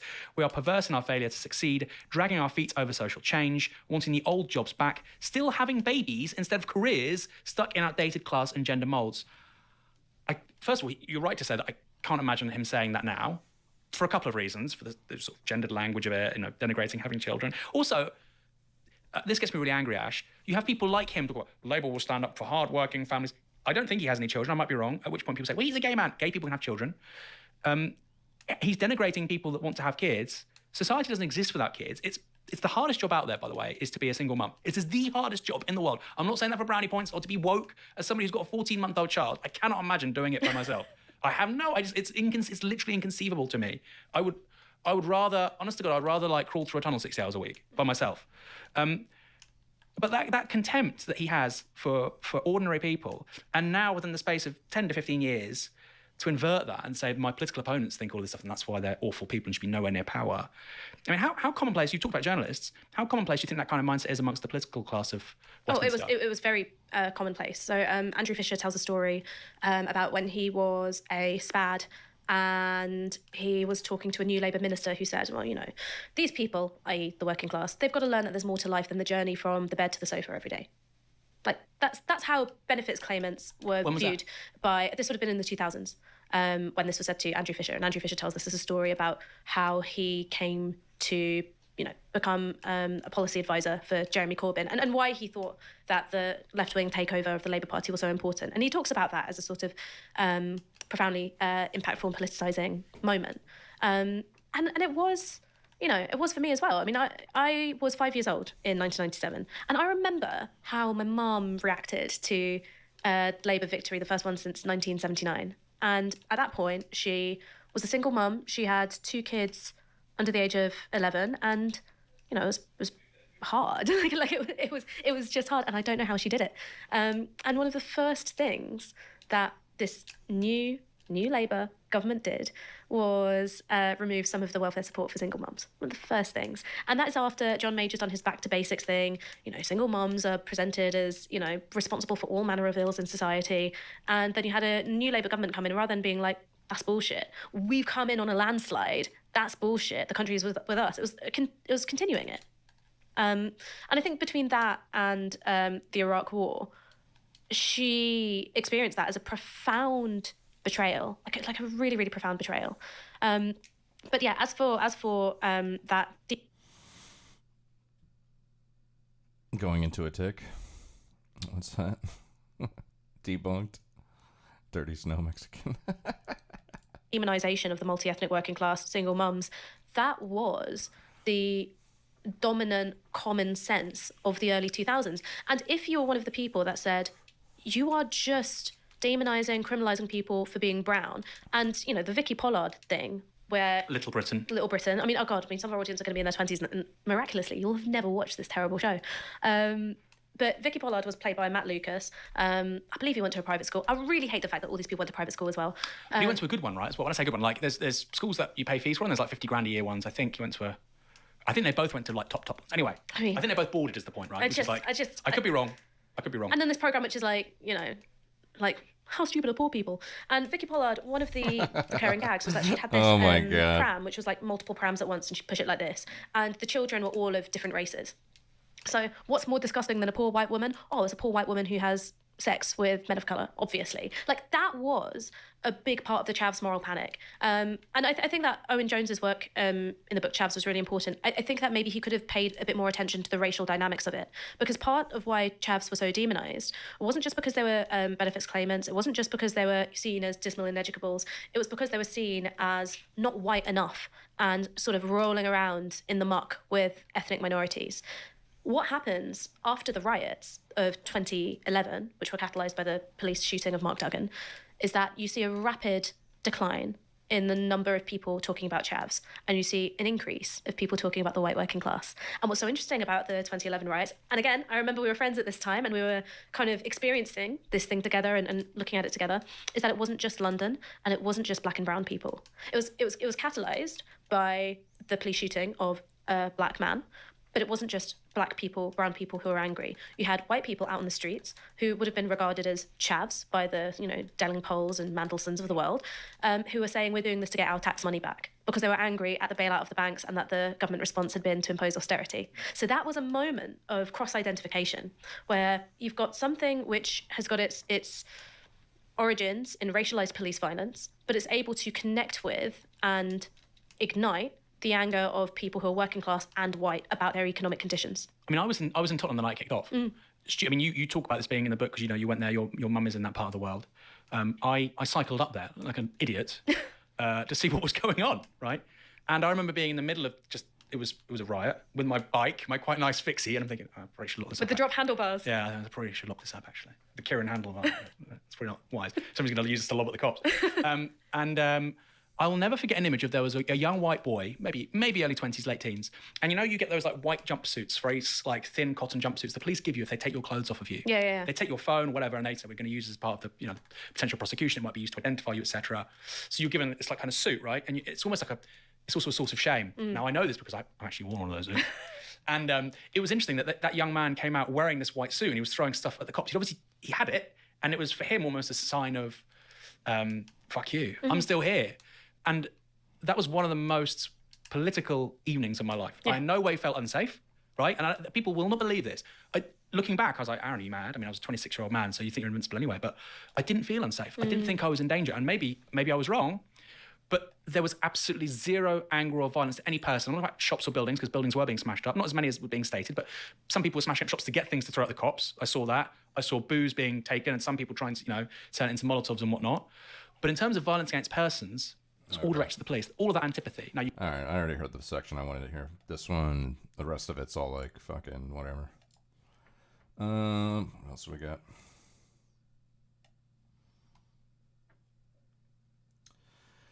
Mary Chu's streaming right now. Trans Trump derangement syndrome continues. Pear Joseph Jack Jewel interview. Woke is dead. This is the future of politics. This fucking lady's she's doing like I guess she wrote a book, so she's probably doing the rounds right now. I'm gonna put that in the save later. Ethan Klein H3 gonna snipe Chud.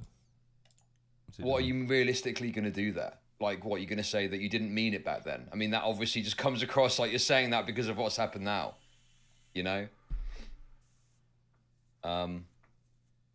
Which is, I get it. Obviously, I've said before, I have felt a certain sense of gratitude that has maybe coloured certain behaviour that I've engaged in regards to Destiny.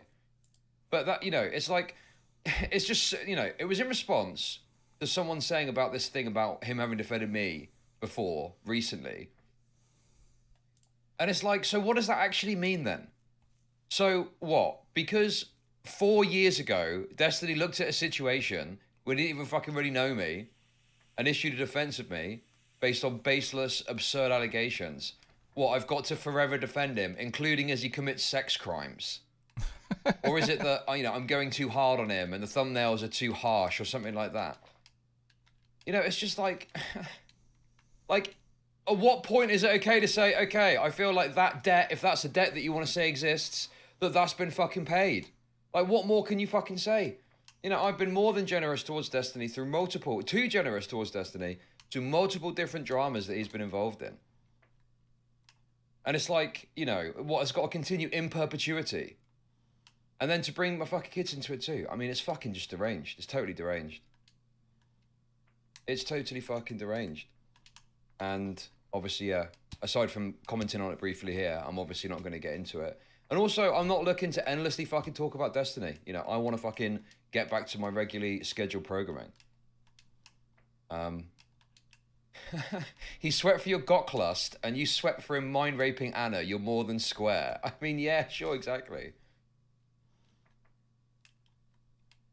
But yeah.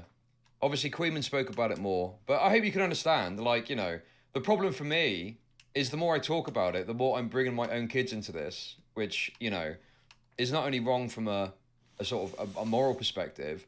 What's up, Corin? I obviously, at some point, I wouldn't want my kids to see or hear. Every time I watch this guy, he just rants about social media. Well, he's a drama streamer. When he first started, when he first started, Twitch poll was still around. That's where his name came from, Chud Logic. It was his lefty play on fucking, owning the chuds or whatever. So he called himself Chud Logic. And he talked about politics all the time back then. But, after a while, it was just like, all right, I'm fucking sick of this. And so he just started covering drama. And it's,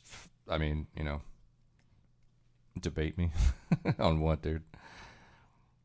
Ever since he started covering drama, though, his channel fucking increased like 50-fold. He used to be like a 200 Andy, 200 viewer Andy. Now he's like 1,002. He's 1K, 2K Andy. At least half his name is accurate.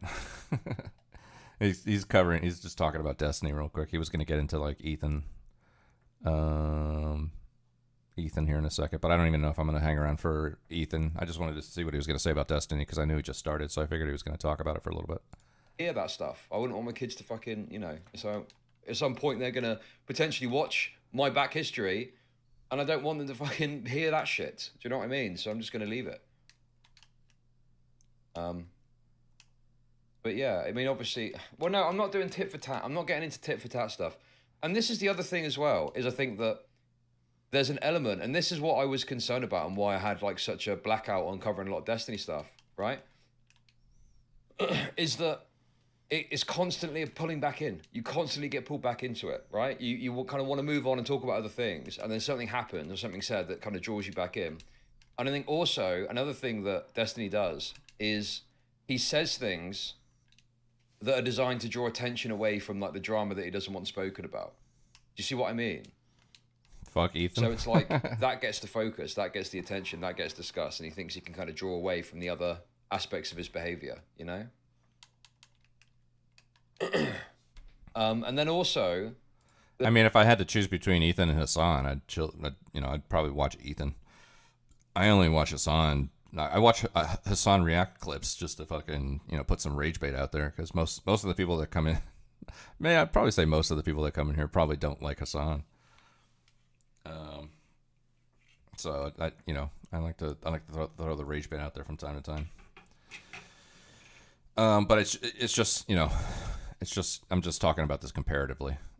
I couldn't sit there and watch a whole fucking Hassan stream, whereas I think I probably could watch an Ethan stream compared to watching a Hassan stream.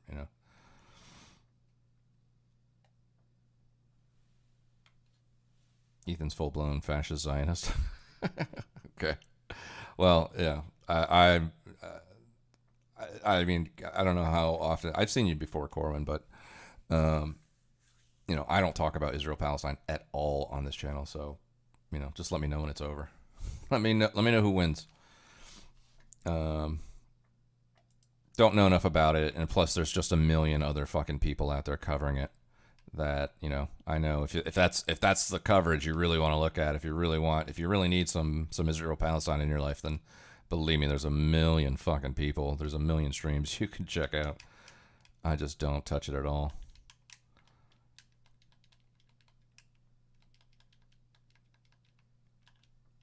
I mostly just cover like American and European politics, pop politics kind of stuff, culture war stuff, a little bit of drama, you know,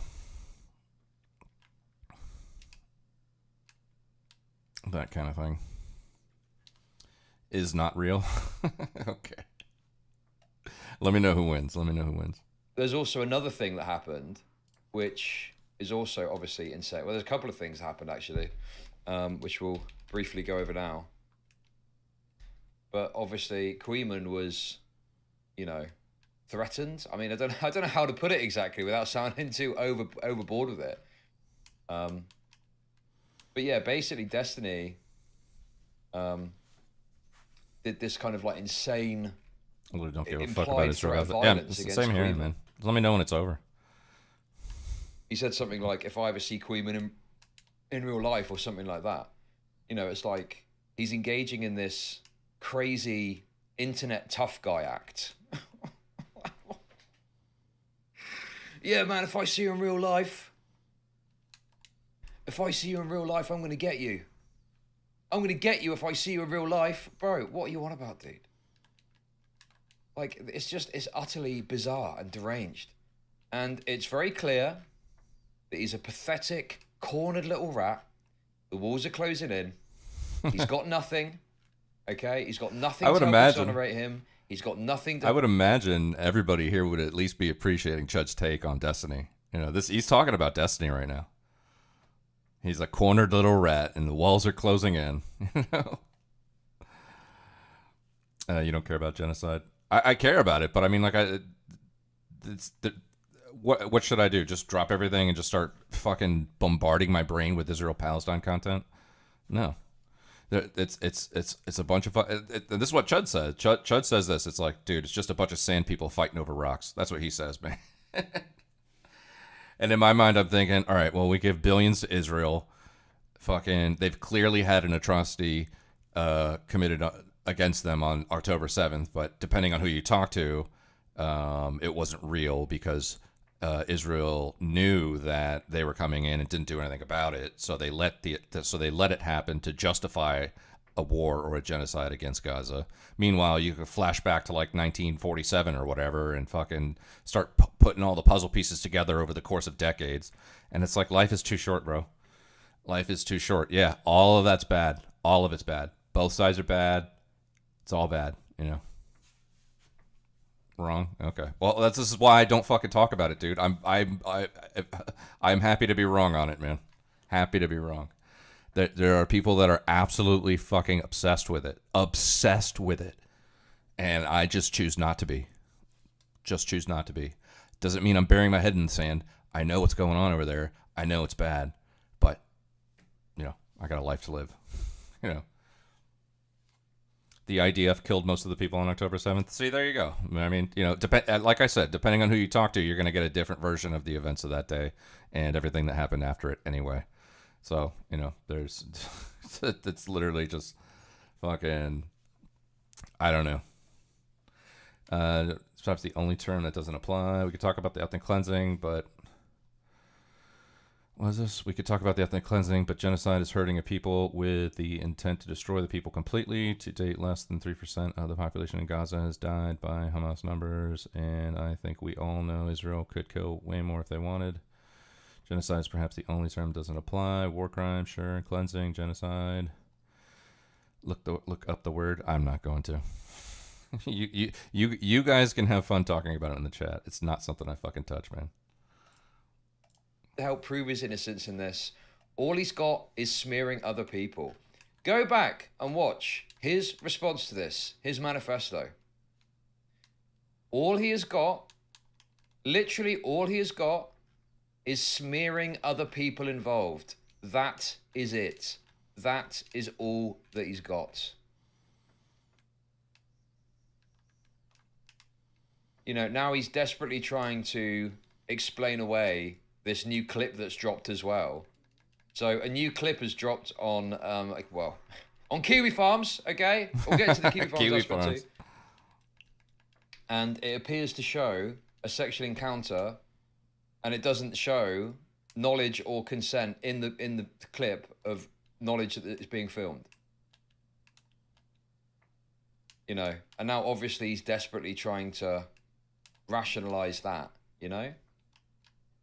And it's like, you know, I mean, I don't know what the truth of it is, obviously. I don't know if there was some sort of consent somewhere, but it just seems completely bizarre. It's crazy to me. Like, Destiny was riding such a high before all of this happened. I mean, he fucking, you know, he was, you know, after the, you know, obviously it was everything that happened after the assassination attempt. And then him going on Twitter saying he doesn't care about the guy that died there, the fireman. He laughed at it. He went through all that stuff and survived it. He came out of it unscathed. And then he was going on Piers Morgan every day, and he was fucking traveling and debating and setting up podcasts and fucking, he was just a little internet force to be reckoned with. And then this shit happened, and he's like, I think he's like a shell of his former self.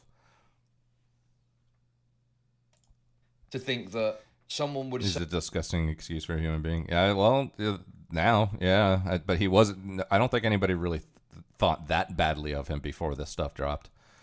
You know, a lot of people didn't like him.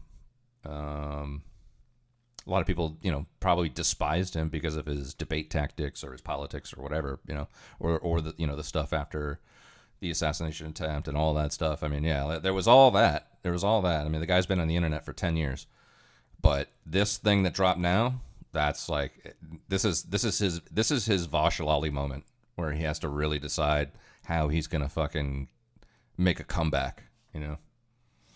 Ever since the firefighter thing, yeah. I mean, that hit me wrong too, and it hit a lot of people.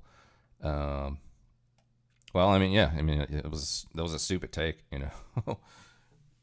I think he probably could have said something like, "I wish the guy didn't miss," talking about Trump, and that would have been received better than him talking about the firefighter, you know. Say, right, you can record me, but I don't want to be on video, so you need to record me without my knowledge and have the phone in your pocket, and you walk up to the place, and like it doesn't make any sense. It doesn't make any fucking sense. That would be the way it goes, you know? Also, I'll say this as well, okay? I don't want to go into too much detail because obviously, you know, still checking over some details and want to just check a few things before, if it ever comes forward, I'm not sure. Obviously, you know, I want to protect the person who's being messaged in regards to this. Like, I don't want them to be exposed to like retaliation. Also, I don't want to fuck up any legal aspects that are currently going on. But someone reached out to me yesterday. But how do I make money off depressed people? Ty Williams became a member. Ty Williams celebrates 12 months of membership. Destiny mentioned reporting all of his enemies covering himself. Are you going to Lilo in regards to waiting for you to mess up? 1 year woo. Thank you for the membership. I mean, I'm just going to continue going back to business as usual, you know?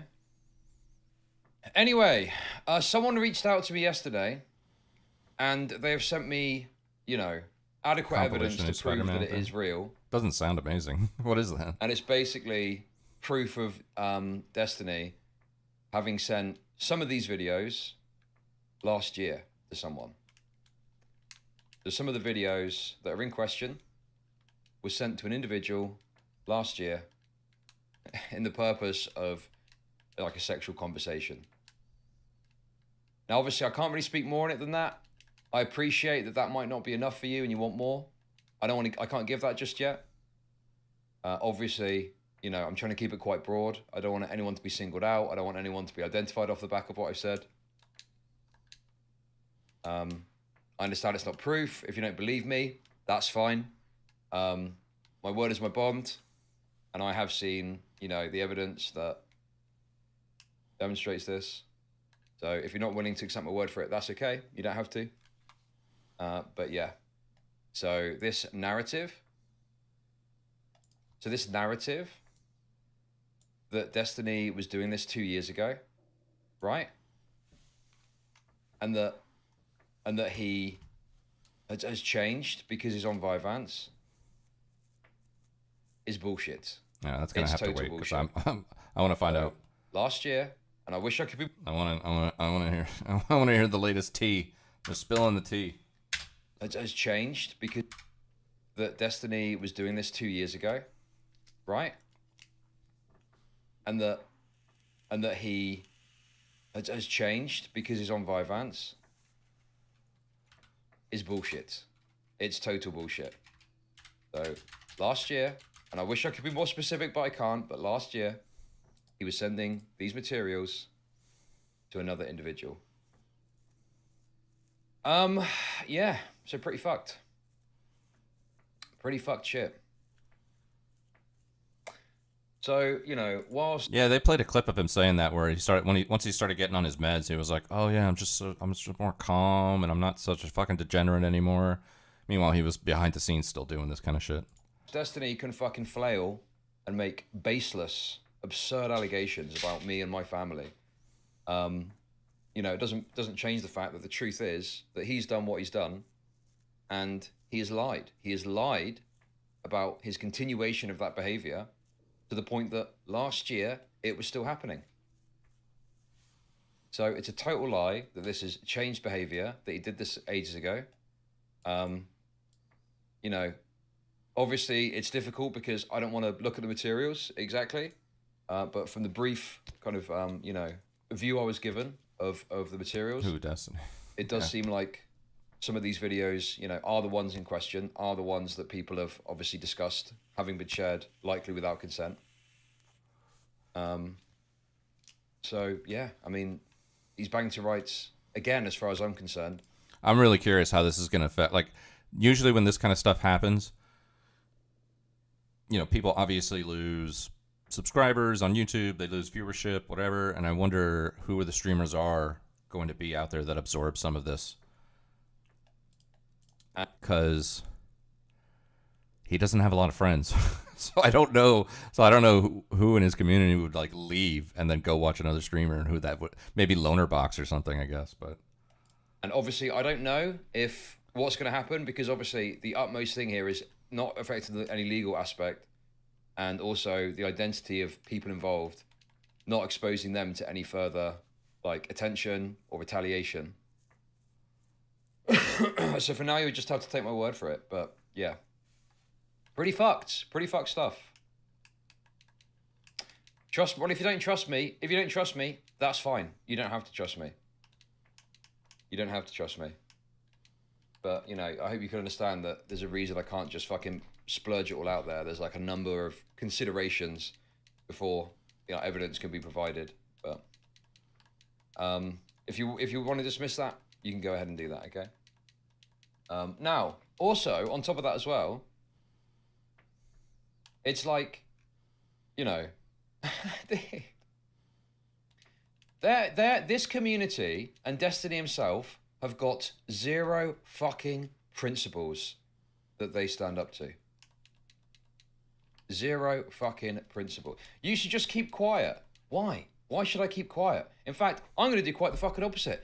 I will not be silenced. I will not be fucking silenced, okay? I will say what I want about this, okay? There's no fucking way anyone is going to stop me from saying my piece about this and talking about what the fuck is going on. Not happening. Not fucking happening. Then there's this. Then there's this. So this is Queeman. Yeah. Maybe someone figure out. Pixie got a group of people together to send every single thing I've basically ever sent to any of them to each other, and now they're selectively leaking them to the people. Nice. Well, okay, Pixie didn't get a group of people together. Okay, that's wonderful. Here's what happened, But how Destiny. do I make money off depressed people? You got outed. To come forward in the future, or will this be just a part of a legal case and we won't know till after it's all over? Thank you for the $10. Yeah, I'm not sure. Like, as you can imagine, the person is obviously concerned. Is obviously concerned with reasonably, you know, aspects of the situation. Right? Signaling over this shit is actually fucking insane. Wait, what happened? Destiny now threatening small YouTuber with implied physical violence. Oh, he's talking about Queeman. Okay. Is obviously concerned with reasonably, aspects of the situation. Right? Signaling over this shit is actually fucking insane. If I ever see Queeman or whoever else in real life, Destiny did what? He fucking he had like recordings of fucking people that he had sex with, and then he leaked them to a fucking some 19-year-old OnlyFans girl to like fucking flex on her or some shit, and then she leaked it to fucking the entire world. And so now he's getting accused of like revenge porn and fucking unconsensual activities, and it's he's got lawyers. Like he a case was opened up against him. That's been going on for like a week. It's still been going on. It's the talk of the town, but he got served. He got served a fucking not a subpoena, but I don't know. He got served legal papers with the intentions of his victims to sue him. They put in for like $15 million worth of damages, which was never going to happen because that's just way too fucking much. And then I think the case got dismissed. But the way that he's had teams of lawyers, he's been streaming, fucking writing manifestos. It's just a fucking whole thing. Or a month. Yeah, it's been like a month, but it's still going. Every day something new happens. Every day we learn something new about it. if I ever Now the thing is like, so this other guy, Queeman, this guy right here, this guy, little guy in the corner. Apparently, like. Destiny's been like threatening to fucking like commit physical violence on him or something.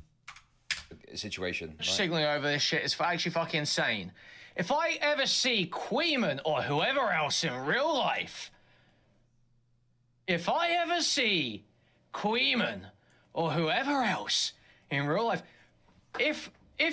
me, what?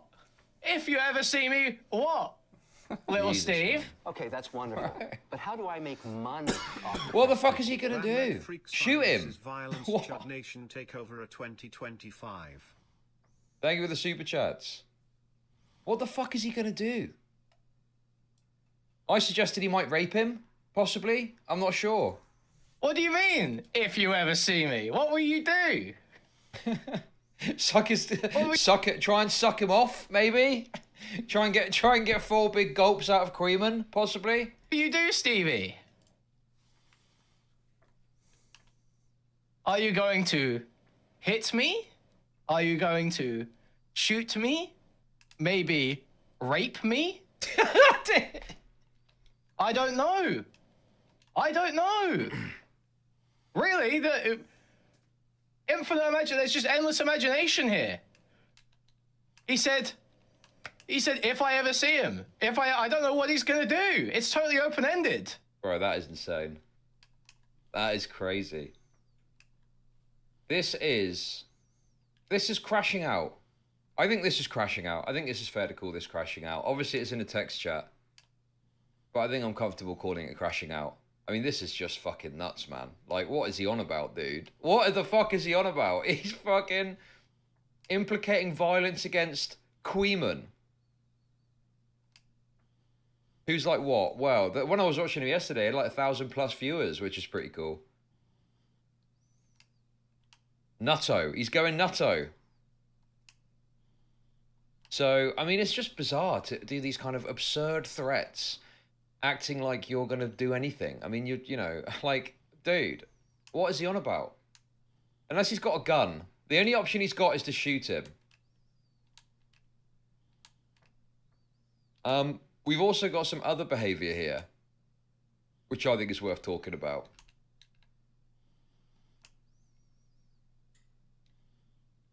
So there's Icarus Bath. Oh, how's Icarus doing? How's Icarus getting on? No matter what happens to Destiny, DGG will live on. Cake basically runs the entirety of the website lol. Various members are trying to attack Org RSC, dox JStalk, he still sucks, and Destiny is implying physical harm on Queeman in DGG chat. Augie RSC, just want to give you a heads up. DGG is coming after you for a mass report. Apparently, just like they did to JStalk. Destiny has publicly called for my docs, says the only thing preventing him from doxing me is someone giving it to him, and has publicly amplified the docs of multiple people he hates. Why'd you hang out in DGG? Oh, wow. Wow, incredible. Incredible stuff. Incredible shit. Isn't this the exact kind of shit these fucking F-slurs have moaned about repeatedly, complained about repeatedly? It's just pathetic. No principles, you know, the moment the heat's on, the moment the pressure is on, you immediately fucking flip on all of this. By the way, Destiny is now Keffals. Destiny has become the thing that he hated. He is now Keffals, right? He's moaning about kiwi farms. Endlessly moaning about fucking kiwi farms, right? People in his community, I saw one tweet, which is from some shitter loser, rape apologist that isn't worth looking at. But they were saying that, oh, Chud had a kiwi farms lawyer on his stream. Destiny interviewed Josh Moon, you fucking cretin. What? Yeah, right. Yeah, exactly. Destiny fucking, that's rich. That's rich Destiny making fucking physical threats of violence. Yeah. Absolutely fucking rich. What's he gonna do, bro? What are you on about? He literally drinks Soylent.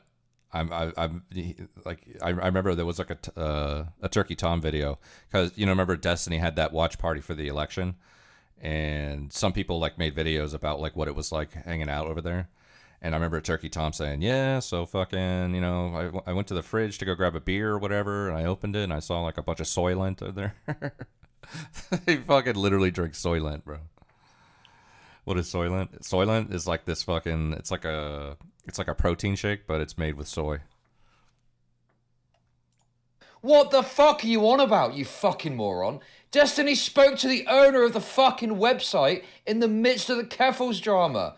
And you're going to fucking moral frog at me about having potentially criminal on the stream because he sometimes posts on kiwi farms and he's got people that watch him from kiwi farms. Isn't that fucking insane that someone would think to even utter that criticism?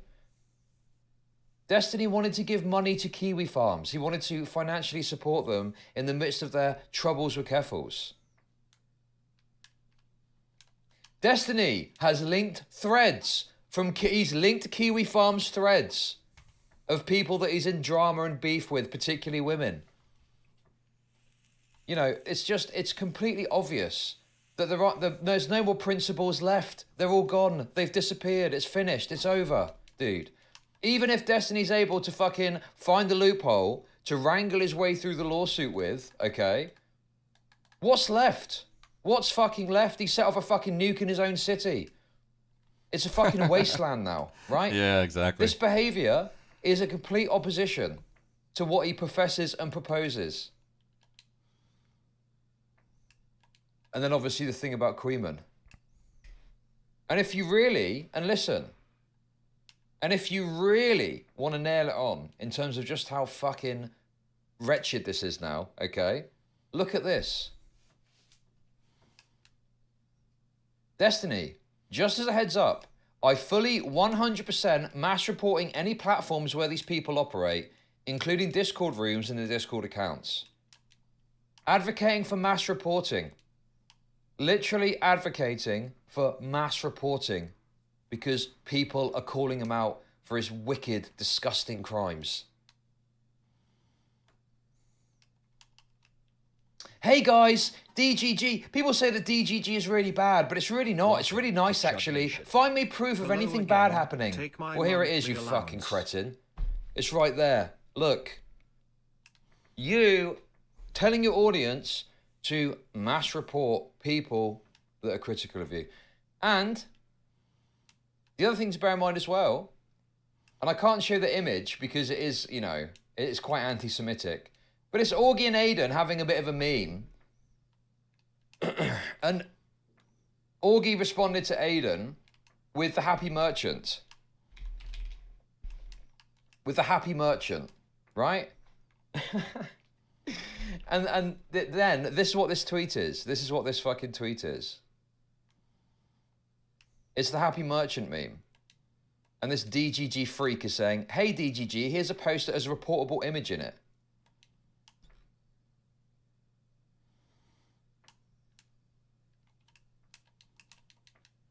And then, dude, Augie has responded, bro, stay mad. I'm gonna see Groiper Destiny. Oh man, that would be like a hell of an alliance right there. All right, that'd be fucking. I got, like I said, my fucking my feed has been like bombarded with fucking hard right shit ever since I've been fucking. I clicked on a few fucking Nick Fuentes videos and looked up fucking European politics, basically. This is what Destiny's gonna become right here. We live in Africa with more stuff, okay? We live in Africa or Mexico with more stuff. We live in a big Middle Eastern bazaar. We're a big fucking Middle Eastern bazaar with people sitting on blankets and selling cockroaches on sticks and rugs. We live in Africa with more stuff, okay? We live in Africa or Mexico with more stuff. We live in a big Middle Eastern bazaar. We're a big fucking Middle Eastern bazaar with people sitting on blankets and selling cockroaches on sticks and rugs. We live in Africa. That's gonna become Destiny now. And then all you just respond to the picture of the person. DGG is reporting my Twitter for having a laugh with my Jewish friends. What's even worse, the fact that the person reporting me looks like this. I don't know what he's talking about. What could be the problem here? What's the issue here exactly? What seems to be the problem?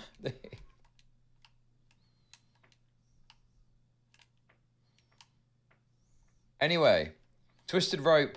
I'm going to follow back Twisted Rope for raising the alarm. Very good. So it's very simple to see, isn't it? Destiny is saying mass reporting is acceptable. People in his community are putting tweets and saying there's reportable imagery, right? It's very obvious what's going on here. This behavior is a direct down product of Destiny advocating for it.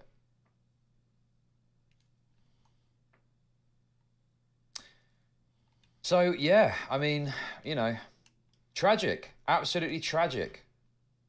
So, we've also got this as well. Okay, I need to make sure that it doesn't show the image on my screen here. Got to keep our noses clean, What's up, ladies man? and gentlemen. Man from Earth. Is that Rob Hova? Okay. Did you get like a new name or something? You can see the top of it, but that's fine. So, Destiny is threatening to report J-Stalk's Kick channel and get him banned from the or is partner that Spider-Man? program. If anyone can find J-Stalk calling me an F-slur on his Kick stream, send me the clip and I'll report him to the Kick partner program as well. Right, okay. Interesting. Very interesting.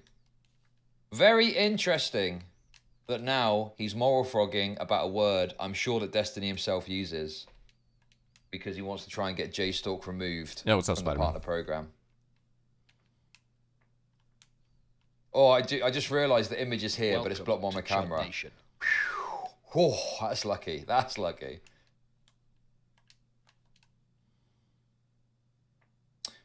Yeah, I think he got a warning, didn't he?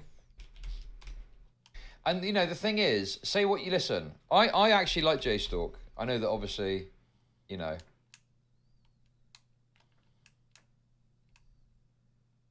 I know that there's some issues. But at the end of the day, you know, I think it's important to lock in and all focus on what matters. Do you know what I mean? Okay. I can't find the clip, but there's a clip where J-Stalk gets a warning. He reads out a warning from Kick. So Kick sent him an email and gave him a warning for breaching the hate speech policy, which is unquestionably a product of this. Right? I mean, it's got to be.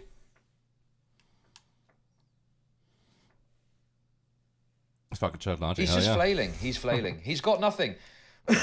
You can see the little that he's got.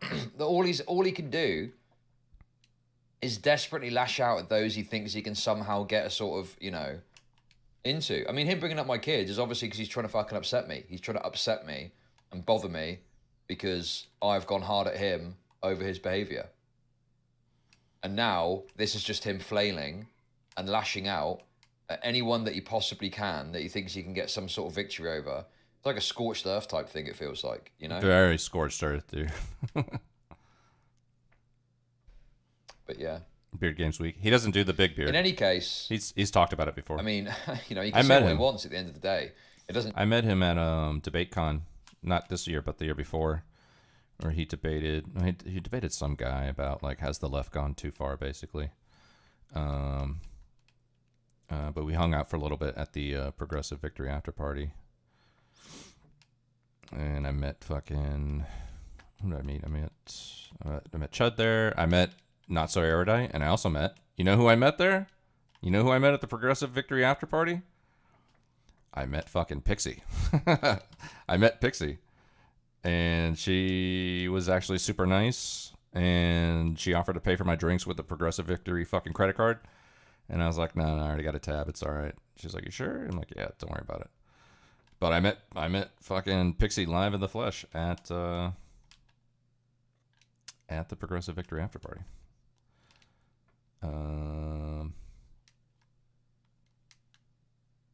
So yeah. But I talked. Chud's mentioned before. He doesn't like he probably freaked out when he saw my beard. Yeah, he doesn't do the big. He thinks a beard like mine is like fucking disgusting. Which fair enough. Everybody's got their own thing, you know. Doesn't change anything about the fundamental. It doesn't change anything about the fundamental facts at play. In that he sent the video, admitted to sending the video, and admitted fault for sending the video, and admitted causing harm in sending the video. None of that has been changed. None of that is different now. He made a comment. I spoke about it earlier. I'm not looking to delve into it and talk about it at length. Obviously, I'm trying to, not further bring my own children into it. But yes, there was a comment he made in DGG chat about my children. That did happen. But it's all good. It is what it is. Cornered rats will lash out in ways you don't expect. Okay, that is the reality of it.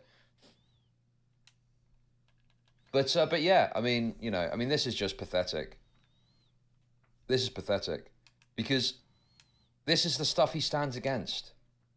Like, bro, this is why I'm saying he's Keffals. He's Keffals now. He has become the thing that he hated. He's become Keffals.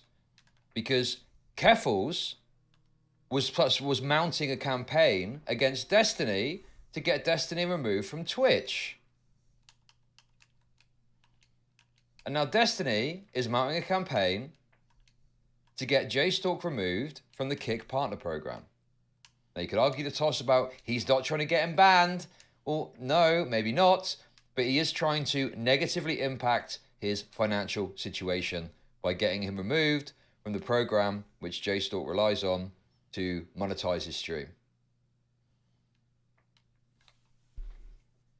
Destiny in total deplatforming docs mode. I mean, yeah, it's fucking insane, dude.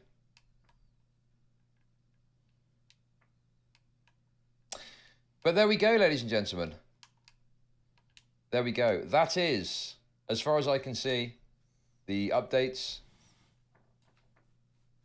I don't think there's much more to say on this. Also, I'm done talking about this. I think that, a lot of this is just completely unnecessary to the core points of this. It's literally just additional drama. And I wouldn't be surprised if there's an element of Destiny trying to, capitalize on this attention to draw away from the core aspects of what's going on, You're scared. I'm not scared. What am I scared of? I'm not scared, but I mean, I wouldn't be lying if I'm not a bit perturbed. With long hair can only grow a goatee. You can have more unfortunate facial hair. Hey, any facial hair is good facial hair, man. Any.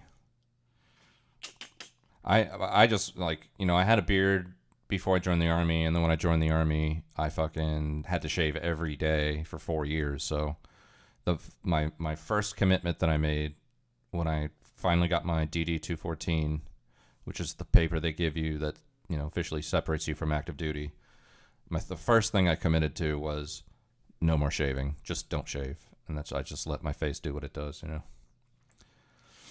As a kid, I saw some kung fu movie, and the guy with a long beard got it caught in a machine. There's like some like logistics you have to do. Like, so for example, if I'm eating at home, what I'll do is I'll just fucking do this. Well, you can see it better like this. If I'm eating at home, I'll do this. I'll just go like this. Boom. And that way the beard's inside and I can just eat. But if I'm eating in public, I have to, like, you know, I have to not like cut up all my food, but I do have to, like, you know, figure out what I'm doing in terms of what I'm eating. And then every time I bring up food, I have to kind of like do this and bring it in. So you can imagine, like, if I'm eating soup, or if I'm eating like a queso dip, and the dip is like just like, you know, coming off of the chip as I'm, oh, come on. Okay, there we go. So you imagine if I like had a chip full of queso, but the queso is like dripping off the chip as I'm fucking going to shovel it into my face. You know, it tends to like drip off the chip and then onto the beard. So you kind of have to do one of these. Soup, same thing. You'd have to be like, crab legs, absolute nightmare. But, you know, I've been doing it long enough that I've figured out a system. So it's a lot of figuring out. But I mean, you know, that's goes with the territory. Because I'd rather have the beard than not have the beard, so.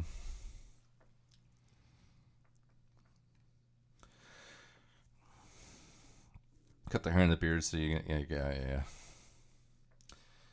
Yep.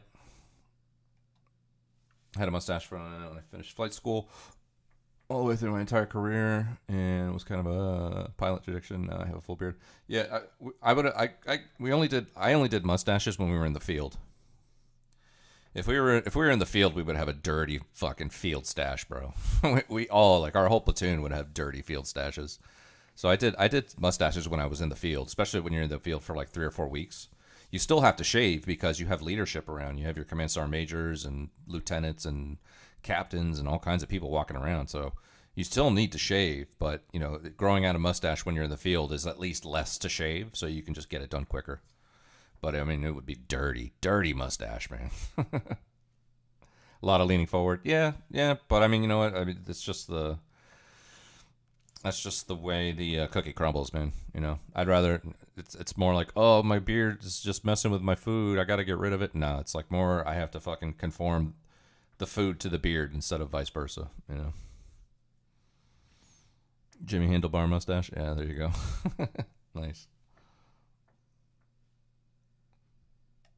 By the fact he's mentioned my children, yeah, of course, it bothers me, but there's no point getting mad about it because, you know, he's a pathetic, deranged, disgusting little rat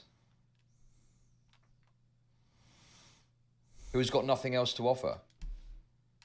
And if I was scared, I wouldn't have said anything, but I'm not going to allow someone, you know, saying disgusting things about my children that's wonderful. to prevent me from speaking up about something that's happening, you know? The most vile man in YouTube politics hates and wishes worst to you. Wow, can I shake this guy's hand? Thank you for the super chats. I don't think anyone's got my docs. So, you know, I feel, you know, obviously comfortable in that respect, but who knows? Who knows what's going to happen? Anyway, I think that's it. I think that's the end of it. I think that's the end of it.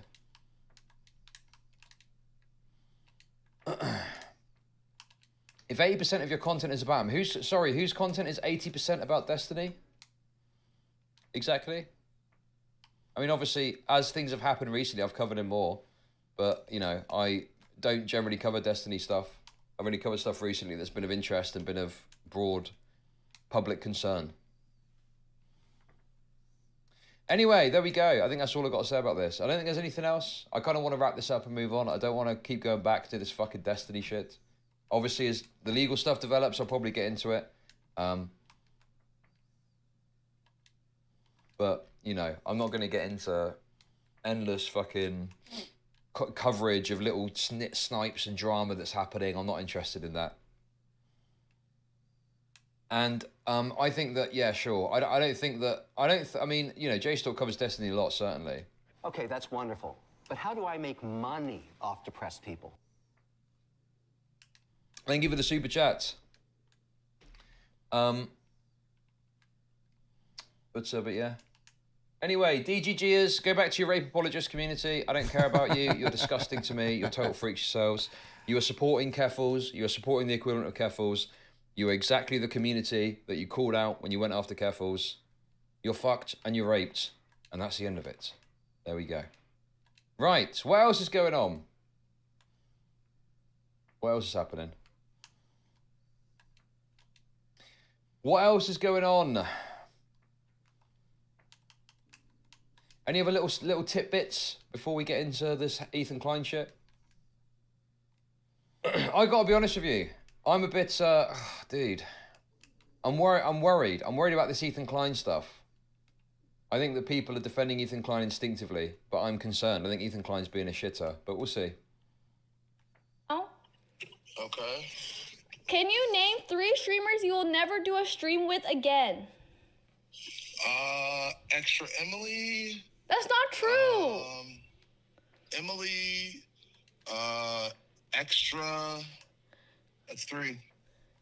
Bruh, Nick, Russell, that's not even true. Whoa. I'm sorry, you asked me the question and now you're saying it's not true? Oh my god. I don't even know who that is. She just dropped an N-bomb. Who is that? Extra Emily. I've never even heard of her. We just decided defending the free world isn't worth.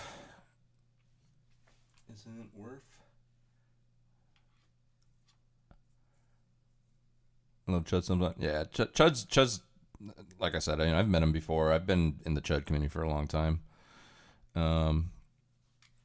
That's like my go-to streamer, especially because like when I'm working, he's streaming. He streams from like the moment I start working till like an hour or two before my day is done. So he's streaming the whole time. So I usually just pop his stream on. Unless he's talking about something I'm just not interested in, then I'll just like flip over to another stream. But most of the time he's talking about something I'm interested in. You know, what's up, Panda?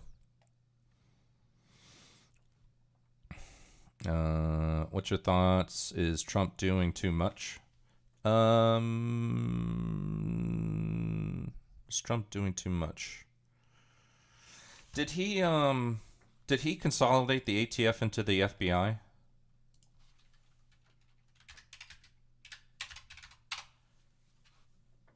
Did he do that? I might have gotten fucking trolled or something, but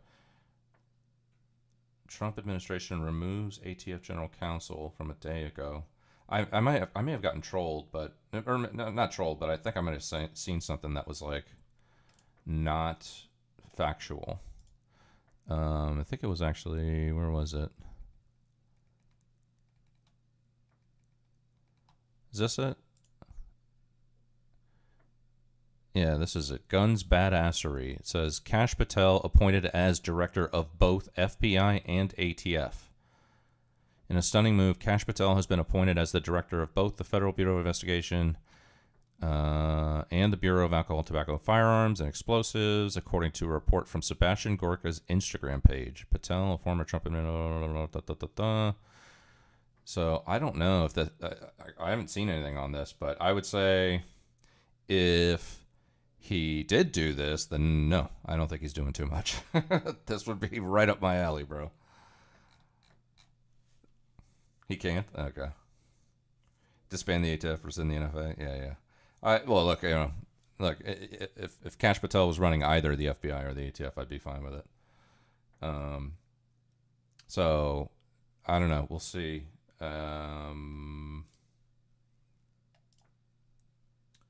Trump administration removes ATF general counsel.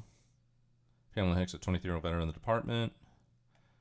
Then that she was fired from the ATF. That was from a day ago.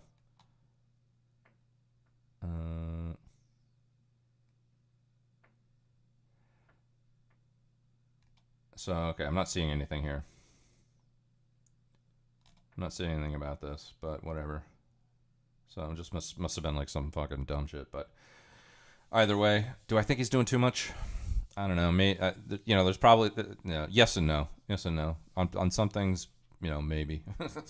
I mean, he's probably going to set the if he hasn't already set the record for executive orders, he's going to, right? So he's sending all these executive orders out. A bunch of them are going to get blocked in the courts. Some of them have already. But I don't know. I mean, for me, my big things are gun, speech, and money. Those three things: gun, speech, and money. So as long as those things are intact, or even or are doing better than they ever have been, then my answer would lean towards no. He's not doing too much. So. I only ask because mainstream media is trying to paint the picture like people who voted for him aren't happy about it. I think they're lying. Oh yeah, I've seen a bunch of that. I've seen a bunch of like videos of like people saying, "Oh, I regret my vote" and all that stuff and whatever. I don't know. I don't watch the mainstream media. I watch clips of people making fun of the mainstream media on fucking social media. So,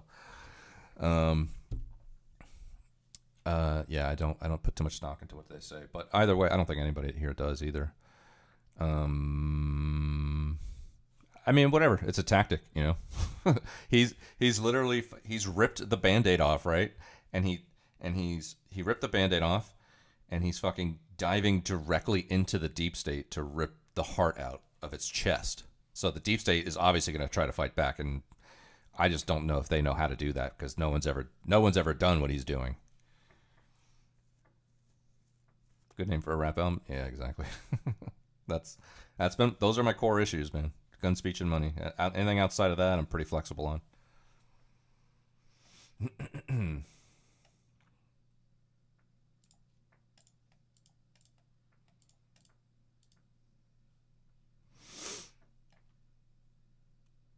I think what's going on is we openly lied about why we voted for him. It wasn't the economy. We also didn't vote for Project 25, and they're pissed about it. Yeah.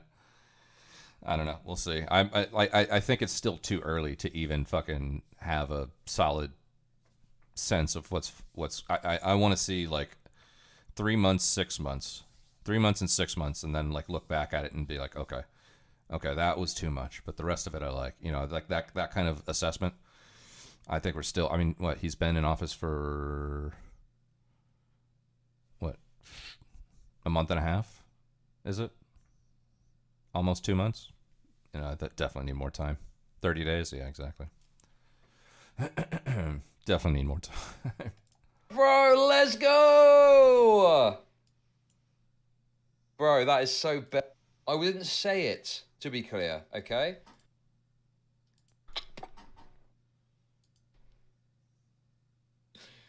To be fair, that DMCA did get retracted.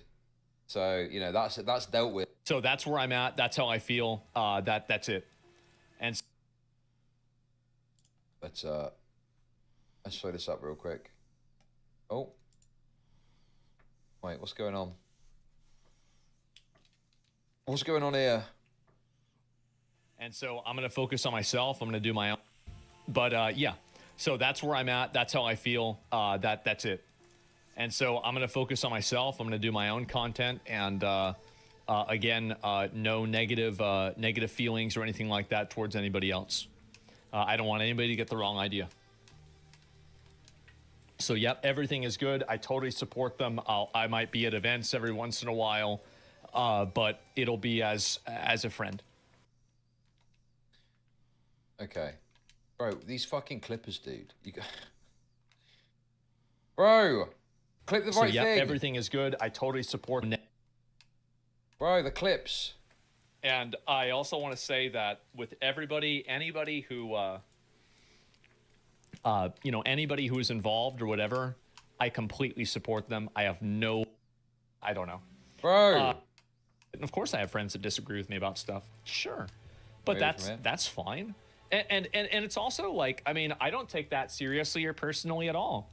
Like that's one of the things that I said before, right? I grew up in a very multiracial, multicultural area, and like especially in high school, and I learned to deal with anybody. I can deal with anybody. So like the issue for me is just not there. It's not a problem at all. What the fuck is going on? So yeah.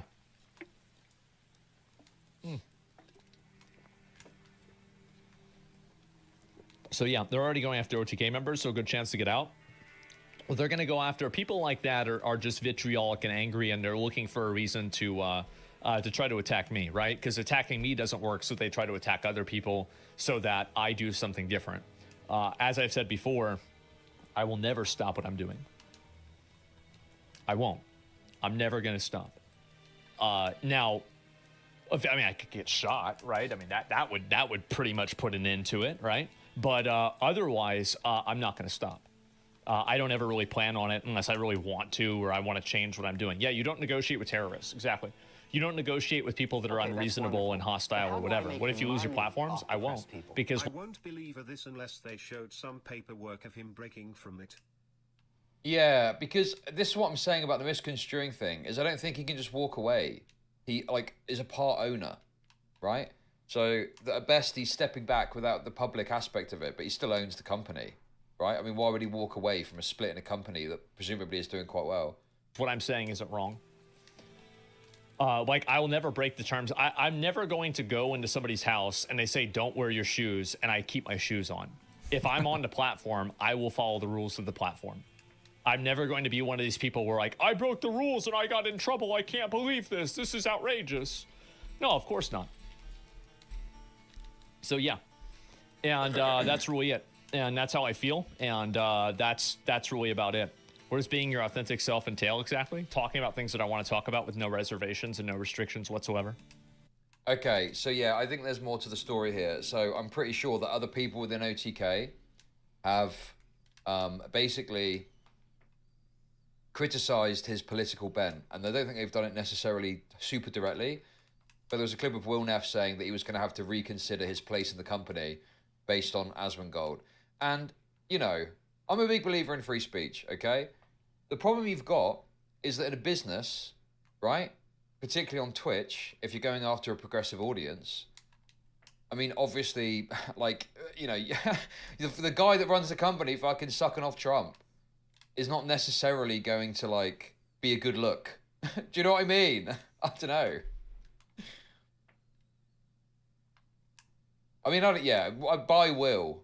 I mean, yeah, I don't know, dude. Will is obviously fucking whatever, but I think that I can imagine it being an issue.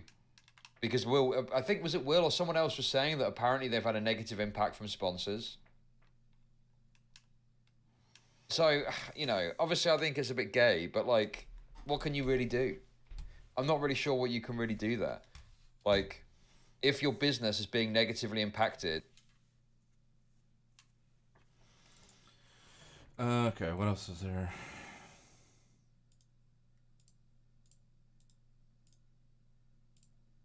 That you're paying me good money. Again, no negative feelings or anything like that towards anybody else. I don't want anybody to get the wrong idea. So, yep, everything. Fuck is OTK? OTK is like a big fucking, like, social media group. You know, they do a lot of, like, gaming. They do, like, streamer houses. It's just a group of fucking people. It's a company. In fact, I think OTK, didn't they go public? I'm pretty sure OTK actually, like, was on the stock market. Or, no, I'm sorry. That's FaZe Clan.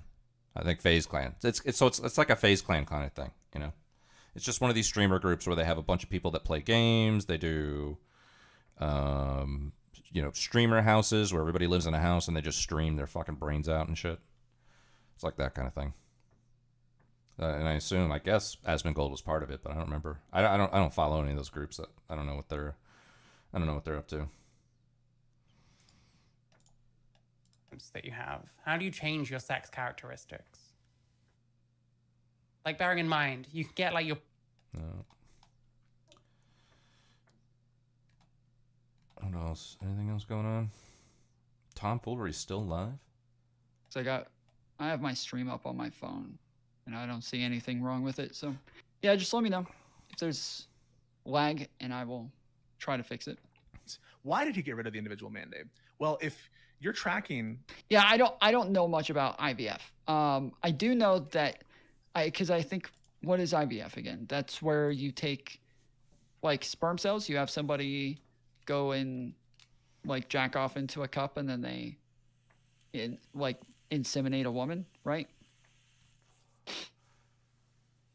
That's IVF, yeah? And so it's supposed to help, like, it's supposed to help people create families if the man is having... This is it, yeah, look. Having problems with shooting blank. This is where I saw this. Lonerbach reacts to Debate Me Ethan Klein. He's so mad. Why is he so upset? What's wrong with this guy? So this is Hassan's response. Debate Me Ethan on his main channel. And it's 37 minutes. Okay. Ethan Klein, if you want to have a conversation with me, I am available. I can talk to you about any number of different political disagreements that we have, except this time I'm not gonna... Here's the fucking shorter version, right? Ethan Klein, if you want to have a conversation with me, I am available. I can talk to you about any... So this is where I got that idea that they were going to debate, because fucking people were talking, I guess, about this video. And it's titled Debate Me, Ethan Klein. So I assumed that they were going to debate at some point. A number of different... This is Nader's favorite person in the world, right? This is Nader. Nader looks up to this person's worldview and political posturing. This is Nader's guy right here. Political disagreements that we have, except this time I'm not going to be nice to you. I'm not going to treat you with kitty gloves. I'm going to talk to you in the same exact way that I would to an actual political content creator who was expressing your viewpoint about Israel. I'm going to talk to you in the same exact way that I would talk to them. So if you think that I'm afraid of you, I think you and I both know that that's not the case. And so before I keep watching, I need to know, are you a communist? No, of course not. I love capitalism. I'm a liberal of the Democratic Party variety. Everybody knows I am a liberal who almost exclusively defends the Democratic Party. I mean, if you didn't know that, you must be an absolute dumb, right? You know, you'd have to be a real moron, or maybe disingenuously lie and be like, I was groomed as a 40-year-old adult into believing that someone is actually a liberal when they hid that from me. They hid their true perspective from me. They groomed me into believing that they were a liberal. They'd have to be a real bird-brained moron, or maybe a disingenuous grifter. Maybe a disingenuous grifter who recognizes that the person that they were talking to never really sheltered their views whatsoever. Guys, I have a statue of Lenin behind me. Not right now, obviously. I'm in Japan. I used to think you were cool, consistent, and friendly. I looked past the house because I figured it made sense. Then I found out you're a commie. Now I realize you're undeniably a baller, based, and live true to your word. You also have good eyebrows. That was completely unrelated. Perhaps it was completely unrelated, or perhaps if you're the type of person who... He said, come to the right side. Join the good side, Ethan, he said. Perhaps what I said was completely unrelated. Perhaps it was completely unrelated, or perhaps if you're the type of person who thinks that, like, politics can only be consumed from the lens... Is he on Xanax or something in here? What the fuck's wrong with him? ...lens of slop tuber drama cultivated by people who have no political understanding, did not give him consent to release those videos to random people. And the idea that this is a deflection is moronic, because I have mentioned every single stupid point brought up a million times over. But yeah, anyway, have fun though. I assume that you guys are going to try and bait me into losing my shit all day, but constantly cry as a 50-year-old adult with 3 children. Is Red Scare and McCarthyism? I actually haven't even seen anything more pathetic in my life. Bro's trying to pander the last remnants of his right-wing fan base by going after lefty boogeyman streamer right after Trump win as well, and he's doing it all the exact way that I would to an actual political content creator. And just wants to defame you and you to react by suing him. I'm not even going to watch his video. And by the way, if I did, get great views overall. I'm not even going to dignify it. And you can say it's because I'm scared. If you are literally the dumbest person in the United States of America, perhaps the entire planet, then yes, you can think that. I am stating it very clearly. Ethan Klein, if you want to have a conversation with me, I am available. I can talk to you about any number of different political disagreements that we have, except this time I'm not going to be nice to you. I'm not going to treat you with kitty gloves. I'm not going to talk to you like you're a special boy who deserves my special attention and that you're so funny and so special. He's so tough, bro. He's so tough. I'm going to talk to you in the same exact way that I would to an actual political content creator. If there is a political commentator. I think he might have been traveling during this, and he may have jet lag, because I think he went to like Australia or Japan or something like that recently. Because he's not in like his usual setup. He looks like he's in a hotel, so. Out there who was expressing your viewpoint about Israel, I'm going to talk to you in the same exact way that I would talk to them. So if you think that I'm afraid of you, I think you and I both know that that's not the case. I think you and I both know that there's a reason why, despite the fact that you and I have very similar enemies, some of which you've turned into your friends, even after they got, unfortunately they got outed as sex pests, but think you and I both know that I didn't run away from Twitter. I don't have to constantly go to subreddits and clip stuff from those subreddits to post on my Instagram page instead of hanging out with my friends and family. Don't be a idiot. Fuck him at this point. Debating him won't change his mind. I don't give a fuck about changing his mind. I did. Okay? I tried changing his mind. Maybe this time I'll bring Sam Cedar and you'll be the one saying, oh my God, Sam Cedar, what a nightmare, because you've been running away from him. Yeah, I wonder why Ethan Klein won't talk to Sam Cedar. In private correspondence, I told you. I said, hey, man, I know you don't respect me, because he's claimed that I wasn't, talking to him at all. So I said, hey, I don't think you respect me at all. But you respect Sam Cedar. You should talk to him. You should talk to him about this issue. He has a lot of lived experience. And he said that was anti-Semitic. Everything is anti-Semitic. Anyway. Celebrity drama or whatever. Off, please.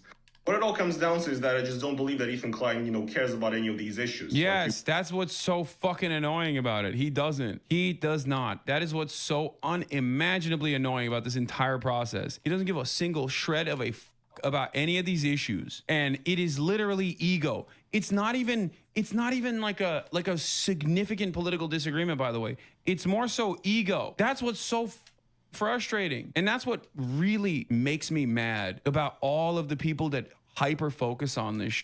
It's just ego. It is a man who feels scorned. It is a man who bravely took the step online and became a more progressive person. That is the journey here. A person who had some reactionary takes, a person who openly said the N-word a million times over and numerous other slurs, saying, you know what, this is the old me. This is not the real me, okay? I am going to become a better person. That is a person I will always admire, okay? It doesn't matter if his name is Ethan Klein, doesn't matter who that person is. I will always admire someone who has the dignity and the courage to openly say, I was wrong for doing this stuff. This is not who I am. Just understand, iDubbbz being a great example of this, right? But yeah, after you cultivated a fairly progressive online fan base, you turned around and you had some opinions that you demonstrated that were directly at odds with said progressive fan base. And instead of going, hey man, maybe I should really reconsider my output here. I wonder why a lot of these people are saying this in the most narcissistic ways possible. You just looked to blame others instead of saying, hey, maybe my output here is the reason why people are reacting to what I'm saying in the way that they're reacting to it. You were like, nah, it must be something different. You said you hid your power level to infiltrate his fan base and turn them against him. Guys clearly lost the plot. Yeah, that's such an insane take, man. No, dog. You actually made your fan base very progressive. And it's basically this. The entire quote unquote content nuke is You're this. also kind of borderline teetering on what would most people say is socialism, my guy. Like, wait, what? Let me tell you something about myself then. I don't give a shit. Yeah, I don't think that the capitalist organization of the economy is adequate. We don't need to have that conversation. But yes. No. There's no way you believe in that. Hey, socialism is not a poverty cult. You don't have to be poor to be socialist, even though you can still advocate for those who are less fortunate than you.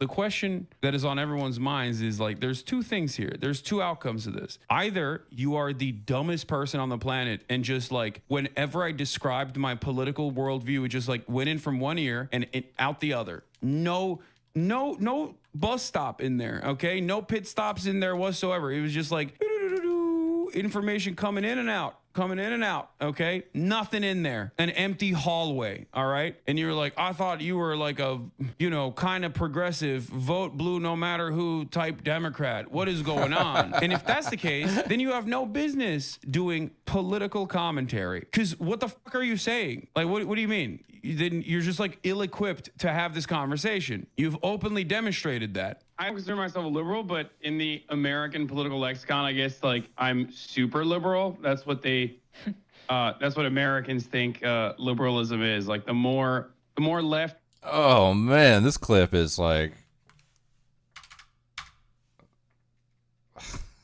I'm sure he's gonna explain it. I'm sure he's gonna explain that away. But man. I'm liberal in the American lexicon.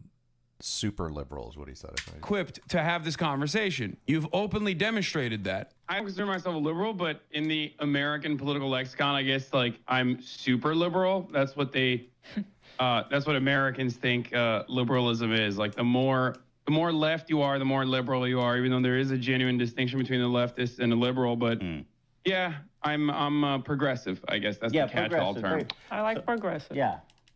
Who wouldn't want to be progressive? It's in the name. We're progressing.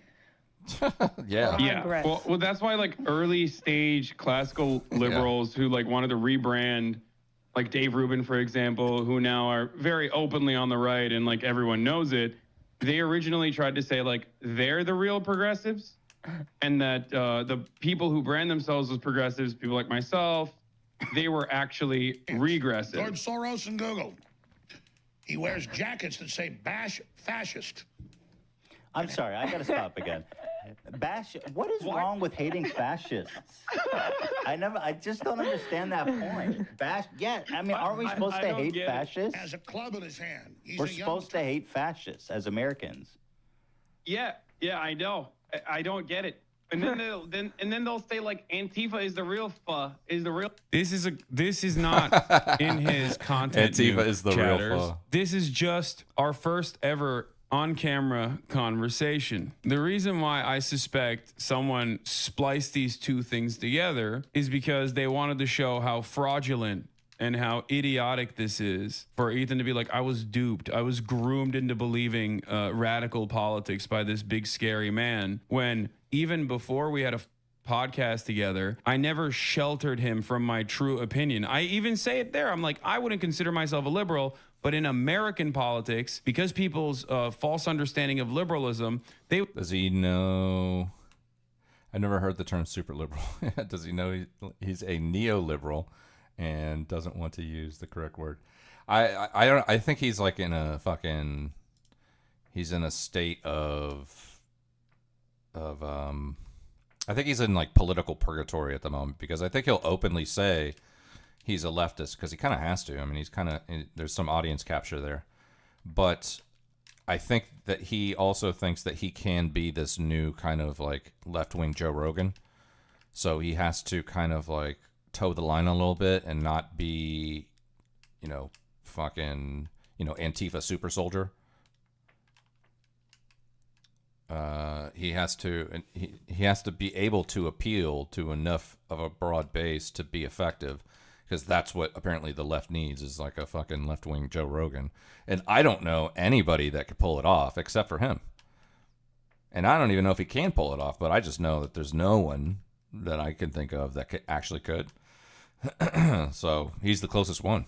So I think he's kind of like in a... I think if you ask him on stream, he's going to say I'm a leftist for sure. But I think in his mind, he's actually plotting a way to become this, this progressive, socialist, leftist, medium that can draw in liberals and not completely repulse all of society. I think he's making business decisions about his politics, so, which fair enough. I'm not going to fault him for that. They would say I'm a super liberal. So what's really interesting about this entire process, despite the fact that I have a literal like Lenin bust behind me, a Che Guevara bust, and a USSR Ushanka behind me, and also prominently display other famous leftist political figures, revolutionary political figures, and also Bernie Sanders, who is himself a socialist and go through the minutia and the process of explaining to him over and over again what my political worldview looks like, he just, I guess, either A, forgot what that conversation looked like and how that took place, or B, a second thing, and is cynically trying to present it as though I was secretly hiding the truth. Okay, I was secretly hiding the truth. Real fascist. Okay, then still bashing the fascists in that circumstance is still good, no? Like, I don't get it. I thought fascism was no like the sense. antithesis of everything America stood for. Yeah. But apparently... Supposed to be. It's supposed to be. Okay, I'll try not to pause, but there's just packed full of is stuff. packed. Kirk, they tasted the blood of 1.5 million Christian Armenians, and they'll taste man flesh again. If they have their way. I think he said he thought you were a dem sock like him. First of all, he's not a democratic socialist. Ethan is barely a social democrat, okay? What are you talking about? There's a distinction between democratic socialism and social democracy. Social democracy is pro-capitalist. I often will openly state that in a place like the United States of America, it is a reactionary hole where there's no class consciousness whatsoever, that social democrats are seen as radicals in this country, okay? And they're still in line with improving the material conditions of the working class in the United States of America. You told Ethan multiple times that you wish you hid being a socialist. That's the other problem. That's the other issue. I've told him before, but that's not my problem. I'm sorry, man. If you don't understand the difference between a democratic socialist and a social democrat, how the fuck is that my fault, dude? I've explained it before. Like, what are we doing here? How, dude, I'm sorry. In the year 2025, we're not doing that. In the year 2025, we're not gonna let other people's misunderstandings become everybody else's problem, because that's... Was it about the CIA? What was it about? Ridiculous. Why so scared? Do I look scared? What are you talking about? You won't watch the video? Brother, instead of demanding I watch the video, demand Ethan talk to me in person, okay? Because if you think I'm fearful of Ethan Klein and his political prowess, I'm here to tell you I'm not, okay? Go tell Ethan to have a conversation with me. No, it isn't. Okay? Just watch the video. Just watch the video. Why can't he have a conversation with me? Why? Is it perhaps easier to clip things that I'm saying out of context in my reaction? Is that why? So that he can shelter his audience? Is that the reason why? Or is it because he's actually afraid? Because I think it's the second thing. Just like he was too scared to talk to Sam Cedar in private. To go into a debate about something, you should first watch the content, right? Or do you go into blind every debate? I go in blind. You want to know why? That's how confident I am in my worldview and in my knowledge in this space. Also, I'm not going in blind. Let's be real. It's the exact same things I've addressed a million times over. It's not new nor unique. Having said that, however, this is a very interesting thing. This is a very interesting thing that I've seen from people where they go, oh, dude, why don't you watch the video? Okay. Why wouldn't you want me to just like debate the issues if the issues are related to me? You think I don't know the subject matter very well? I'm the subject matter. What is happening? Yeah, he can just argue the points in the video if he wants to, directly to my face, and we can have a conversation about that as well. A list of lies made by Ethan Klein. Ethan claims communism is on the rise. From Elon Nazi saluting at Trump's inauguration to the AfD in Germany, communism is clearly not on the rise. Hassan never introduced himself as a social democrat. Hassan talked about education programs, not re-education camps. Hassan never runs full defense of China, especially regarding their treatment of the Uyghurs. Ethan shares an edited clip that cuts out where Hassan explains that he cannot control his chat from calling Ethan a racist for saying racist things. Yeah, that's another one of these fucking annoying little parts about this back and forth and this drama, which is that like the conversation I had with Ethan ended with me saying, Ethan, there's only so much I can do to control the narrative in your favor if you keep saying things that people are going to interpret as you being pro-Israel. And it's not because you're Jewish. And Jocko Willink, I've heard of Jocko Willink. Being close to a topic and being the subject matter isn't the claim on the objective knowledge he thinks it is. Gotcha. Even though, to be fair, I'm sure there are plenty of people who are like, oh, he's Jewish, and they suspect you of being pro-Israel and are deeply anti-Semitic, right? Having said that, there are plenty of people in your fan base who aren't anti-Semitic, who also absolutely made up their own minds after listening to the way you talk about Gaza. He cuts out continuously. There's only so much I can do, and leaves out. If you continue to say things like this, people are going to think you believe them and get mad at you. Yeah. Shows a random clip of someone being anti-Semitic, claims Hassan does not care about Israelis because of his lack of reaction. Hassan never justifies sexual violence. He routinely says that sexual violence likely occurred during October 7th and regularly cites the UN investigation that had one credible documented instance of sexual violence. He says that the sexual violence that may have happened on October 7th is not a justification for genocide. Hassan never said that Israel should let Hamas enter Israel unrestrained. Dude, it's, for the record, easiest like 500,000 view video of your life. If you just like look at all of the clips that Ethan used and go on Twitch, go to the VOD and extend the clip by like 30 seconds and just be like, this is the full context. Here he is responding to a chatter. Actually, this is not his opinion. This is clearly something that he's responding to that he's reading in chat. Okay. Or this video was clipped to make it seem like, Hassan is advocating for this position when it's actually the exact opposite position he's advocating for. The only part about this that's like frustrating though is that there are well-intentioned people that are duped in this process. There are well-intentioned people that will get duped in this process. People who are just like kind-hearted liberals who are probably open-minded to the way I see the world, and if given the opportunity, would recognize that the things that I advocate for, they also agree to. But they'll see this video and go, oh, this guy's a dangerous, like, terrorist lover who loves terrorism. He wants to do terrorism. Buddy, there is not a single dissenting voice with his straight up radical, anti-American, anti-Semitic. Oh, you want some of this? You want some of this? Okay. Let me give it to you. Hold on. Oh, that's great. Yeah, fucking Ethan going off on him, and then he looks like a fucking... Then he looks like a fucking cute, cuddly fucking teddy bear or some shit. Martin Means a podcast by Terrell Cooper, who was co-host with Jocko Willick on Jocko's podcast. Okay, cool. Cool. I'll keep it. Mental note. Martyr made. Mental note. Terrorism. Buddy, there is not a single dissenting voice with his straight up radical, anti-American, anti-Semitic. Oh, you want some of this? You want some of this? Okay.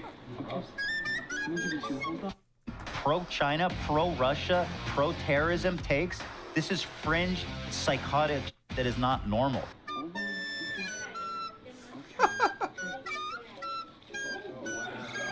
And it is the only acceptable voice on Twitch. Explain that to me. How is there not one dissenting voice on that entire platform? Mushroom. Yes. Oh, mushroom ears. Yeah, the funniest part about this is that, like, even though this is obviously awfully sourced slop, which basically rehashes the same fake drama that Redditors have mostly clipped out of context. Very dedicated Reddit community comprised of a sex pestiny cult leader who has his own personal bone to pick with me. Okay, just watch videos that are people reacting to it. I am not going to watch the. They've been calling Destiny Epstein, as in fucking Epstein.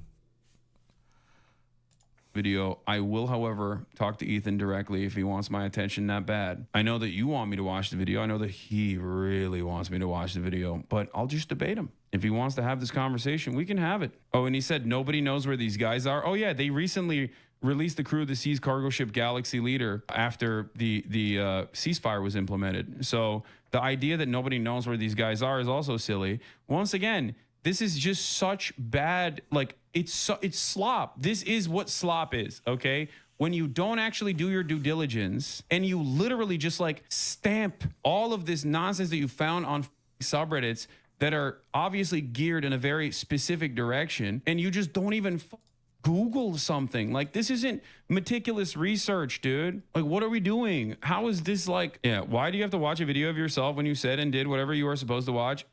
You don't understand. It's because these guys want to make clips. That's it. They want to make more clips. That's pretty much the reason. Oh, God. What's going on?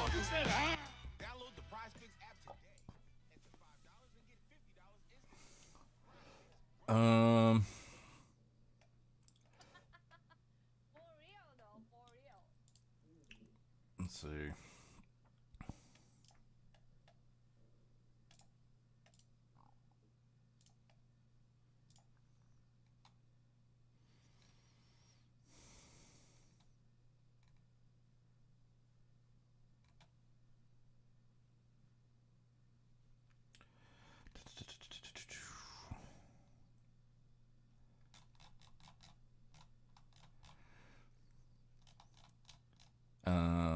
I don't know. All these people, I'm just like scrolling through people that are fucking on Twitch right now, and I'm like, man, what are all these people gonna do when fucking Amazon just pulls the plug? Right? They're all. I mean, they're probably all, at least if they're partner, they're probably restreaming. If they're not partner, maybe they're restreaming, maybe they're not. But there are so many fucking people on this platform, and Amazon could just pull the plug whenever. They could just be like, fuck it, we're not doing this anymore. It's not worth it. Like, what do they fucking gain from this?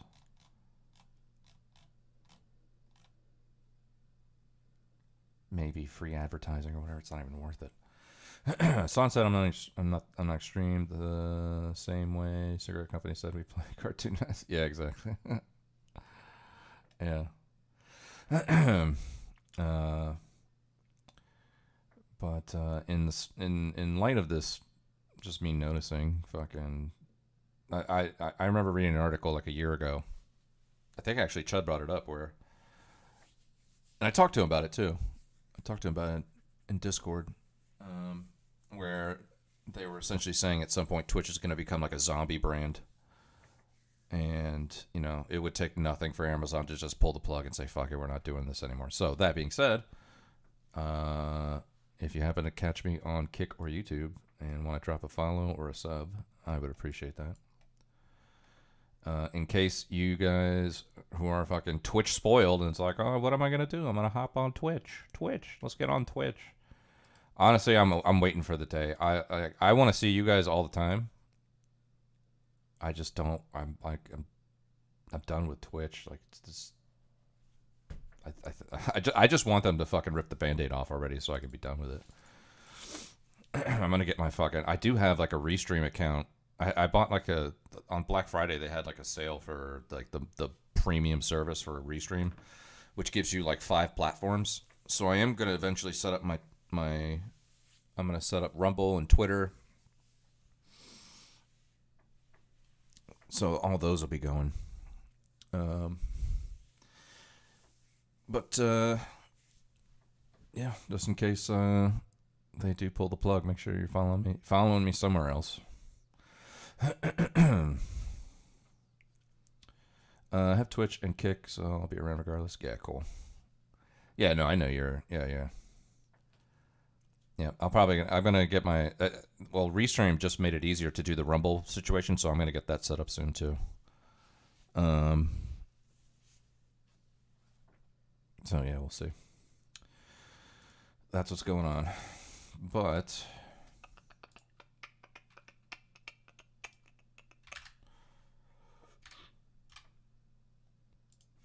I am gonna go take a nap. So. Thank you, Nader, Corwin, Conrad, Casey, Panda, Krail, fucking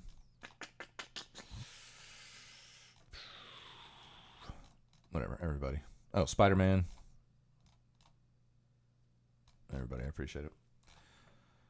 I'll probably be on later tonight. I do want to get out of the fucking apartment for a little bit, so I might go out and do something, but if insomnia lets me, yeah.